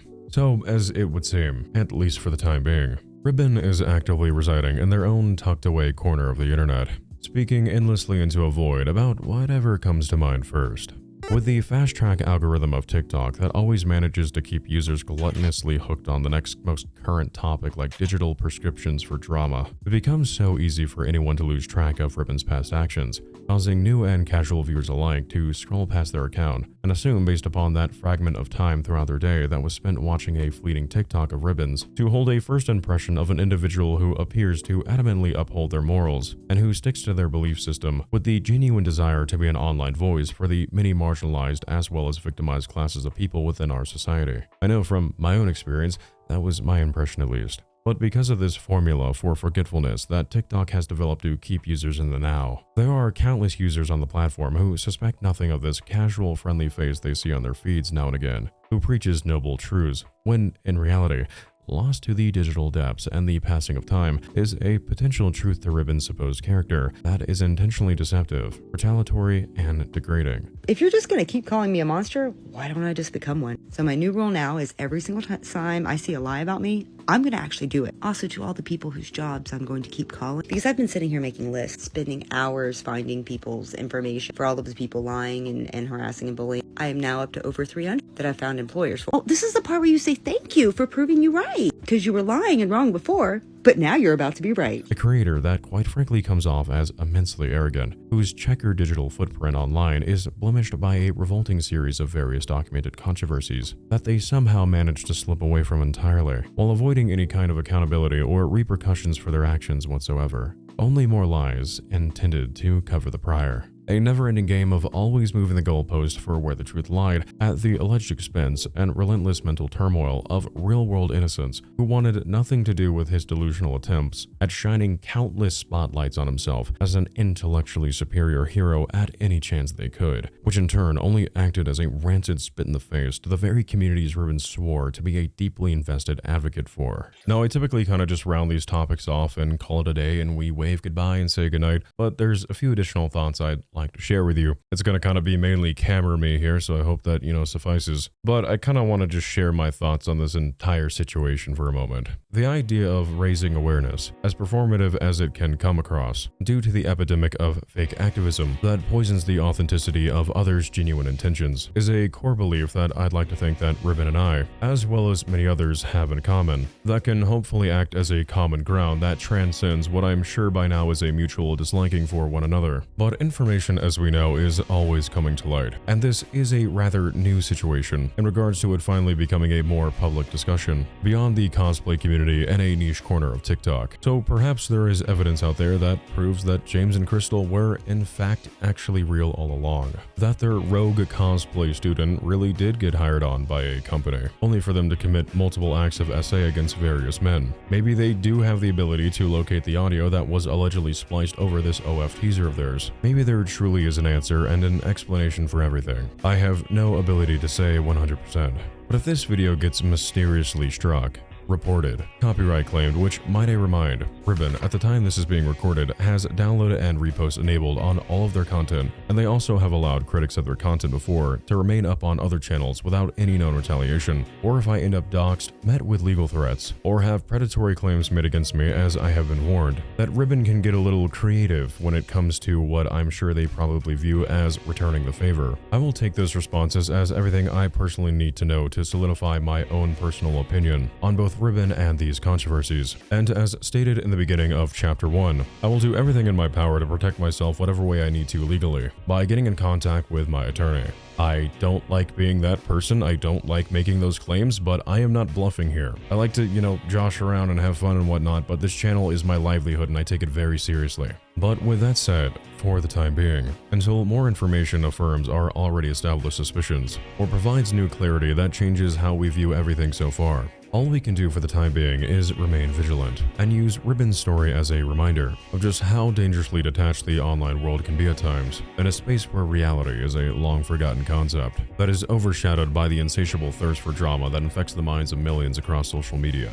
Alright, so last question I have for y'all, and y'all have been phenomenal. Why do you feel it's important for you, as someone affected by Ribbon's actions, for awareness to be raised regarding Ribbon's past transgressions? And you can also describe your own experiences as well. He made one of my closest friends think she was going to be assaulted at a convention, like the entire con. He bullied another one of my friends so badly that they still have night terrors, they still have paranoia, they still, have to double check their door sometimes because Ribbon threatened to show up. He framed real people for that didn't happen to people that didn't exist. He framed teenagers for a bingo list that didn't exist. It was a selfie bingo list. He has called me a dark web scammer. He's said that I'm some kind of shadowy evil presence who's leading an organization against him. It's really, really hard not to be biased about him and say very hurtful things, and I try to be very polite about things, but he's done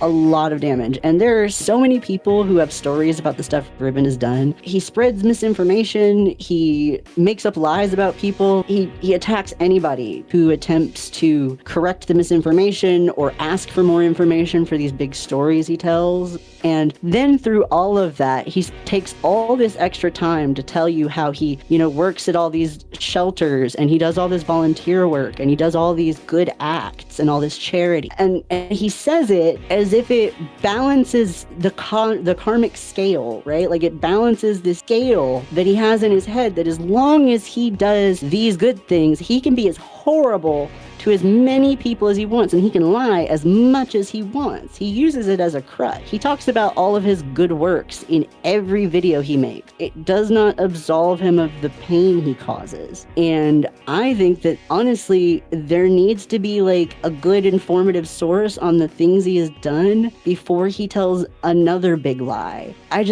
People should know. People should know the things he's done. There should be a record of the stuff he's done. TikTok being able to sweep everything under the algorithm should not save him from his past sins.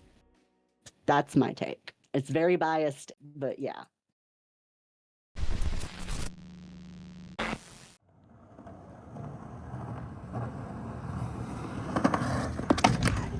performative white boy meta. Let's do it, baby. Let's heck yeah. My kidneys hurt. Hey there, beautiful. How you doing? Oh my god, I am so freaking tired, dude. I recorded a really cool intro or outro on a parking deck, and it was super hot fire. And I left my cable at home, and so we tried to use a friend's XLR, which is like an audio device thing, and it kind of just sounded like I was speaking out of a tin can. You're still epically hearing my voice. Because lo and behold, there's automatic boost enabling settings, which is just so freaking cool. That magically tries to fix your voice. But at least I got this cool video of me eating concrete, so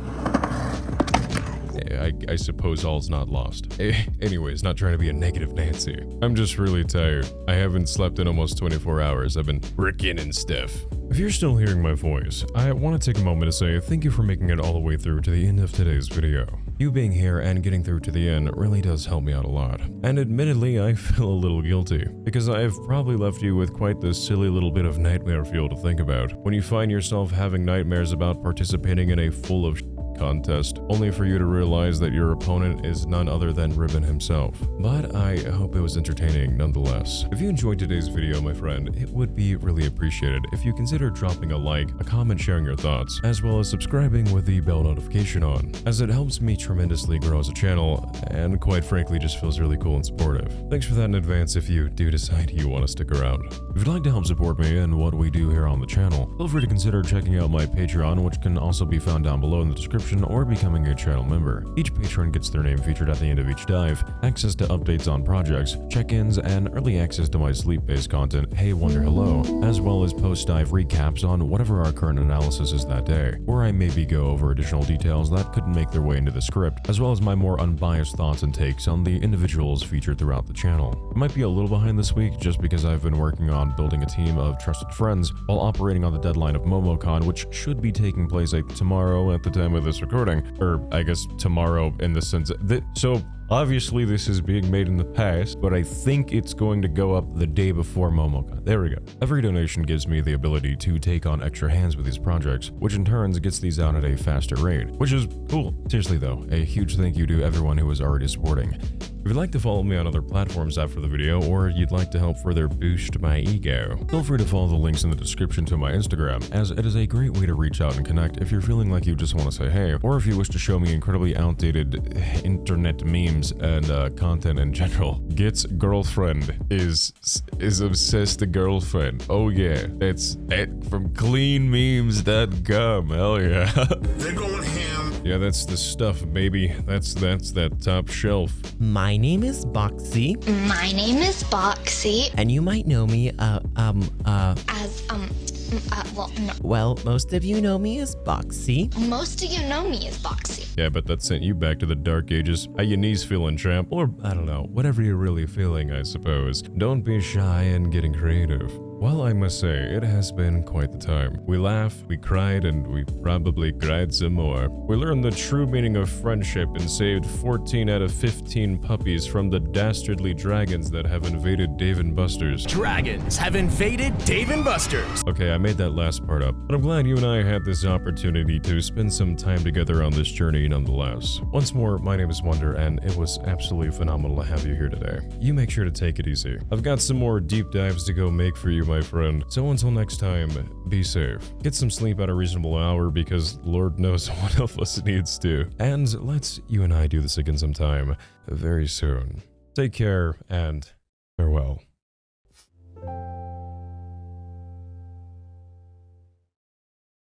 Yeah, it's some good stuff, man. Whoa, these things work. I would hope the binoculars work. This must be what it's like to be a bird. That's so, did that get disorienting? How do they see their owners? What are you talking about? I'm confused. Well, birds, because they can see like really far. You know, they call it bird's eye view. Well, I think they call it bird's eye view because they're above you, like they can see down from the sky because they can fly. Well, yeah, but they can see like they see like worms and shit from space.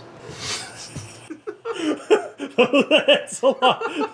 If you're still around, I'd like to take a moment to express my immense gratitude to my kind-hearted supporters over on Patreon. I truly am forever grateful for your generosity. I know times are rather tough right now for a lot of people, But for you to support me in such a way with everything going on in your own lives, I really can't find proper words. So I'll have to settle with this. Thank you for helping me make this channel what it is and giving me the chance to do what I love, not only for myself, but also for the rest of our little community/family. I'd also like to give another thank you to our upper tier community members such as Sugar Sun, Ridiculous Mus, Living Kawasaki, Zednu, Ellis Hurd, Looney, Leah, The Mouth That Fell, Stormy Knight, and Keith Myers, as well as an extra special thank you to our highest tier community members such as Radical Buddhist, Spooky Donuts, Chatton Schraebren, Hatter, Jay, Alice Beth, and Goth Barbie 3000. Sincerely, you all have my utmost gratitude. Thank you for everything. Be well, stay safe, and good night.